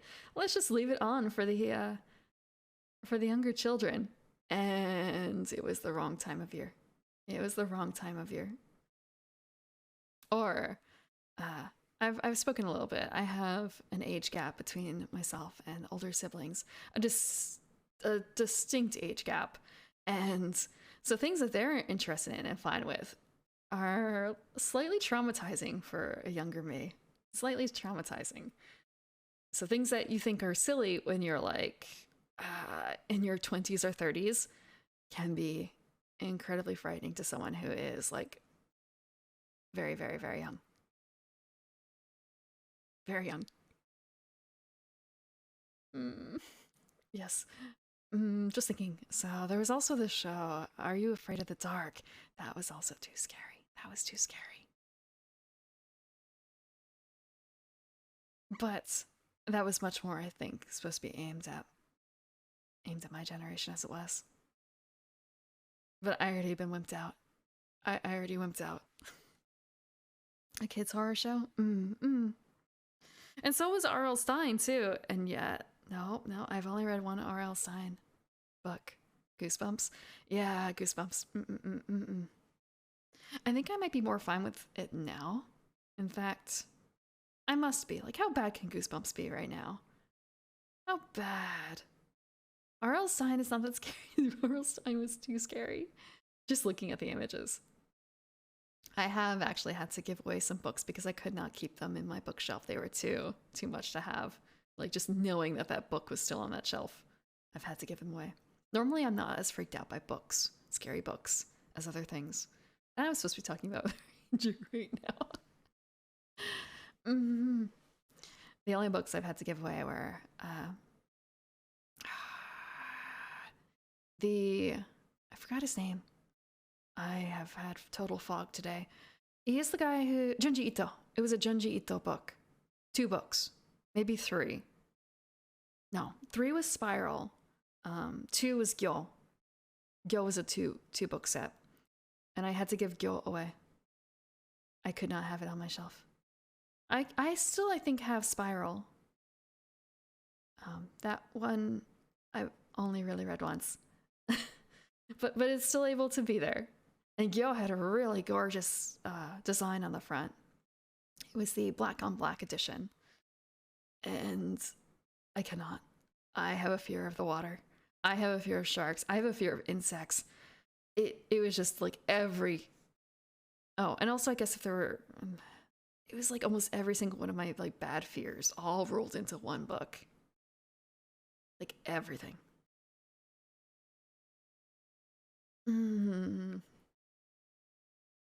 Yes, I am, in fact, a weenie, which is why I'm like, oh, playing scary games, it can't be that bad, right? They're just games. And then The Little Nightmares is supposed to be not spooky, like spooky, not like really scary.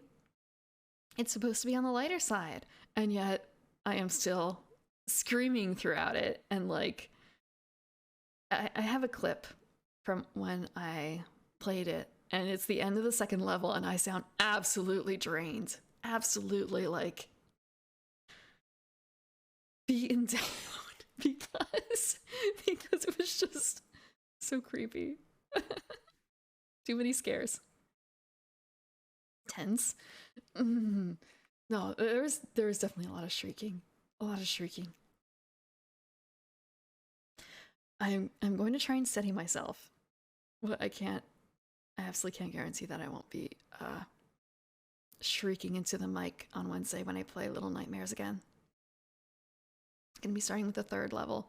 Like, it was really fine for the 1st level when there weren't other creatures around, but once they introduced the other people, I don't even know if I should call them people, the other moving pieces that were not objects or inanimate objects, like that's what got me. Like, I didn't shriek. Creatures is probably a good way of putting it. creatures is probably a good way of putting it. Like, okay, I shouldn't. There's also like little creatures in Little Nightmares that are like little. They kind of remind me of gnomes or soot sprites, and like those are fine. They're a little creepy. They're meant to be a little creepy, but like I'm not shrieking at them. Versus the what I found out his name is the janitor. Oh no no no no no! Don't give me Mr. Long Arms janitor. Accept my death. Not yet. Give me another like 400 years, please. 400 years. That would be good.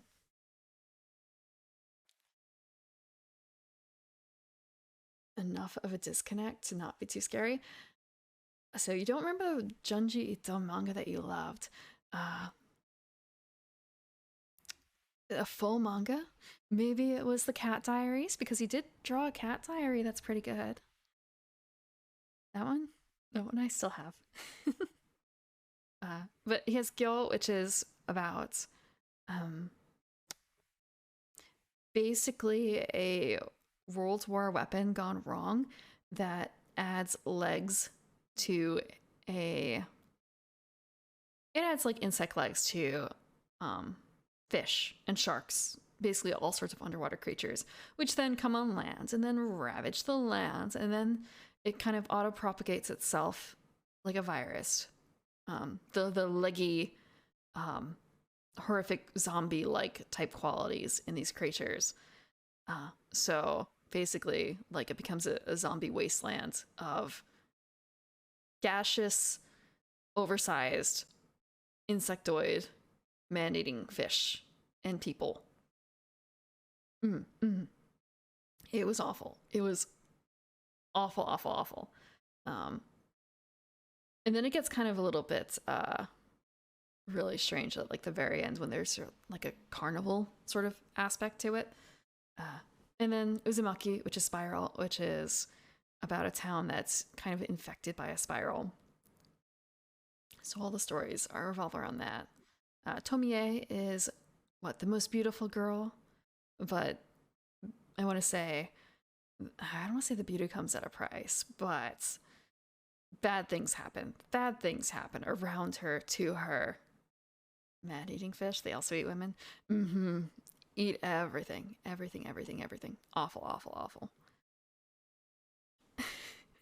As I said, as someone with a fear of like zombies and sharks and water and insects, it's like worst scenario book to have. Worst, worst, worst. A Museum of Horror. I feel like I've read that, but it's been a very long time. A Museum of Horror. How am I scared of water? I don't like my face being underwater. I almost drowned once as a child. So, I don't like that possibility. And also of the potential for things in the water as well. Like, so it's a kind of a two-pronged thing. I don't like being underwater. I don't like being, even with my head above water, in water. Because even though like you can see it, what if there is something else that's in there? And a lot of the time it's not perfectly clear. Just kind of a impending sense of doom. So I would hate to be. I've never been in space, so I couldn't tell you, but I don't know if that would work. Maybe it's a case of like, because I don't have my feet on the ground necessarily, but even when I do have my feet on the ground, it's still like not great in the water. It's still not great. Like, I want to say, waist. If it's higher than the waist, then it's freaky. Or the water. If it's higher than the waist. Because then there's something that's theoretically large under there that could exist. That could easily murder you. Alone in the water, because of waves. Riptides are also scary, but I've never dealt with that. Also because I never really go out that far in the water. But you just have to, Waves. Just like being that deep, I've never had to do. Gulf of Mexico. Gators. Yeah, I've heard that like no matter what, just assume for a puddle of water in the south that it has a gator in it, no matter how small. No matter how small. Because I mean, there's even like little baby gators, right? Not that I'm used to having gators in pools, but you know, there. I went to say there are some of those cases, right? Like gators in the sewers and stuff. So like maybe there could be something in there. But I guess it would have to live through the chlorination first. In the case of pools, backyard pools. Walk upstairs for a building under construction. Hmm. So kind of like a fear of heights, I suppose? Or like fear of falling might be more appropriate then, perhaps. Because of the unsteadiness of it, I'm guessing. I could see that too. There are definitely some staircases that feel a lot less secure than others. Toes in the water and make sandcastles. Sandcastles are fun. Don't like the thought of some alligator biting you while sitting. I want to say not toilet gators, but spiders. I've encountered spiders. Like this toilet should have been cleaned like every hour nearly. Why is there a spider here? Why? Double check. Check the toilet. Check the paper. No spiders. No.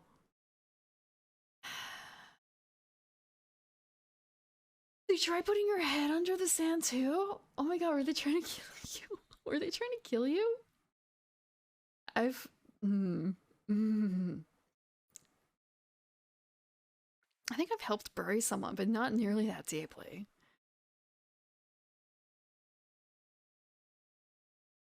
Anacondas coming up through the sewer system? I want to ask where you live at the same time. I'm not certain if that's a good idea.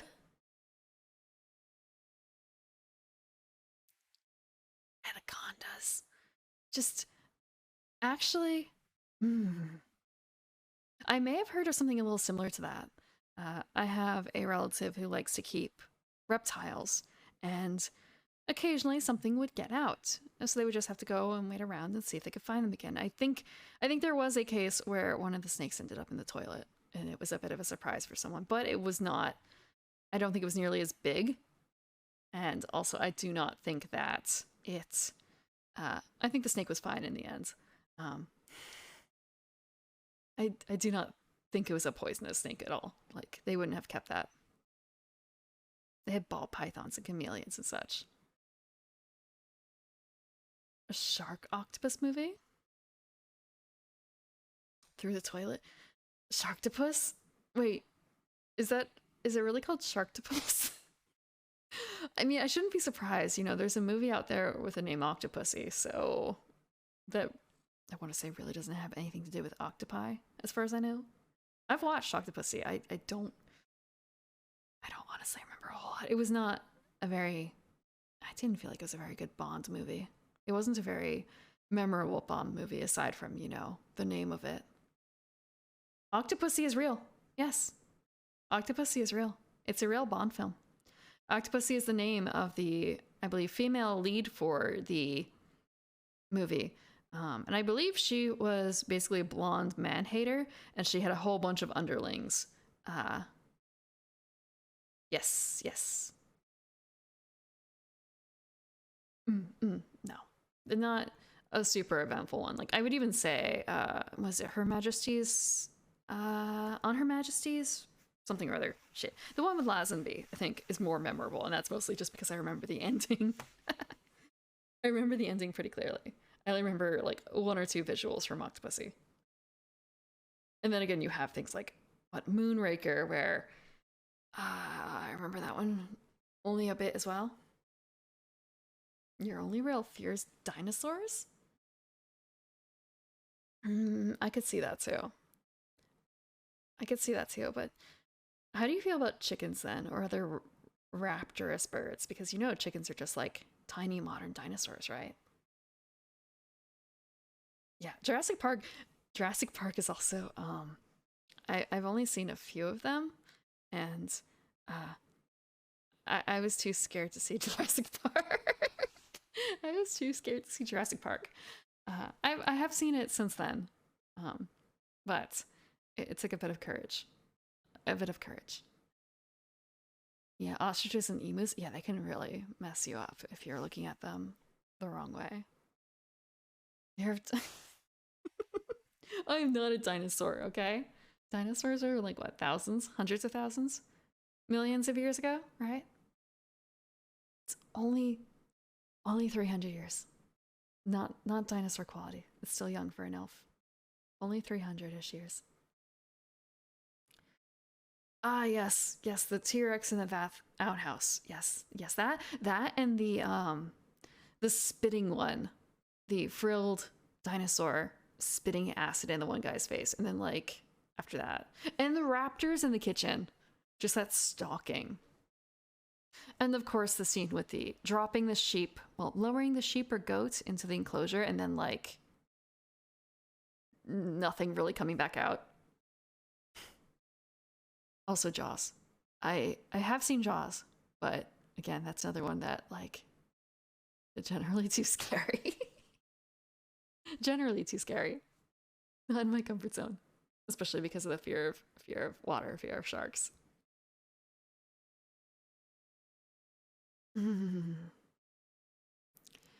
Travel inside streams? Spino? Spino. Is Spinosaur? Is that it? Spinosaur. Okay, I'm thinking of something else. Thank you for the follow. Please use Akaimi. Okay, yeah, I haven't seen 3. I do remember that a few of the Jurassic Parks came out uh, in a very untimely fashion for me. And by that, I mean there was a certain time where it was popular to have parties to celebrate your age in movie theaters. Like you see a movie and you have refreshments and such to go along with it.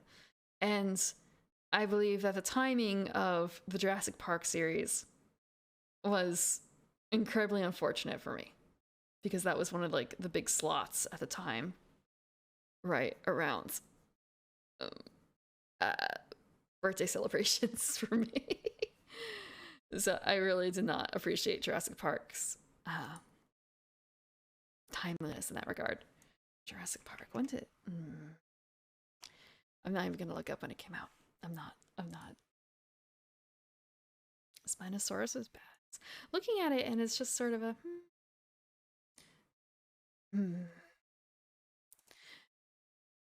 Not. I guess it's a predator. Looking at it, I'm gonna pop it up. We're going to take a bite. Girl, Lisa. So it's a lot of teeth, but for some reason this freaks me out more than this guy. Maybe it's just like the entirely underwater thing. Even though I know, like, look, what's he gonna do? Gum me? Over here? And they have coelacanths on the side. It looks cute. Not cute at all. Look at those beady eyes. Look at that little dot. Look at that nose. Look at that. What did he even do with this? A saw blade isn't effective. Give it a little pat. They do have some places where you can pet sharks, right? No, I don't think that would help. To speck into teeth. This isn't Spore. I mean, these do kind of look like Spore creatures, but it's not Spore. There are some places I think you can pet sharks. They're not like big sharks, but they're still sharks. There's a few aquariums I think that allow for that. If you saw, what is it called? There was an anime last summer, not this past summer, but the summer before that, that was all about something on the isotope. No, not isotope. Radiotope? No. It had an unusual name. And it was all about aquariums. No, it was not isopod. It ended with tope. Aquatope. I think it was aquatope. But that was not the full name. That's just the one word I remember. And it was all about a girl trying to save, well, one girl trying to save an aquarium, essentially, and another girl joining her on this quest to find some sort of meaning to her life a bit. And they call them touch tanks, I believe. And I don't know if they had a shark in their example, but then again, their aquarium just may not have supported that. But I think that in more dedicated spaces, they can get away with letting visitors touch smaller sharks. Like, very small sharks. Sharks can be quite small. Let's see, small shark. Small shark. How small is a small shark? Like, look at this little thing. Look at this little baby. Like, they may not be babies, necessarily. They could be a grown shark, but still be rather small. So I think, like, when they have, I think, touch tank sharks, that they are smaller breeds. Okay. If I look up touch tank shark. Yeah. So, like, this little guy. He's got a barbell, sure, but he's still a shark, by some definition of shark. By some definition of shark. And, like, shark and breed touch tank. You want to touch a stingray, I guess. Black tips. So yeah, they do exist. Touch tanks like that. There's supposed to be a huge aquarium in Georgia.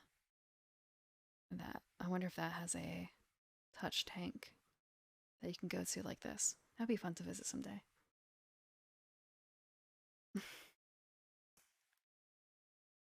Less dangerous sharks. Not all sharks are. I want to say, so there's only a few sharks types, right, that kill humans, and a lot of the smaller ones are not particularly good at it. Then again, also like stingrays are not like particularly good at killing humans, and yet they're still capable of doing it. And yet they're still capable. How big is a stingray? I don't know cookie cutter sharks. I do know that there are some places that eat shark. I think it's Australia, right? And may also be somewhere in the Caribbean.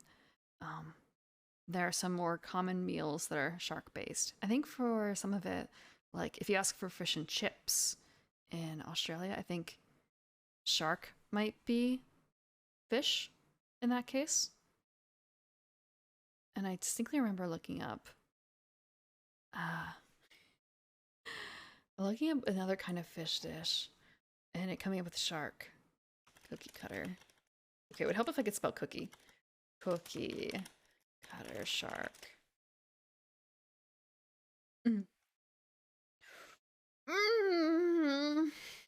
Why? Why did you do this to me? Okay. It's like a little sawtooth thing that just kind of suckers on. It's awful. Wait, what? They bit into submarines? Like they could do that? They can do that? I know in some places that you can actually fish for shark and it's okay. There's a limitation on it, but it's usually for, I think, smaller types of shark. So, like, you could theoretically have shark in the US. I have some relatives who they were part of a shark fishing competition back in the day. But I think it's a bit harder to specifically catch a shark than it is a lot of other fish. They thought the subs were whales. It's just, what were the... Like the teeth being strong enough to get through that. Like that must have damaged the fish, the shark themselves as well. Okay. What is the name of it? Like, fish, chips, shark, Australia? Yeah, okay, so they do flake in Australia for fish and chips. Gummy shark, technically. And I swear there's like a Jamaican shark dish. Shark. It would help if I could spell shark. Shark recipe. Is it Jamaican? No. Maybe it's not. Maybe it's not. Bacon shark. Yes, that's what I'm thinking of then. I'm thinking of bacon shark, which is not like bacon, but like bake on. Bake and shark. Bake and shark? Bake and shark. It's a Trinidadian thing. My bad. It's not Jamaican. Trinidadian. Okay, let's look up bacon shark real quick. I've never had bacon shark, but I think it actually does use shark. See? It actually just kind of reminds me of like a po' boy, sort of, except shark instead. Sunday lunch shark. Ah. So, catch and release shark, Fine to be caught with any bait.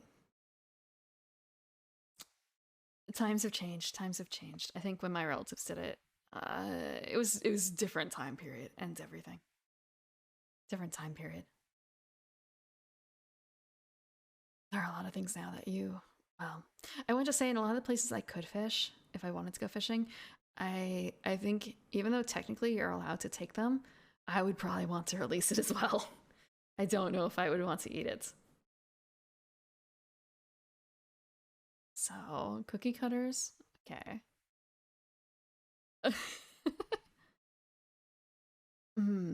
Just thinking, like, I guess they wouldn't get decompression disease, right? Not disease, decompression effects. The sharks, would they? Perhaps not. They have to have some way against it naturally. Shake and bake, shark and bake. Yes. Alligator? Alligator is supposed to be like chicken and fish mixed together, right? They only just banned mako fish sharking? Shark fishing. Mako fish sharking. Okay. Mako. Mako shark. Just. Oof. Okay, so those are one of the other ones that looks like a really, really offensive, so to speak, shark. Like, they're gonna kill you. But I don't think they're actually that. Are they that bad? Just, look at this little guy.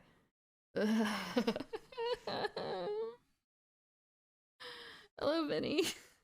We're supposed to be looking at the ranger from 1D&D, but we're looking at sharks and stuff right now instead. We're looking at sharks. It's So we got into talking about a little bit about the roving feature of the rogue and how, like, oh, they can climb and swim now, at whatever speed that they can walk at. Like, that's a really neat ability that they've given them. That's combat focused and not just like a ribbon. It's not just a ribbon feature. And then talking about water and scary things, and now we're on sharks.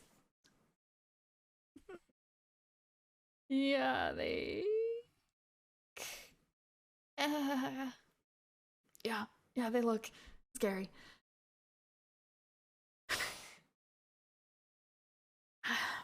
I know that there's also bull sharks, and those are like one of the other big ones that are like actual potential man eaters. Yeah, bull sharks are the other one that I've heard of, and I, like looking at this. Okay, I'm gonna go back to the. I'm gonna go back to the shark, the bacon shark, please. Let's talk about eating them and not about looking at them. There's a green. No, wait. Okay, there are lantern sharks then. Yeah. Goblin. Wait, there are goblin sharks too. You're not just making up names, right? Of sharks. Okay. If you pull up any fish too fast, you can pull up the air bladder and kill it. That actually would explain I want to say a couple of the strange deep dive things, doesn't it? Some of the fish that exist only at deep levels, and when you pull them back up, like, it's more than just the air bladder, but like, one, they're gonna be dead because of that, and two, because of the like everything else, the compression level differences. Shark elves, shark elves.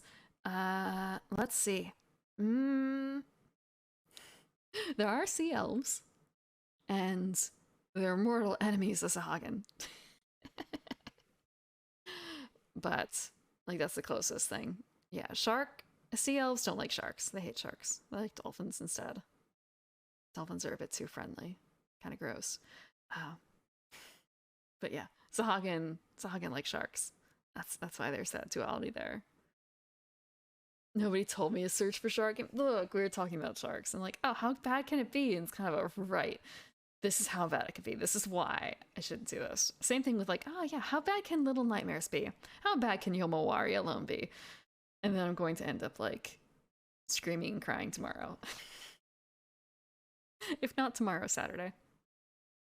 And again, thinking like, well, it can't be that bad to watch a little bit of someone playing Mortuary Assistant. I'm terrified of sharks. Let's watch Shark Week. Usually Shark Week isn't so bad because they're trying to make the sharks seem friendly now. Sharks are friends, not food. So they've been going a little gentler on it. But I want to say part of it is also a bit of the short-term memory. Not problems, but like slight lack of it, where it's kind of it can't be that bad. I don't remember having nightmares about sharks last time I watched Shark Week. It'll be fine this year. It'll be fine this year.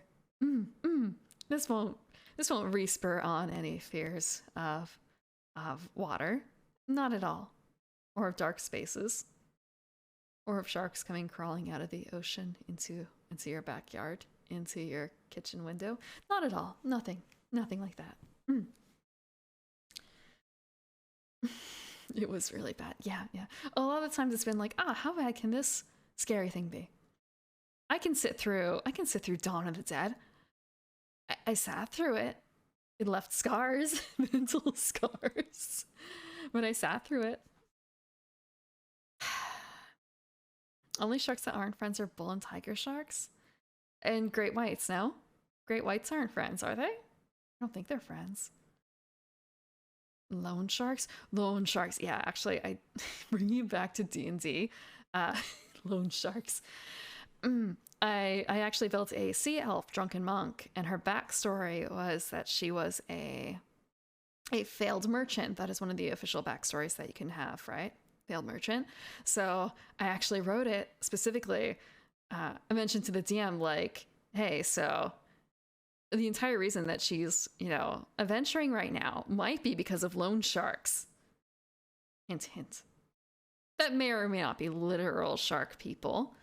You know how it goes in D&D sometimes, especially with the Sahagin around. So just kind of giving that option there. It also explained why she came out. I shouldn't say explain why she came out of the water, but that was more so the like dumb aerial move of like falling in love with something that she later tried to make a business out of, but failed because, again, dumb as a box of rocks. When you're building a monk, they are incredibly multi-ability score dependent, mad, and because of the way I built her, I had to drop like wisdom. No, I didn't drop wisdom. I did drop very, very hard intelligence and charisma. So not very good for a salesperson. Like, I guess the wisdom was decent enough, but still.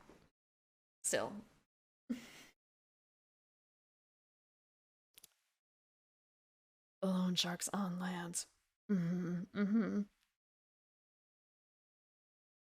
Actually, just thinking, for like Zootopia, they didn't have any sections of lone sharks, did they? Like physical sharks? Street smarts? She didn't really have a whole lot of street smarts either. She was a fish out of water. Not literally a fish, since she was a sea elf, but, somewhat close to that. And also drunken monk, so kind of let's fuse a bit of like traditional D&D views of a monk and also add in the brewing aspects of a Christian like monk or like monastery. So the thing that she fell in love with that got her to come out of the water was alcohol, because it's really hard to brew that sort of thing underwater. It's not really something that comes naturally, I think, to underwater groups, alcohol specifically. So a good reason to come out onto land, a good reason to join a monastery for alcohol, learning to brew, to create her own, trying to create or trying to continue on the monastery business and failing. All lines up. Ariel, but instead of a fork, it was alcohol. It was a beer. It was a wine. Something like that. Terrified of sharks. Wait, you can see sharks at your beach? You won't go to the beach. As I said, Remove, I am a scaredy cat. Once is enough. Once is enough. Yeah, seeing sharks at the beach would be kind of terrifying. I've heard stories about sharks in the area where I live, but it's not a modern day fear. So it doesn't, I want to say, it shouldn't bother me. But there's still that like historical notion of like, well, there was something that happened here. So it's entirely possible it could happen again, against all odds. Lightning does strike twice. Lightning does strike twice. So I guess the only option is to move inland. Move inland, where there is no ocean, where there is no water, where there are no lakes, where they can live. Or just live in a place that doesn't really have them whatsoever, even though there's water. But I honestly don't know where that could be. Like, I don't... Like, inland, they wouldn't really have sharks, right? Like, so Salt Lake City has the Salt Lake, right? That's an actual physical lake. They wouldn't have sharks in there, right? Please tell me there's no sharks in Salt Lake City Lake. So places like that, maybe. But then again, there's like awful other things in usually lakes like that. Not so interested in like wading out into seaweed. Oodles and oodles of seaweed. Great Lakes. Do the Great Lakes not have sharks? Muskie? I have a feeling I know what muskie look like, but I'm not 100% certain. What does a muskie look like? Holy fuck, no!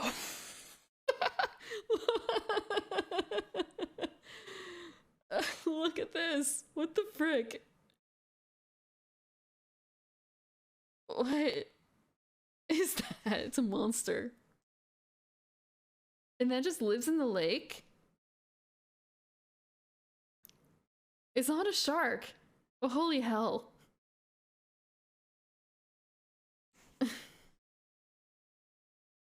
Digging deep holes in the beach? I can... I won't help you dig, but I'll help you fill in the hole when you're done. I'll help you fill in the hole. I was able to do that on my vacation as well. There's just something... there's that comic, right, about like... I guess boys at the beach, and they are digging holes, or like they're digging a hole, and then it just kind of like accumulates boys who are helping, and they're like, is this the hole? And like, yeah, come on, let's dig it deeper. So that kind of happened with my nephews. They dug the hole, and it was a treacherously deep hole, actually. It was treacherously deep. I was able to help them fill it in, but it took so many of us to try and fill it in. Not nearly as long. Like, so it was like a 10-minute destruction process, but it took them hours to make, I think. Bottom feeders? Are are they really a bottom feeder with like a mouth like that? I'm talking about the fish mouth, not the guy mouth. But like, is that really a bottom feeder? Truly, truly? That's a Great Lake muskie as well. Are they only in that area? Some smaller species of sharks can go miles upstream. Yes, I have heard that. Especially if it's brackish water. I've heard that. Yeah. That's actually kind of terrifying because you think like, oh, your kids are playing in the creek and it's safe because it's inland, and yet no, no, no, no, no, no, not safe. They can still get chomped. And that's another thing about like cloudy water. I want to be able to see. I want to be able to see all the way through, and even then, I don't believe it's safe. I cannot. I cannot. That constant ticking at the back of my mind. The same thing that's going on right now, where like, I have windows on here on the second floor. And yet, what if there was something looking through that window that shouldn't be, even though it's on the second floor? It's the constant slight ticking worry. Horseshoe crabs? Horseshoe crabs being scary? Horseshoe crabs don't actually really bother me a whole lot. But maybe that's because of like exposure therapy. I've seen a number of dead ones. Like maybe it would be different if I saw them like alive and crawling. Because they are horseshoe crab. For someone who doesn't know what a horseshoe crab looks like. What's the horseshoe crab look like? Okay, yeah. looking at the wrong side of the horseshoe crab. So more so seeing like this side where they're just kind of like a weird looking little critter. And then you got the underside where it's like a crab, except worse. Actually, it is quite a bit like a crab, isn't it? But then again, it's literally a horseshoe crab. Like a spider crab. They're little babies. They're actually quite large though. Like you can see here. They're quite big. They are quite big. And also, you're not supposed to take horseshoe crabs with you because they're used for other materials. They have a medical purpose. I think they're like debleeding they're stealing horseshoe crab blood here, I believe. Yeah, it's horseshoe crab blood. But no. They're like constantly on. I don't know if they're capable of like swimming up really. I don't know if they're capable of swimming up. So they're just like constantly on the ground, I would imagine, in the water. And like they're a bit spiky, so you don't want to step on them, but otherwise, it's just a hard surface in the water. And I don't think it'd be quite as like freaky as say stepping on something jelly or like frilly like seaweed would be. Jelly is one of the worst things. Also because there's that threat of what if it stings you. Not that I think I've ever been stung by a jellyfish, but wow. It's supposed to hurt, right? It's supposed to hurt. The music thumbnail had koi fish. Yeah, this is the garden background music that I have playing. And I have no idea what's playing anymore, but it's keeping in a good vein. It's keeping in a good vein. Music thumbnail. Diminishing returns. Yes. Yeah, with the horseshoe crabs. So, yeah. Legally you aren't supposed to like do anything with horseshoe crabs unless you're with specific groups. But I think people do try to like take the shells with them, I guess. I guess there's like no problem with that technically, but you shouldn't really be taking things from the ocean and bringing them home. You shouldn't be stealing sands from beaches or taking things out of their native area. Because that's how you end up with things like lantern flies. Or, God, I want to say termites. There's like a wood boring insect, another one that's like traveling around. And also like things like bamboo and invasive birds. You almost took a starfish home. What were you gonna do? Were you just gonna keep it as a pet then? Were you gonna keep it as a pet? Like how do you even I shouldn't say how do you feed a starfish. I'm sure that there are actually like home aquariums where people keep starfish. But like imagining a child trying to keep a starfish alive. It's so hard to keep a lot of those specialty creatures alive in general in aquariums. Like seeing the amount of work it takes to take care of a jellyfish too. Difficult, difficult, difficult. Like having to keep separate tanks for feeding and stuff. I wonder if you would have to do the same for a starfish. Like how would they eat?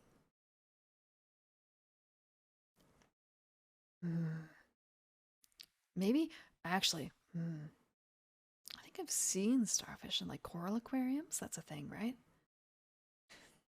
Hello, piano. You're not supposed to take the shells. Wait, hermit crabs are going. Ah, because people are taking shells? Is that why? Like, hermit crabs are going extinct because people are taking shells home with them from the beach? That. We're supposed to be chatting about rogues, but not rogues. Rangers. Rogues are coming eventually. It's supposed to be about 1D&D, the book, but talking about horseshoe crabs.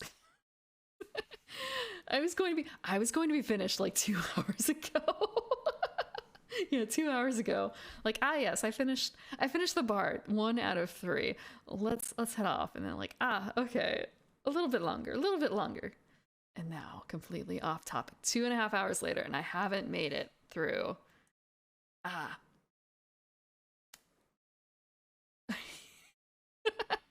Let me just double check here. Let's see. This is Ranger. I made it to Roving. I made it to 7th level details. 7th level details for the Ranger. You dug for crabs at the beach? You can still go crabbing though, right? Like there are crab traps, you can set that up. And also like digging for clams is another thing, isn't it? Or is it oysters?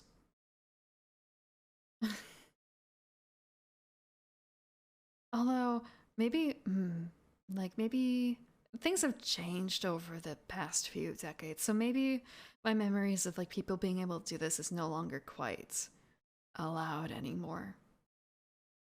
I don't know what all the rules are. I just remember when I was much younger seeing people. Okay, water. Seeing people dig for. Oh no, the string fell in my tea. Seeing people dig for shellfish and set up crab traps and just do those sorts of things. Or maybe it was also a bit of like the rose-colored glasses of youth, where the adults are doing it, it's fine. They don't need to worry about like licensing or anything like that, or required amounts of anything, because who cares about bureaucracy when you are young? Who really truly cares? Crab Rave. Crab Rave. Yeah, just thinking like, wow, it's actually been quite a long time since I've had crab. Or seen like actual crab shells. Those things are still fine, just certain species.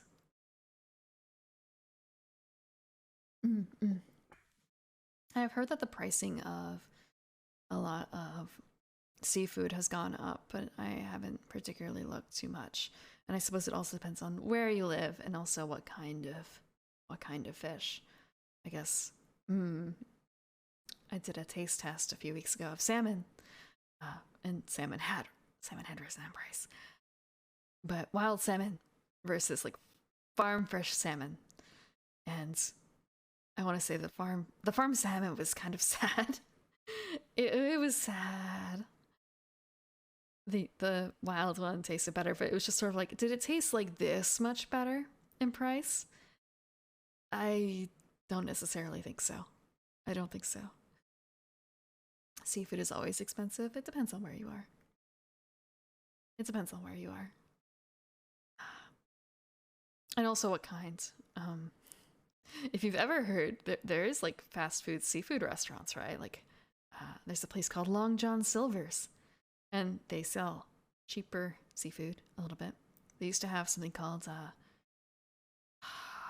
langostino bites. Langostino bites. Which like implying that it's like little mini lobster bites. But most people didn't realize that langostino is actually distinct from lobster. And it's like I don't want to say closer to prawns, but they're like truly like little insects of the sea. But they got enough little bits. So langostino. Yeah. So they're like itty bitty. Itty bitty little things. Look at this little guy. He's a little creepy looking. He's like 100% creepy looking, but mm, mm. Closer to eating like shrimp, but not quite. So like the prawn of lobster.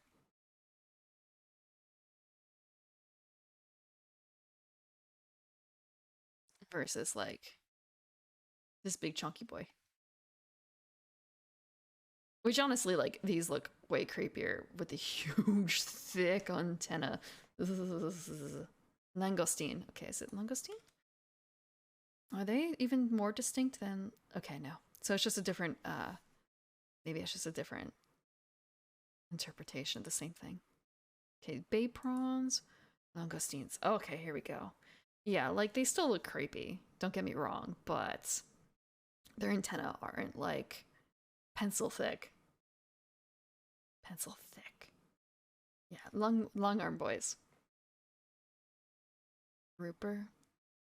And I want to say it also depends on how you prepare it for the fish. Like, when it comes to the farmed fish, like, it's a little sadder, but if you're going to be covering it up with, you can cover that up with other things to get the kind of taste of the fish, but not as strong. And then maybe just cover it up with a sauce or something to make it a little less dry as well.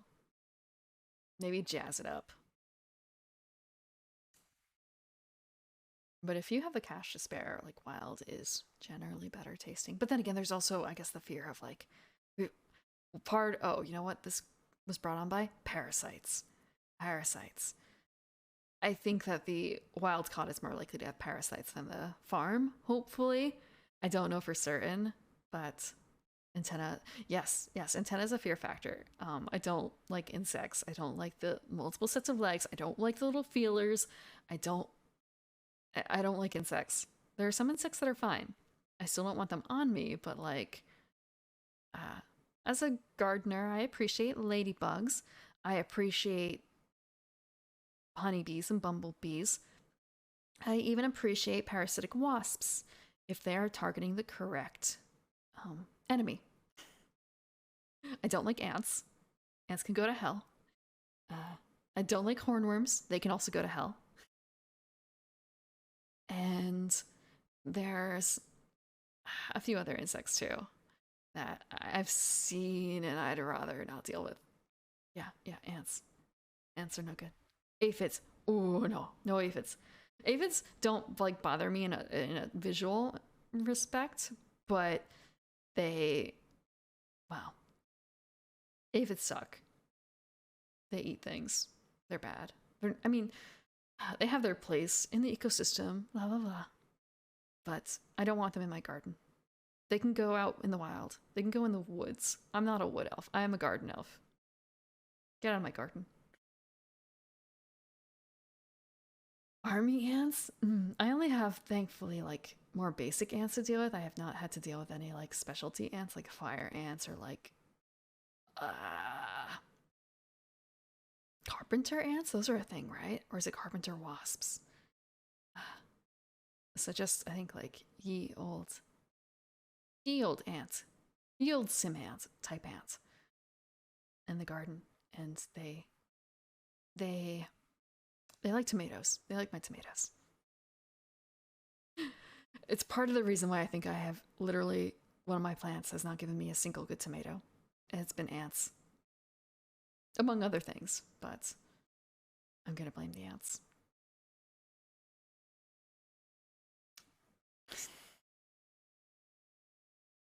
Mm. But like in the bayou, huh? But you can make gumbo? Like you can buy prawns, live prawns. I have a friend who's also from a further south area, and she misses being able to get cheap shellfish, cheap live prawns to cook with.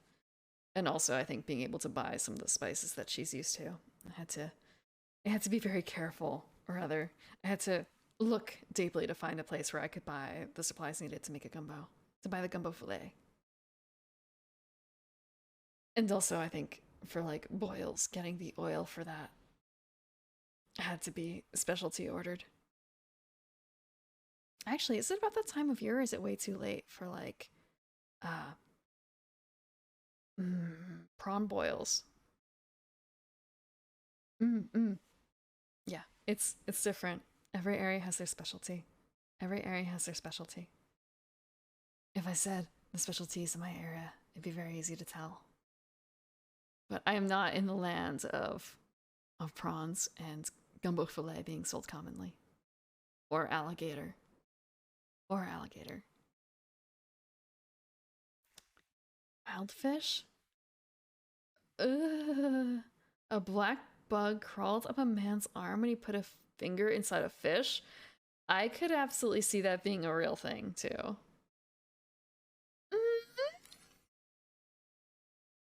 Oh, Joe! I don't know if you could hear that noise. Why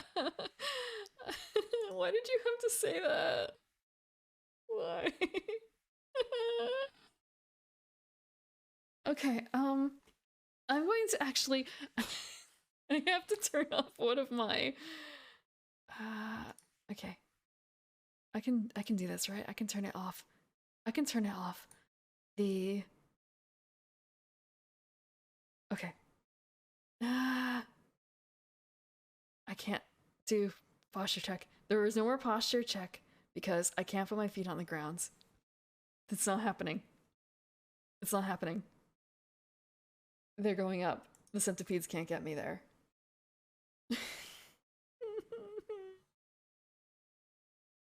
Crawdads, Cajun seasoning.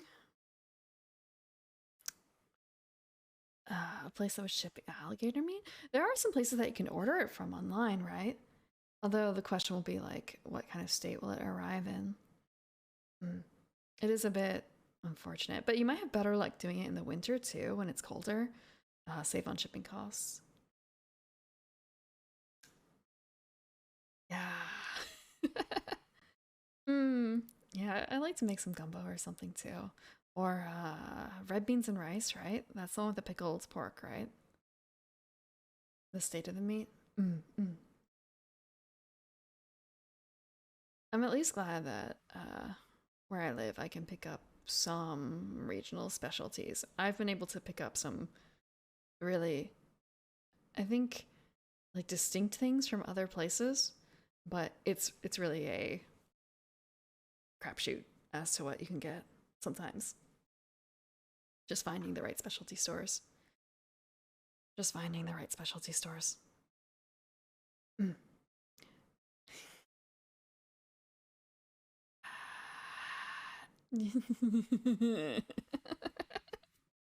Why are you talking about insects in my chat? No. Okay, we're going back to Ranger. We're going back to Ranger. Can you find live crawdads, though? Is the question, actually. Asian dishes? I've been able to find a few things, too. That's how I've been able to find, like, the sanma and some other specialty pieces. I'm trying to think of, like, the most unusual thing I've been able to get from a grocery store. Here might have been like the filet was actually really surprising. One thing that was actually really hard for me to find which was actually really surprising, was uh, foie gras. It was very hard to find goose foie gras that was not a like foie gras. I guess I want to say dip, but like the texture was wrong. There was only one place I could find it, and I searched a few different places. A lot of them were doing like duck instead, or it was more of a mousse texture when it needs to be more of a, I think, pate. Let me check. Like foie gras. Foie gras. And that was for a beef Wellington. So, yeah. There was a lot of places will sell it as a mousse, but I wanted it in a pate format instead, which was harder to find. But also that also that time where I found it, the person who sold it to me was fairly young and did not know what foie gras was. So when he sold it, he actually grossly underpriced it. Like, I actually felt really bad finding out. Like, wow, this is a lot cheaper than it. Like, this shopping trip is a lot cheaper than it should be. Why is that? Oh, because it's like over 50% discount on the foie gras. Just kind of a I hope that wasn't taken out of his pay later, because I really think it was just a mistake on his part from being a little razzled by the other people working there who were ragging on him for not knowing what foie gras was.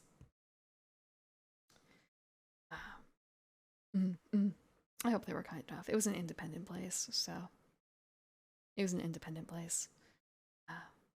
There have been a couple other things that have been interesting to find, but I don't think it was about to go bad. It was a bought from like a deli area, and it is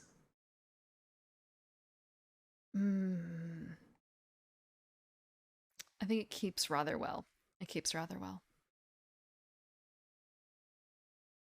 And to be honest, the place that I bought it from, they seem like the kind of place where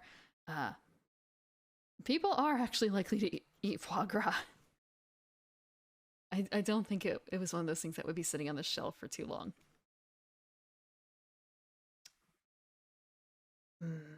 I've also seen live. No, I haven't seen live prawns. I have seen, quote unquote, fresh prawns though for sale.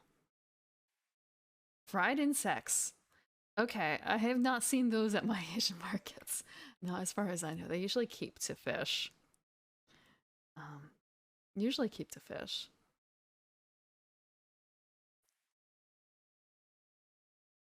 And I think that there was. I've seen a few things on display that have been really neat, like whole truffles, like proper truffles, in locked boxes. But did not bother with that. Did not need whole truffles. Owned by a little Viet lady. Okay, that would explain it. I don't think. I don't know if there's any place like that around me. A lot of the places I have around me are bigger. Bigger. That might be the cause. Let's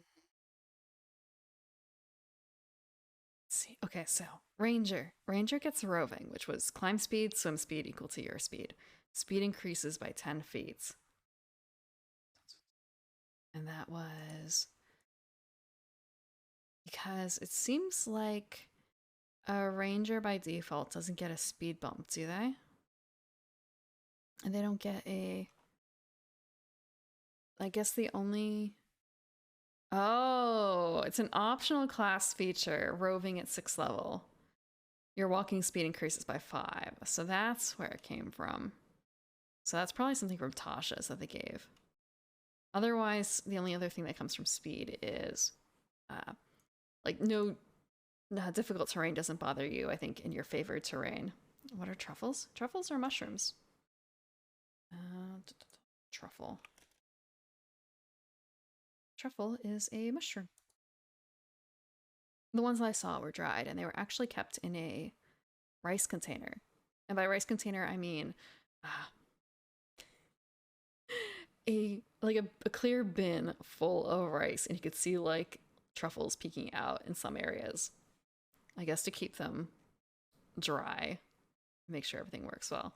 So there's two different types of truffles. There is like the mushroom truffle, and then there is a like chocolate truffle, which has nothing to do, I think, with a mushroom truffle.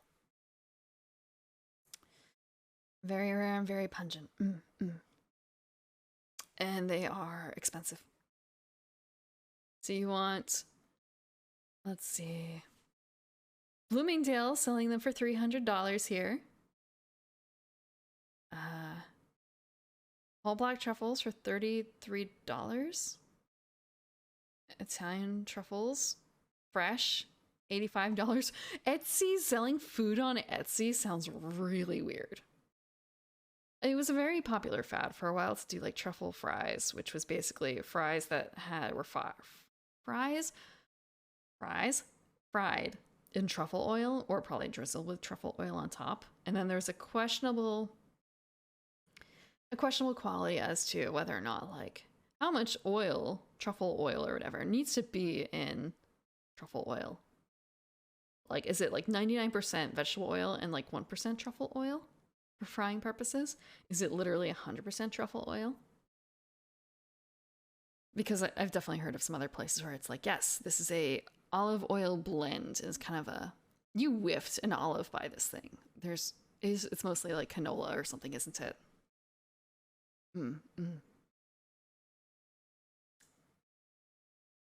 Truffle oil is relatively affordable alternative.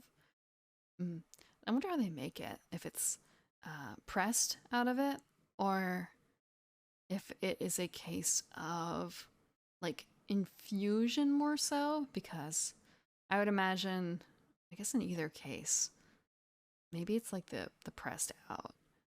Just the sheer amount of oils with truffle infused into it. Okay. Just more so the amount of, I guess, like waste generated from it. And like for a lot of juices, it's like orange juice is not the juice of one orange in that canister, in that container. It's like, what, a dozen oranges? It's some huge amount of oranges. So it's a case of like, okay, so to make an ounce of truffle oil, how many ounces of actual truffles need to be pressed for that? Versus if it's oil with truffles infused, you could probably get like a gallon of, maybe not a gallon, you can get like a quart of oil and then place a truffle in it and let it sit for however long, and wham, there you go. More like the, I guess, vodka method of infusion. If you've ever made infused vodka. Because that's kind of the way it goes for a lot of it. I think bacon infused vodka was a thing for a little while. Maybe that's showing my age. But yeah, vastly different outcomes, like pressing it for oil and infusing for oil in terms of pricing. It would explain why truffle oil is the cheaper alternative if it's the infusion method. Sour Patch Kids vodka was the bomb as a kid. You were drinking vodka as a kid? I don't think I've ever had Sour Patch Kids vodka. I have had Skittles flavored vodka. I know someone who did a vodka for each of those Skittles flavors. But not the Sour Patch Kids. So like, was it multiple Sour Patch Kids into one vodka? Or like, did you separate them by color? Do Sour Patch Kids taste different by color? I generally don't eat Sour Patch Kids. I'm not a huge fan of like gummy textures in my sweets. So it's been a long time since I've had a Sour Patch Kid. All blue? Okay. And also, I guess you end up with did it end up a nice color? Because blue is a bit of a hard color to get alcohol for, honestly. Like Curacao. Blue Curacao is one of the few, as is Hypnotic. Or at least those are the ones that I'm familiar with. Okay. So, expertise at ninth. So they get another set of expertise. Feels like, I guess, Bard and Ranger are going to be similar in that respect. A cyan more than anything? Okay. A gentle blue. What do you feel like someone's gonna make some of that? Make some of what? Make a Sour Patch Kid vodka? Or do you mean like another blue alcohol? No, there is one thing I saw that was really neat recently. There was a display of someone making a color changing potion, alcohol, a vodka. There's a lot of different types of vodka out there, a lot of different flavors. I'm trying to remember. No, I had a cherry, I think, brandy? Brandied cherries. Nothing with vodka for a long time, but the raspberries are looking a little sad, but they're not gone off quite yet. Put them in some vodka and let them soak for a while, and then come out with raspberry vodka, sort of, except I left it long enough that it kind of tasted like gasoline. I would not suggest doing it. That was not drinkable. Sometimes you have to learn hard lessons in the kitchen. Even when you're not, like, actually cooking, applying heat. Okay. 11th level for the Rangers, Tireless. Primal forces now help fuel you on your journeys, granting you the following benefits.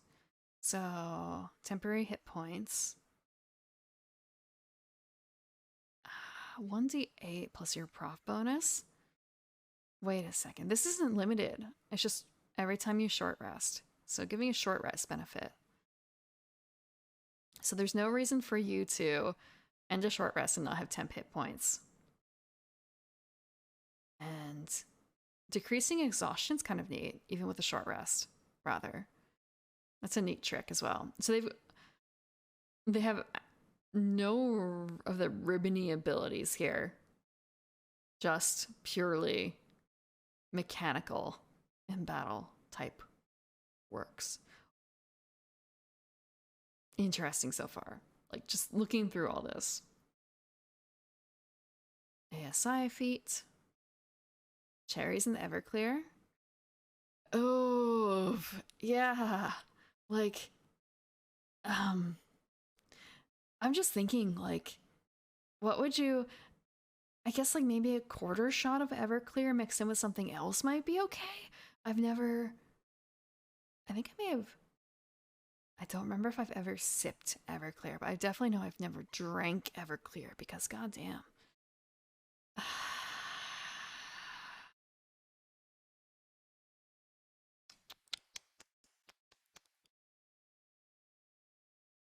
Cold syrup lit on fire. Cough syrup. I want to say, if you want the good cough syrup, it has to be more like codeine flavor, which isn't really something you're gonna find. But, yeah, no, don't drink. PSA, don't drink Everclear. Don't drink Everclear. If you don't know what Everclear is, it's a incredibly highly alcoholic, like,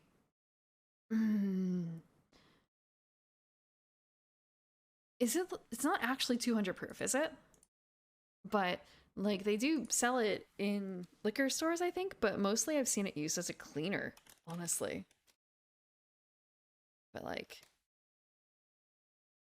up to 95% alcohol by volume is what it's sold at. Yeah. So it is a grain alcohol, and it has a kind of distinctive bottle, and it feels weird to say, like, I don't think it should be for human consumption. I don't necessarily think it should be for human consumption. Oh, and I guess they sell them as, like, jugs? Oh god. I guess, okay. Like, if you're doing the flaming effect, that's really useful. That's actually a really neat way of using it.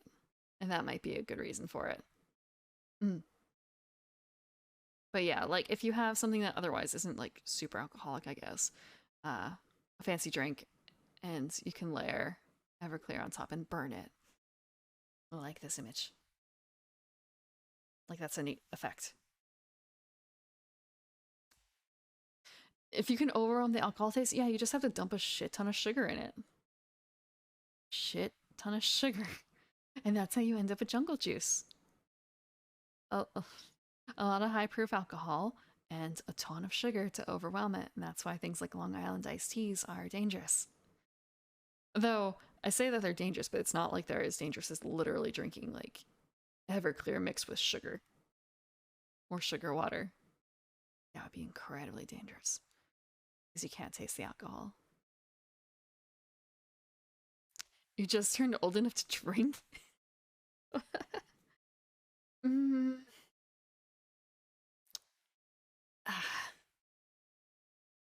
I want to say when I started like I don't want to say getting into alcohol. It's not like I'm like hugely into alcohol, but I've drunk a number of things.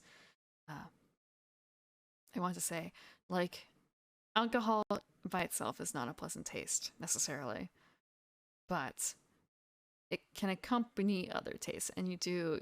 It feels weird to be like you get used to it, but it gets. I won't even say it gets better. I'm not trying to encourage you to drink. I'm not trying to encourage you to drink, but like you might not like tannic red wines now, like the really I don't want to say rough looking ones, um, but like weirder flavors, I guess. But if you have the right pairings and if you widen your palate, if you like try out a lot of different things, and if you try it more than once, it usually gets better. Though it's entirely likely that there are going to be things that you are just not going to like. I have had a number of beers. I hate hops. I hate the flavor of hops. Granted, if you asked me like 3 weeks ago if I hated licorice, I would say I would never drink a licorice tea, and yet here I am and I have a licorice tea in my hands that I'm still drinking. But yeah, don't let other people egg you on to drink more. Um, I want to say they're bad. It really depends. There's some really tasty beers, but hops are not for me.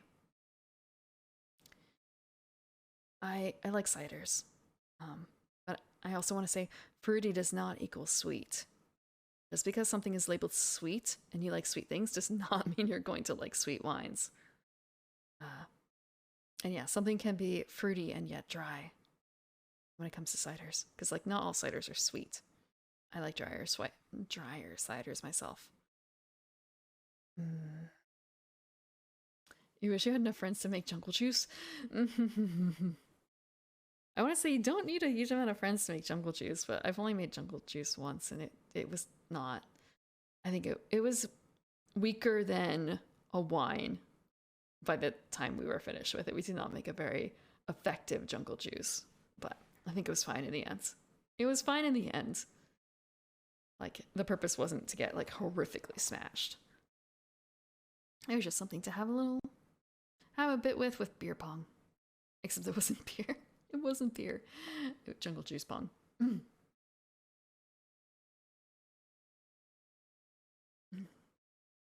Sourpuss? What is sourpuss? Am I going to look this up and regret it?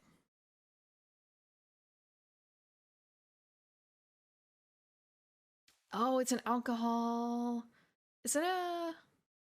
Okay, the images I'm getting here are bits mixed.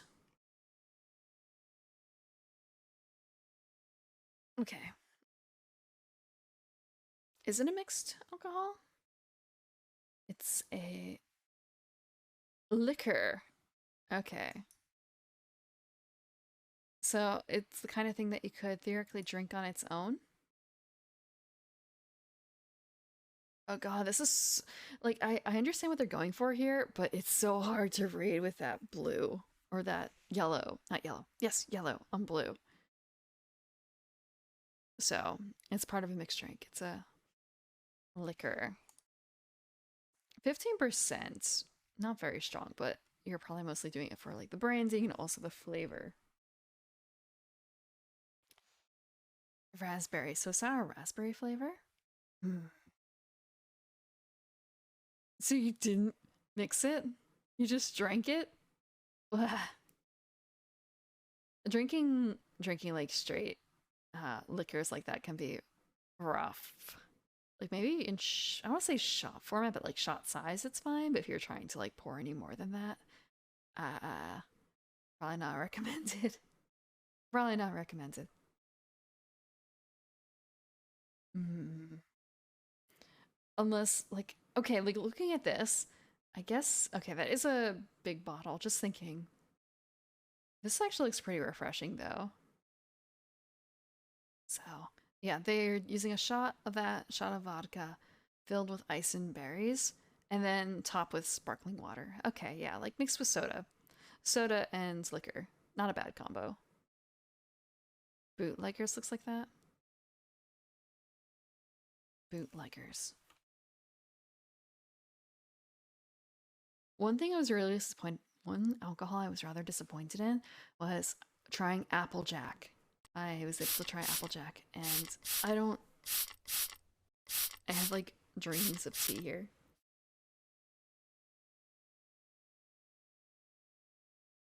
Ah, okay, teeny tiny bit left. That was the end of it. But yeah, there's Applejack. It's an actual alcohol, and it doesn't really taste like apples. It just tastes kind of. I don't want to say it tastes gross, um, but it does not taste like what you would imagine Applejack to taste like, I suppose. It tastes closer to like, I think, other, like, really hard alcohol. Like, not whiskey exactly, but that sort of thing. So, what is bootlegger? Apple shot? So, it's just Alcatraz. It's just an alcoholic beverage, and they're not even going to name it, so it's just alcohol. They can't say what else is in it. There was no specific process. They just ended up with something that happened to be alcoholic. A Rainbow Dash isn't a liquor, so why does Applejack get to be one? Because Applejack, the alcohol, was there first. Mm. I think Applejack was supposed to be George Washington's favorite drink, wasn't it? Like, it's been around for a very long time. Actually, because cider is like a more of a UK thing, right? So I wonder if Applejack was also made over there, or if it's more so made in America and more of an American drink because of the lack of other alcohol, hard alcohol options available. Like they wouldn't have necessarily the ability to make peat whiskey as much, and it would take longer. A lot of times when new distilleries are opening, they will have certain types of alcohol, like gin. I think gin is supposed to be one that's easy and quickish to make compared to some of the other things where it needs years of work, like whiskey. It's like the first year whiskey may not be good, it might be rushed. But I think it's kind of hard to fuck up gin. But you have to like gin in the first place. You have to like gin in the first place. I might be wrong about which alcohol is like the first one that's usually out. Because I don't buy a huge amount myself. So Applejack. Alcohol. Let's take a look at the alcohol. I'm probably okay. I'm not regretting this. I'm not regretting this. So there's Arkansas one. Laird's. Apple brandy. But apple brandy is not Applejack. So Captain Applejack? Hickory Town Distilling Company. Hmm. So traditional colonial spirits. But yeah. Applejack is expecting something like a little kinder. It is not. It is not.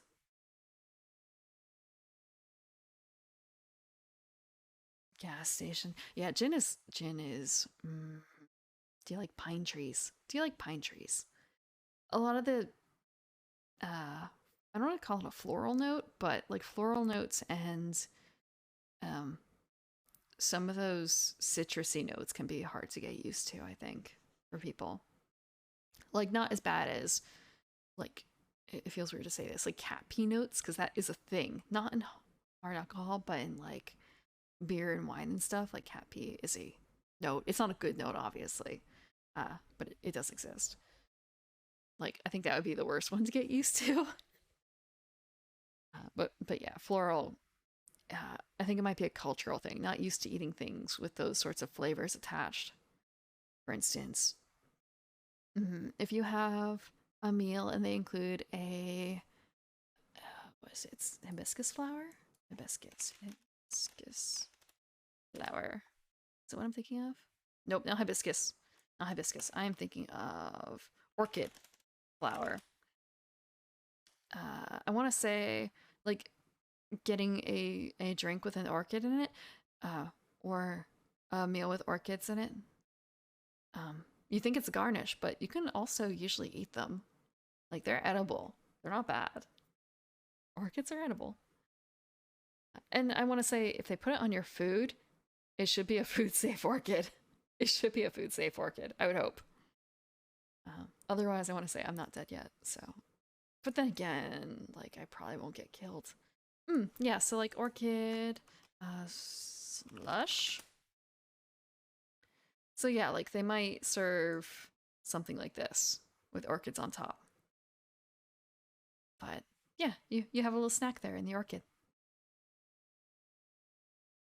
Teeny edible thing. Not all garnishes are necessarily edible, but like orchids is one of them. Orchids are one of them. If you're killed, will I die? I'm not immortal or anything like that. It's just eating orchids has not killed me yet. And like,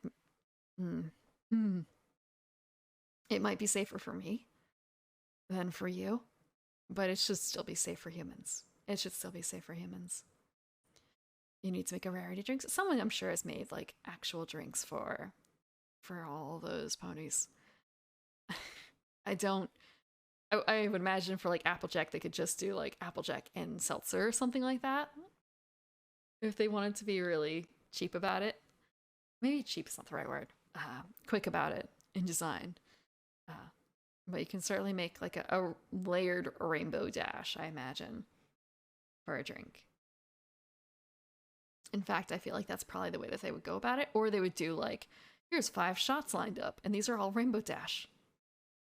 You better get your arm ready. No, it's not. It's not really. I'm an elf before I am a plant. I am not a plant. I'm an elf. A garden elf, but I want to say, is it cannibalism when you eat meat? When you eat non-human meat? It would be cannibalism if I ate an elf. But orchid's not elf, so it's fine. Fluttershy alcoholic drink. I think a lot of I want to say problem with them, with those, is that they sometimes have multiple colors associated with them. So do you go for the hair color or the like body color for the pony for the representation in the drink? You could also get away with doing like garnishes and the extra color. Or Fluttershy? Oh, My Little Pony? Have you seen My Little Pony? I have not seen all of My Little Pony. I've seen chunks. But those are all ponies from My Little Pony. How do you keep a straight face ordering those names? There are far, far, far, far worse names out there.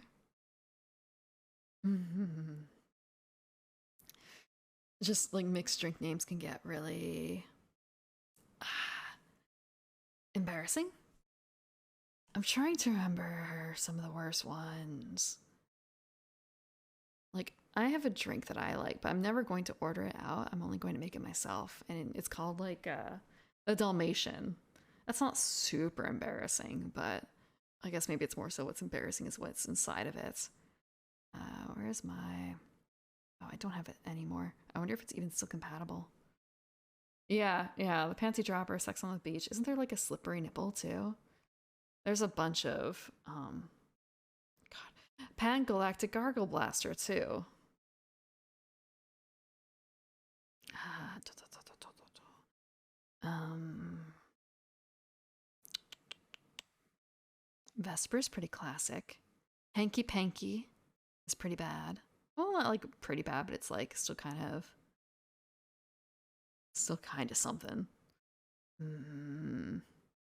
So I guess it's more like is it the tropical ones that are like more worrisome, I suppose? Bahama Mama? Yes, let's go up and order a Bahama Mama. Or a Chi Chi.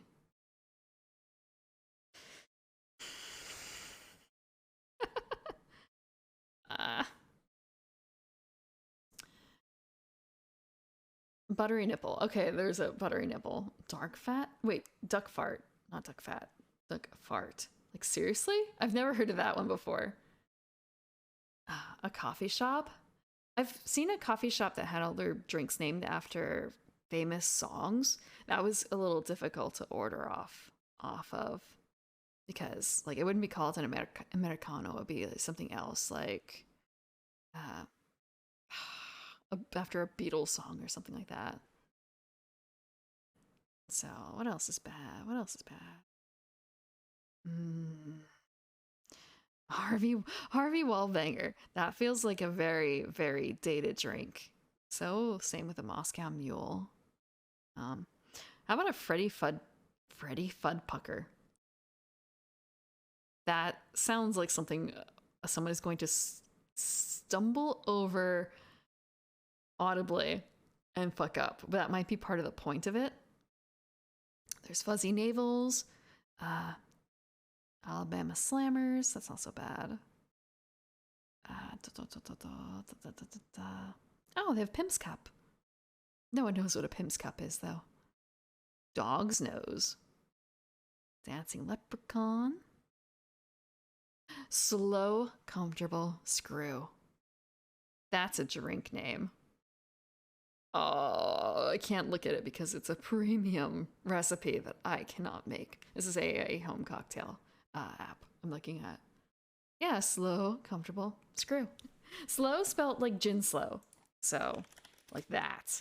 And slow is also a plant. And slow is also known as, I believe, blackthorn. It's all comes together. All comes together.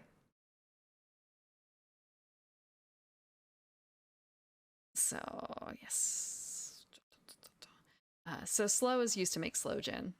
And it's also where you get shillelaghs from. Like the walking stick. The slow tree, slow bush, from a blackthorn plant. Although I want to say if you're taking a walking stick from a blackthorn plant, good luck. Good luck. There's also the slow Scobeyville sling. And how do you make the other thing? Rome with a view, Malibu Bay Breeze, Bitter Intentions.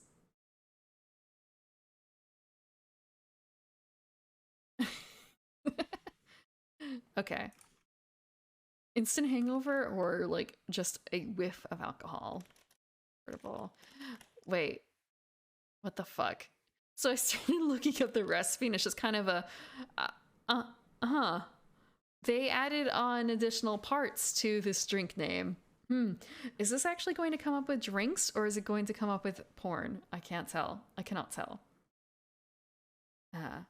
Because there is the slow, comfortable screw against a wall recipe.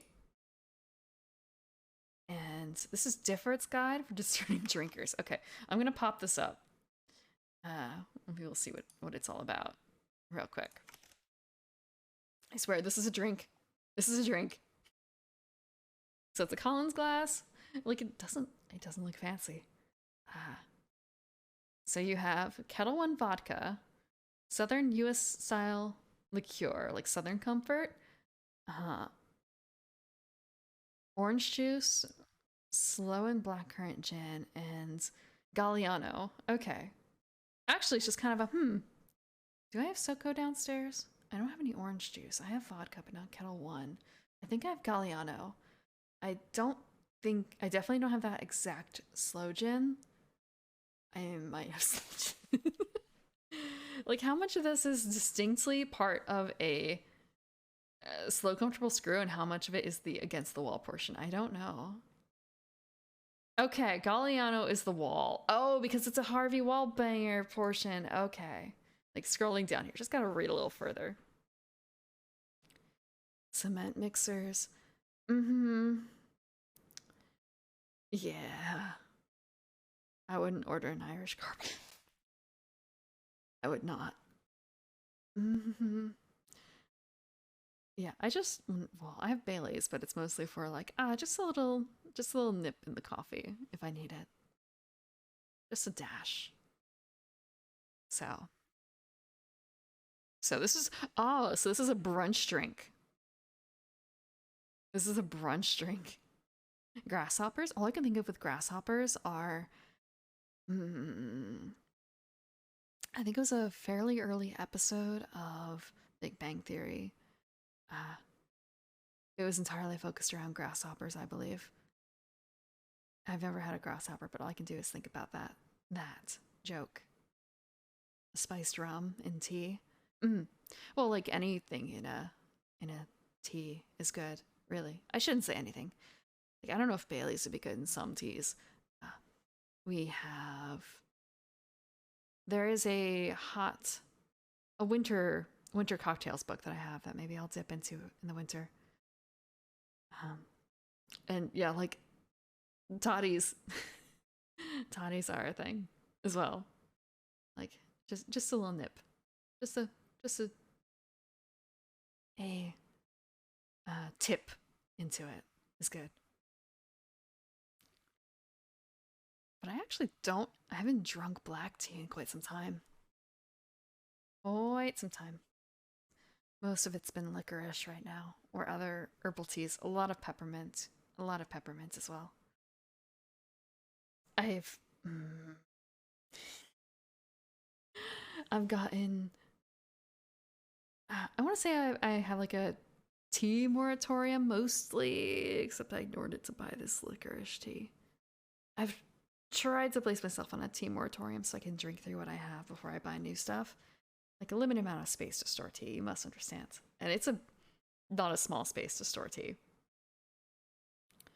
So if I want to buy new fancy teas, I have to go through the old stuff. I have to drink my way through my barley teas and my peppermint teas and spearmint teas and like 5 boxes of decaf Irish breakfast teas and matcha.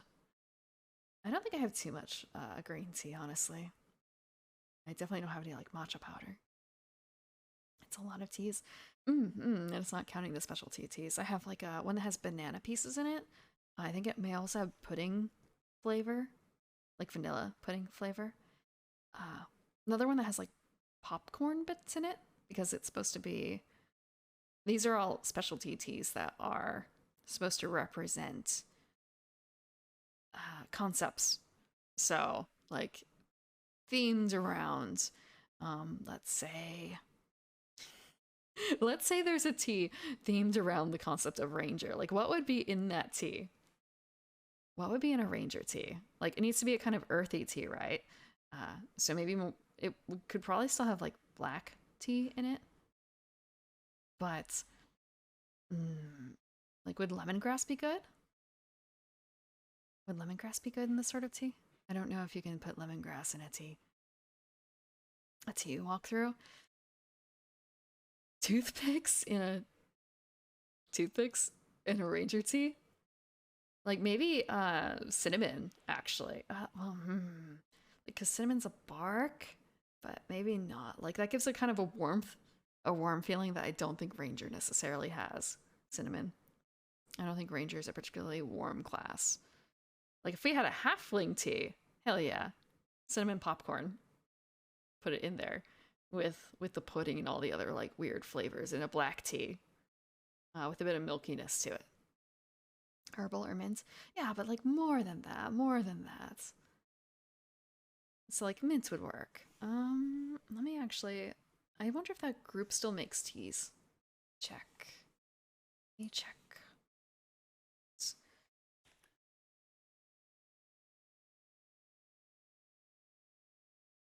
What did they do? Tea and absinthe. It was tea and absinthe, and they still exist. They still exist. Excellent. Okay. We're gonna hop over. Shopping for tea. So yeah. They sell um they sell tea. The crystal gems tea. I swear these taste pretty good. Ada Lovelace tea. They have like little tea tins. Okay.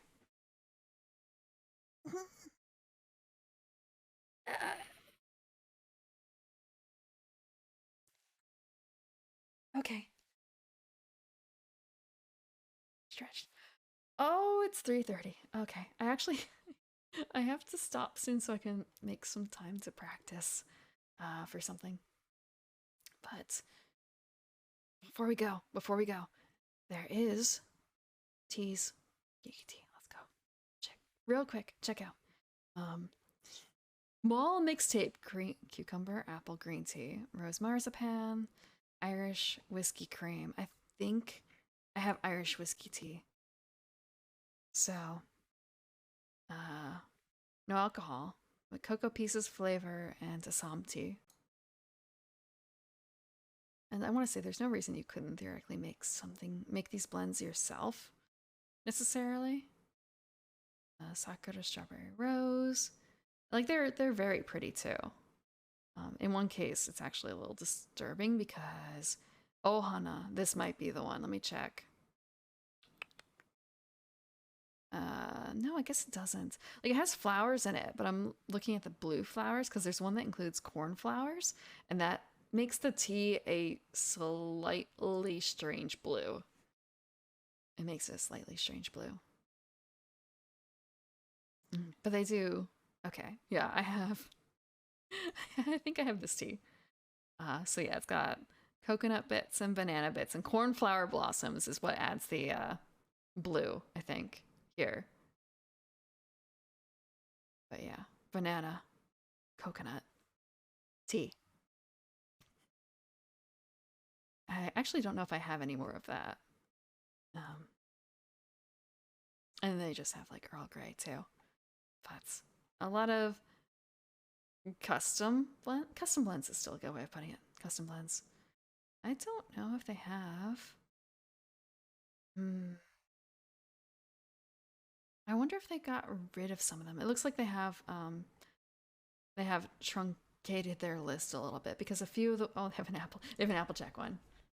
They've gotten rid of a few of the blends that I have acquired in the past. But I still have the notes, so theoretically I could probably ask them like, hey, can you make up this? Do you remember this one? Or I can try and make it myself. Think how hard can it be to make your own tea blend if you know what goes in it? Maybe I'll try that at some point. In the winter. In the winter. I have another plan for a food stream in the winter. Um, but not necessarily for making. Not for making. So Applejack. So this is meant to be this is meant to kind of evoke the pony, right? Question?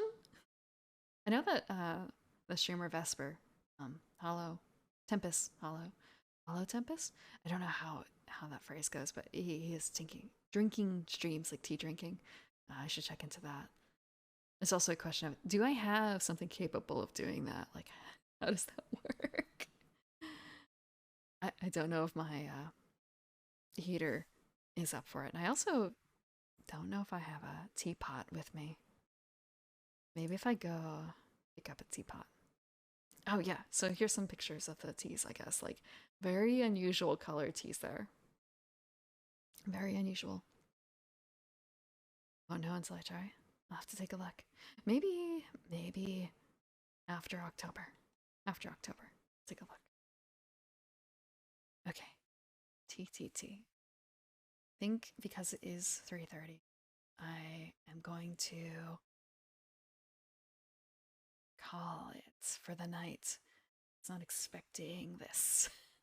So, in terms of what's coming up, tomorrow I'm also streaming. I am streaming Little Nightmares. It's going to be my first time playthrough, except it's my second session. I've played through the first 2 levels. There are more levels than that.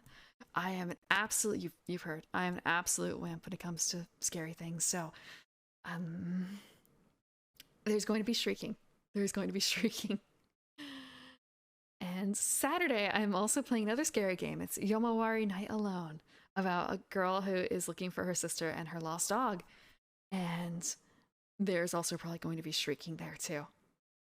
And Sunday, I'm going to be reading spooky stories, assuming that I am not like absolutely freaked out by the end of Saturday. But all my streams are at 9 p.m. except Sunday reading is at 5. It's earlier in the evening. But okay, is there anyone who is awake? Who is awake and still doing things? Because it is surprisingly late. Normally I don't stream quite this late. I say that, and yet I was up till like 4 or something in the past month. Okay. Who is up? Who is up?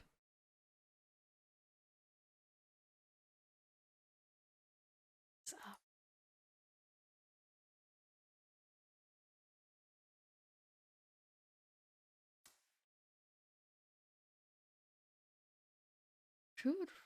Kuronogomi is up, and he's doing art right now.